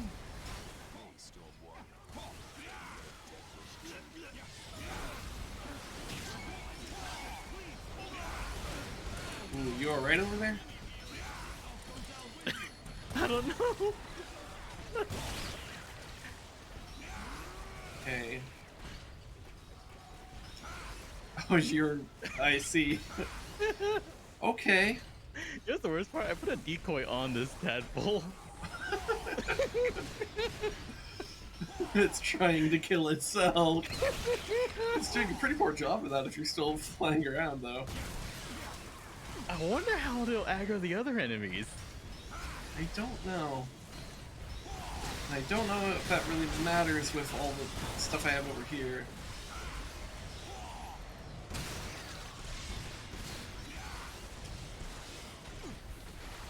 Oh my god, I see bees trying to chase the decoy. Yeah. God, I don't have enough There's bees mobility. chasing the decoy. Okay, so that works. I just cannot. And he keeps flying higher and higher trying to get it. Okay.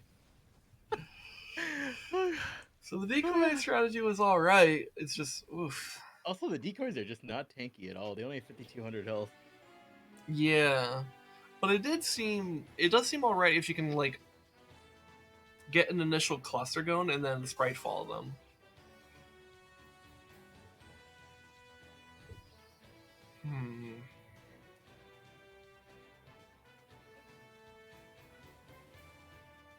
It's just so hard to deal with so many enemies.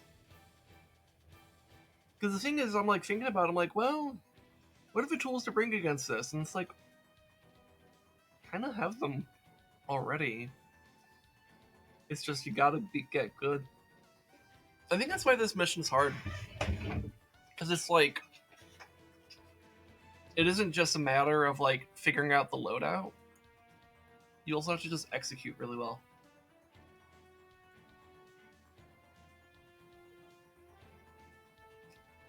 Yeah, I'm gonna try to get inside that building in, but I brought a personal shelter. Okay. So we're not doing the decoys then? Yeah. Okay.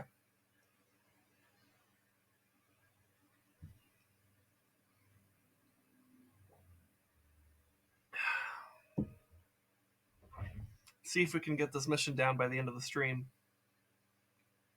We got through the boss rush. Now it's this. Yeah.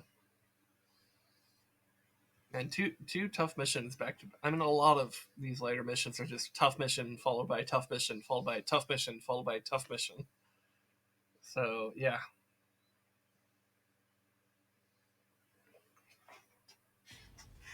Help out Storm 4! Hurry! Rescue Storm 4! Our mission is to rescue Storm 4. We're deep inside enemy lines. Be prepared. This is Storm 4. We're engaging. But man, I wish I had some amount of visual gauge Rescue on team like is on its way. Hang in there. when On the double. I have Get like Storm 4 out of there. jumps and boosts available. This is Storm 4. Call back the rescue team. We don't need it.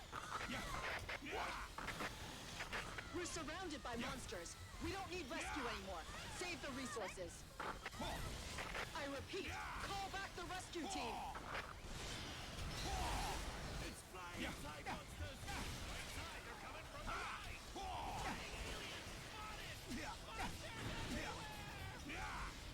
Everyone, including the rescue team, will be wiped out!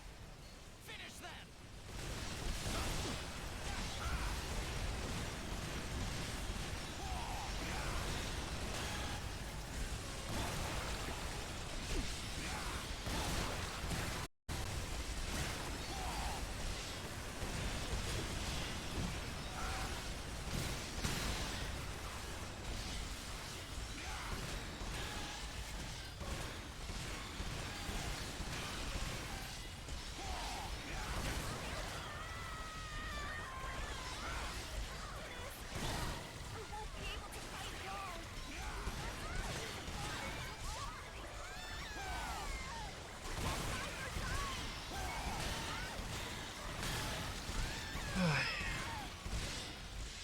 I cleared out most of my storms. There's just not enough to justify me using a strike.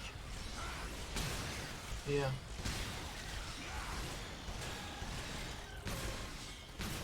Oh my god, my shotgun was in the wall, so it wasn't actually doing anything.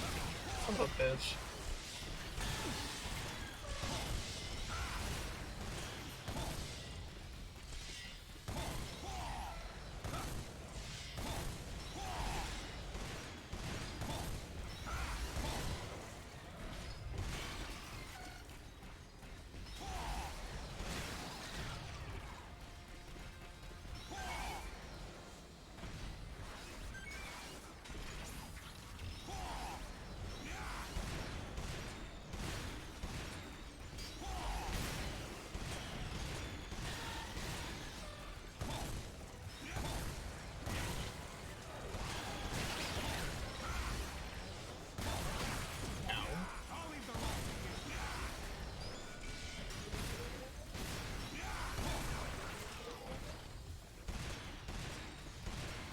Alright.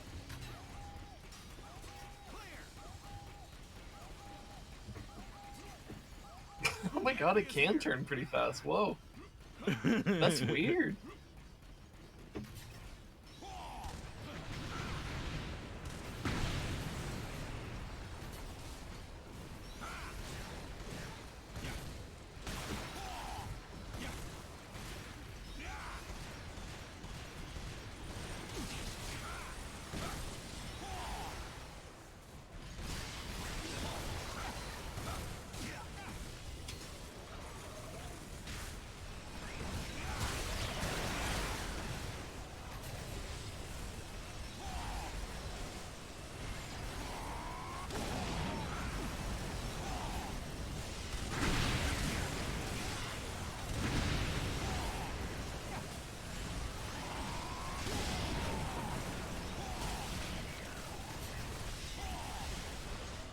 The creator of this weapon must be a genius.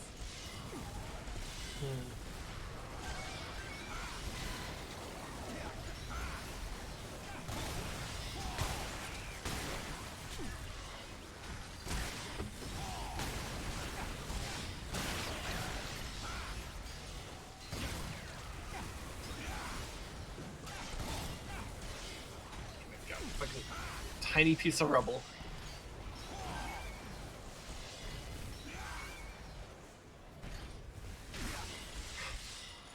Fucking goddamn roly polies.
feel like the spine driver always shoots just a touch lower than I expect it to. Or just a tad too. I don't know.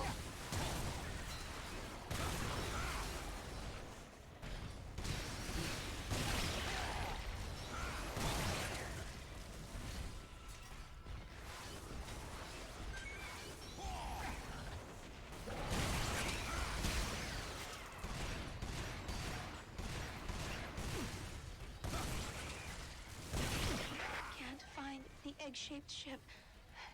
Can't find I it. hate that boost Even cannot if we found it, go over a 1 foot barrier. we can't even destroy a mothership, let alone their Very frustrating.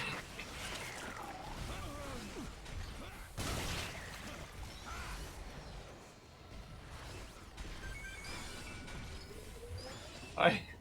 Hi. Oh man, you're like right in my face. Yep.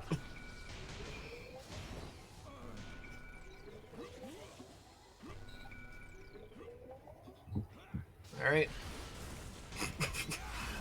I had a jank exit from that vehicle.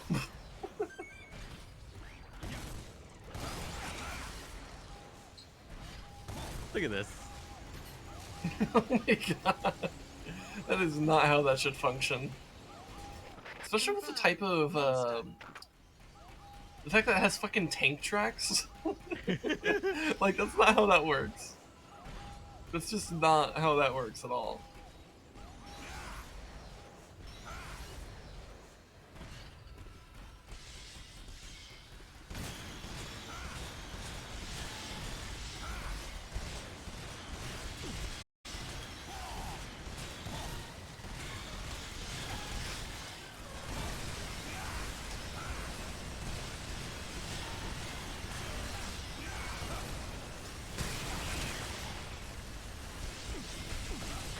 This is Storm 3. We're here to rescue the damsels in distress.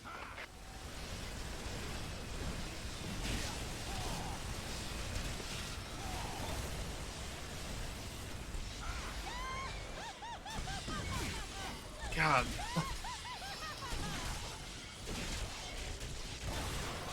I think one of the worst parts about dealing with roly polies is that the knockdown is genuinely very long. Oh great, I got in here without meaning to. Oh god, I kinda hate the parking structure. A lot.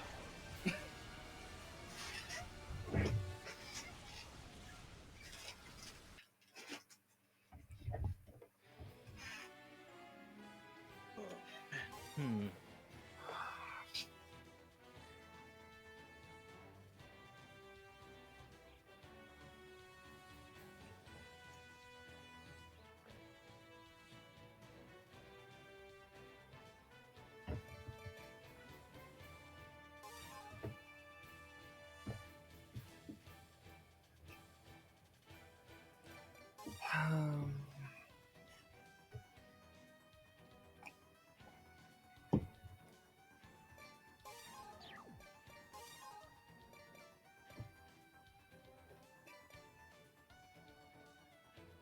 Yeah, I'm gonna stack a bunch of berries.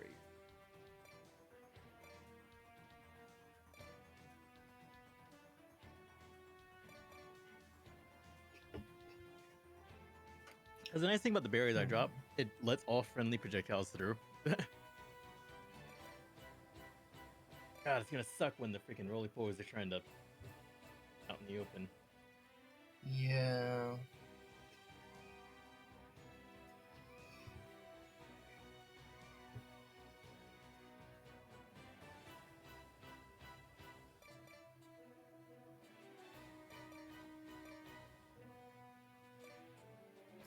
I wonder if I should bring this mortar instead of the dispersal mortar. I wonder if it might be better.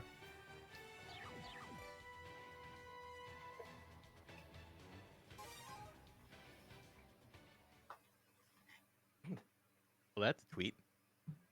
What? You ever nut so hard your vision temporarily improves?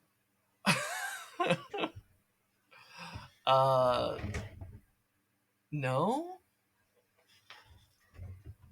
I just want to attain this nut.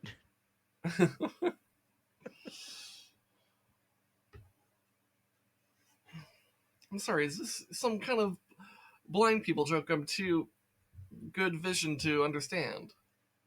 Your wife's your wife has shitty vision. I have shitty vision. Jojo has shitty vision. Daniel has Arno has shitty shitty vision. vision. Daniel has shitty vision. Rescue Storm 4. Our Like mission all is my to friends Storm need 5. glasses. We're deep inside I don't. Be prepared. This is Storm 4. We're engaging the monsters. Rescue team is on its way. Hang in there. On the double. Get Storm 4 out of there. This is Storm 4. Call back the rescue God, I swear to team. God, We don't need it. boost taking like at least twice as long as fucking dashes to recover is so infuriating. Save the resources. I repeat, call back the rescue team.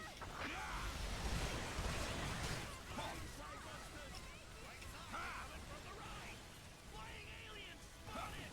Monsters everywhere! Everyone, including the rescue team, will be wiped out! Finish that!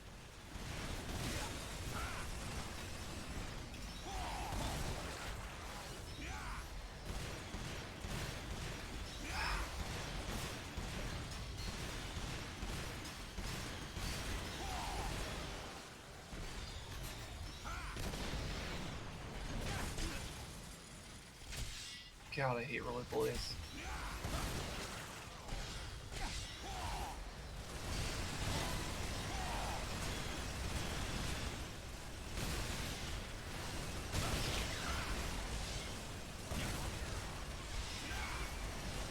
It's kind of wild how ants are literally the only swarm thing they don't throw at us. Right? Well, I guess they don't throw drones at us either, but like, you know.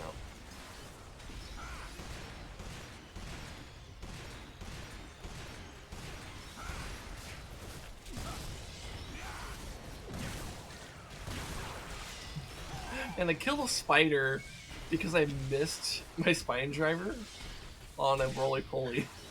Oh no! I got grabbed. I'm going to my safe. I think I found. Oh my god! I think I found a safe zone.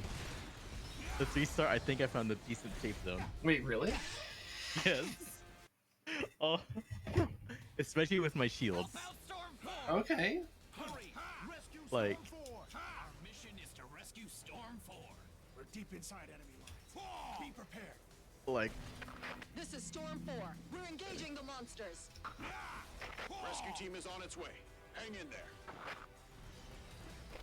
On the double. Get Storm 4 out of there. This is Storm 4. Call back the rescue team. We don't need it. What? We're surrounded by monsters. We don't need rescue anymore.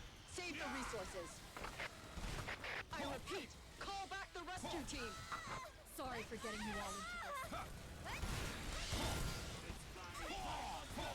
Right side, they're coming from the right! Flying aliens spotted! Monsters everywhere! Everyone, including the rescue team, will be wiped out! Finish that! You're an extraordinary man, Aaron.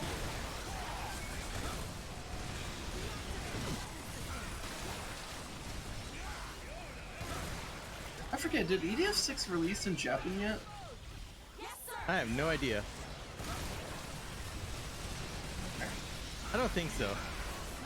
Okay. So it's still a while for it. Before Yeah. Okay. That's fine.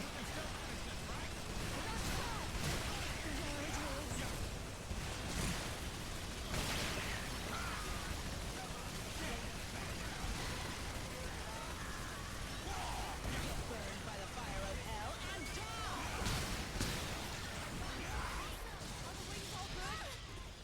die! Okay, leave those last few enemies. I'm recharging my shields. Okay.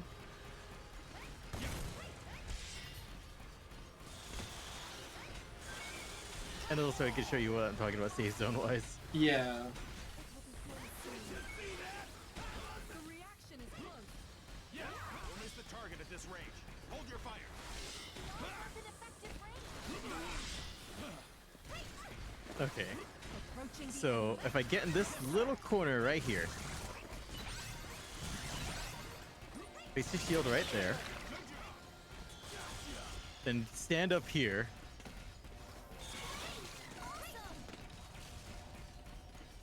It's done. Exterminated! The sensor is responding. Stay on guard. Take this! Prepare for battle. So why is that? Yes, sir. Oh, one got placed sideways. I was like, what's going on here?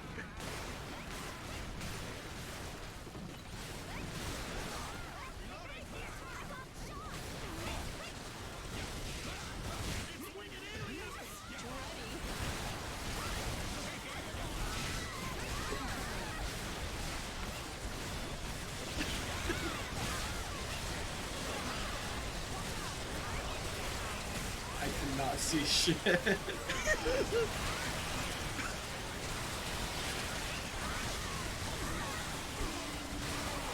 I can't see or hear anything. Okay, I found the stairs. Alright, I'm here. Most of the shields are gone, but we killed basically almost everything already. Okay. Recharging the shields. Alright. And unlike the fucking parking structure, it's actually solid. Yeah, that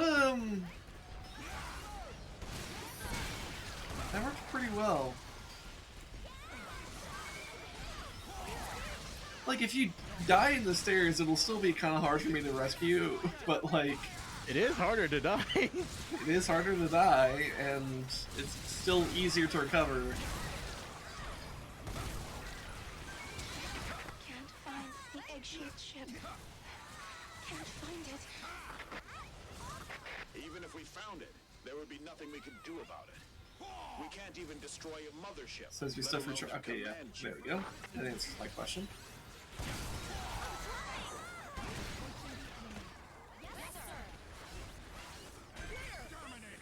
And each layer of shielding is 42,000 health. Confirmed. Monster. It's pretty good. Fight to the end, no matter what. That's EDF. Switch to burst mode. God, imagine how stressful this strat is, like, for like IRL, like if it was like actual people. Yeah, I don't know. Output is dropping?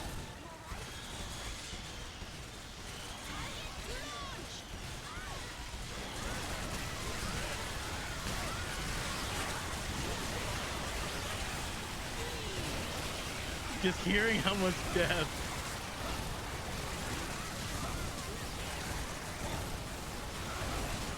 This is Storm 3. We're here to rescue the damsels in distress. Here, I'll see if I could go get the Grim Reapers. Found them. Hey, Storm 1. Have you got a death wish too?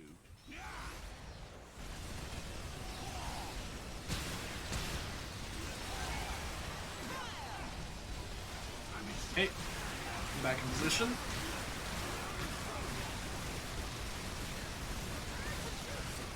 This is a shockingly good position.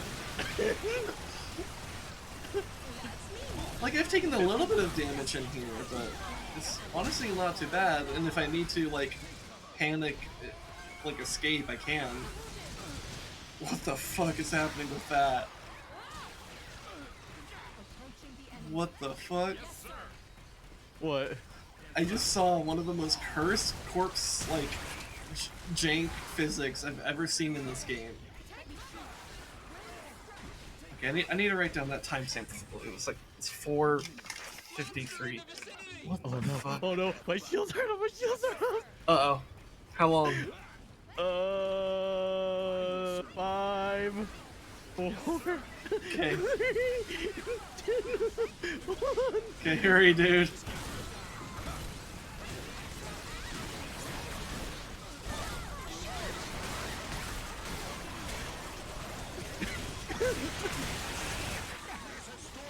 Oh my god. Alright, Storm 2 Oh, I is don't on think the I picked board shields now. right. Hopefully that's a good enough position for them. And I need to kind of panic escape right now. And I got roly-poly. Oh god. Okay, that's unfortunate.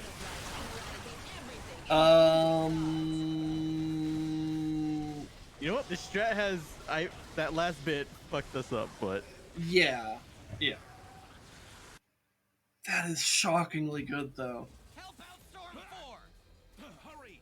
Rescue Storm 4! I guess I should just mainly just make sure I capture like Storm 4 and then Storm 4, and yeah. just get the fuck This back. is Storm 4. I don't need to Check clear the shit. monsters.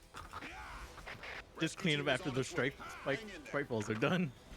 Yeah, like it's fine if I kill some of them here, but like Out of there. mostly just need to. This is Storm 4. Call back the All right. rescue team. We don't need it. All right, I have her, so I'm making my way We're over there. surrounded by monsters. We don't need rescue anymore. Save the resources. Sorry for getting you all into this. That is a good fucking position. Side monsters! Right side, they're coming from the right! Flying aliens! Everyone, including the rescue team, will be wiped out! Okay, found the stairs. Hello. Hello. I can't even see myself dancing.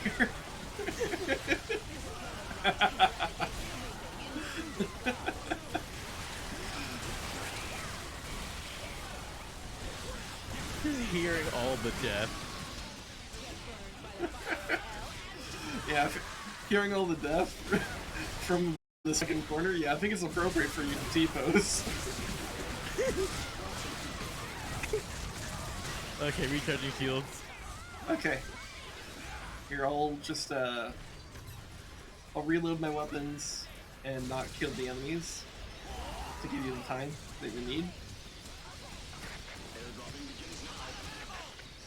How long does it take to recharge those? I don't know. I didn't time. I think it's like 30 something seconds. I think. That's a pretty long time. But not unworkable. Okay, now it's back. Shields are back. Okay, then we really want to clear this left right now. Okay. Send over another one later.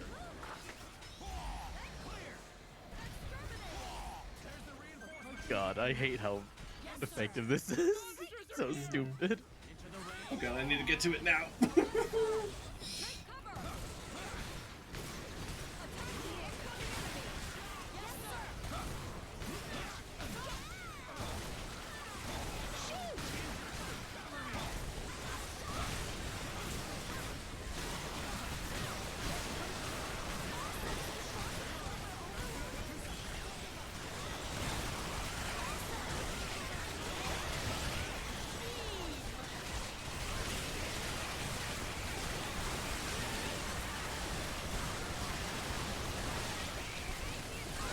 We found our new bridge. Well, yeah, we found the new. This dude. It fits so well too because it's also like very tight quarters. But super fast, and like there's still ways in which Oh, my like. shields are broken. Okay, yeah. I can start recharging them. Oh, Yep. there's enough stuff gone that I think I can just clear this myself.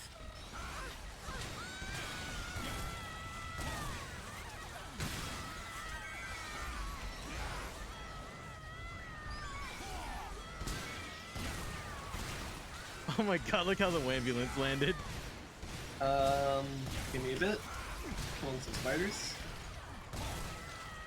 Also, there's just this wing diver screaming over here. It's like, ah! Yeah, I don't know what's up with her. Ah! Oh, she's been grabbed. That's why.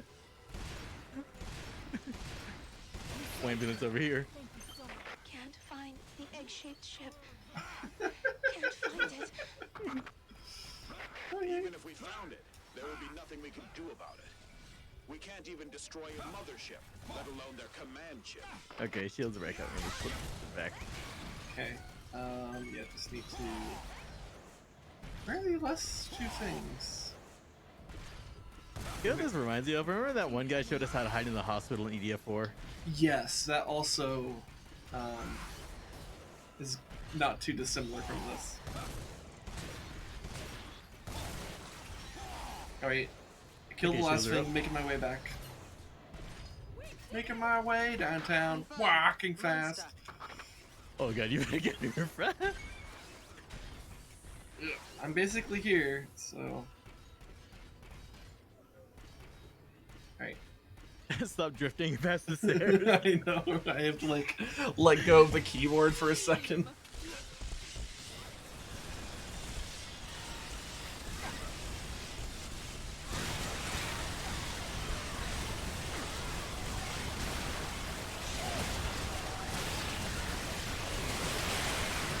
This is amazing though.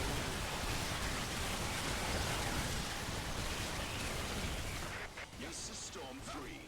We're here to rescue the damsels in distress. Oh wow, they actually brought my shields down. Alright, getting Grim Reapers then. That did clear a lot of it, and a lot of those were tadpoles that died, which are, The worst. yeah, they're well, not necessarily the worst, but they're the deadliest.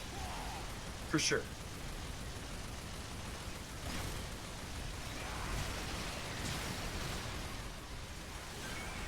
The circuit burnt out. Repair it now. The creator of this weapon. My shields are back up, but they're just enough of a crowd was dangerous, but I don't know if it justifies a strike. I guess it depends on how expensive your strikes are. True. But also it might actually kill everything instead of like leaving a few. Do you need just a few left, though? True, my shields are left. Okay. But also, I can clear it, don't worry. yeah. Yeah, if you spent too much time being indecisive, and we're at the point where we're mopping up, so. Though, dying still sucks. Yeah, all it takes is one. True.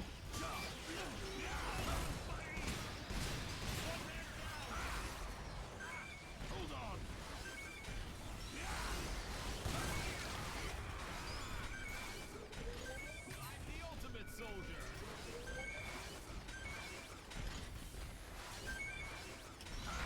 I've confirmed dropping coordinates. Okay. Yes, sir. Okay, killed the last thing. Monster in the vicinity! Alright. The real test. Yeah, this is kind of the moment of truth. If it allows us to get through this wave, we win. Because I believe this is the final wave.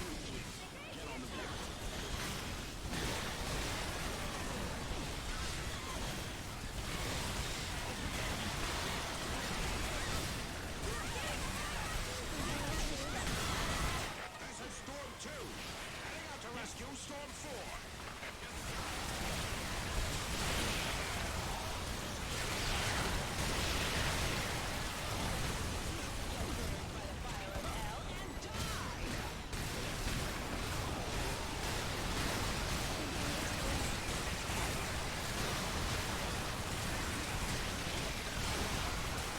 Okay, I took a big hit. I'm gonna step out.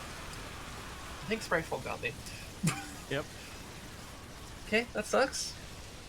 I can't jump out. Oh.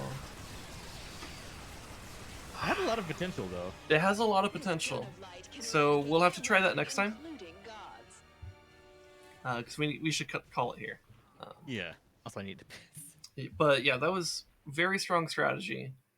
We'll have to remember that for next time. In the meantime, thanks to everyone for coming by for this stream. I really appreciate the company and the chill vibes. Come by tomorrow for some Together Tuesday with ResDog. We'll be doing some more Gauntlet. We'll be doing it on hard difficulty. Because we blasted through it on normal difficulty last week. So, yeah, come by for that tomorrow. It'll be fun. And, yeah. And then next week, we'll actually be back to doing Zelda. Because Buddy has been found. He just needs to be caught up. So I'm going to work on that this week. Off stream. And then next week we'll come back, we'll do some Zelda. I don't know if I'll do just like a 2 to 3 hour section of Zelda like I normally do, or if I'll make the whole stream Zelda to kind of catch us up. But I'll figure it out. Whatever I do is what I do. but we will have Zelda back next week. And so that'll be a nice little return to form. And yeah. In the meantime, let's go ahead and prepare to raid Grey Cat Cafe. Looks like she's streaming Elden Ring. So let's go give her some love. And I hope you guys will take care of yourselves. Remember, love yourself, respect yourself, take care of yourself. Because you're worth it. Alright? Now go give some love to Grey Cat. She's cool.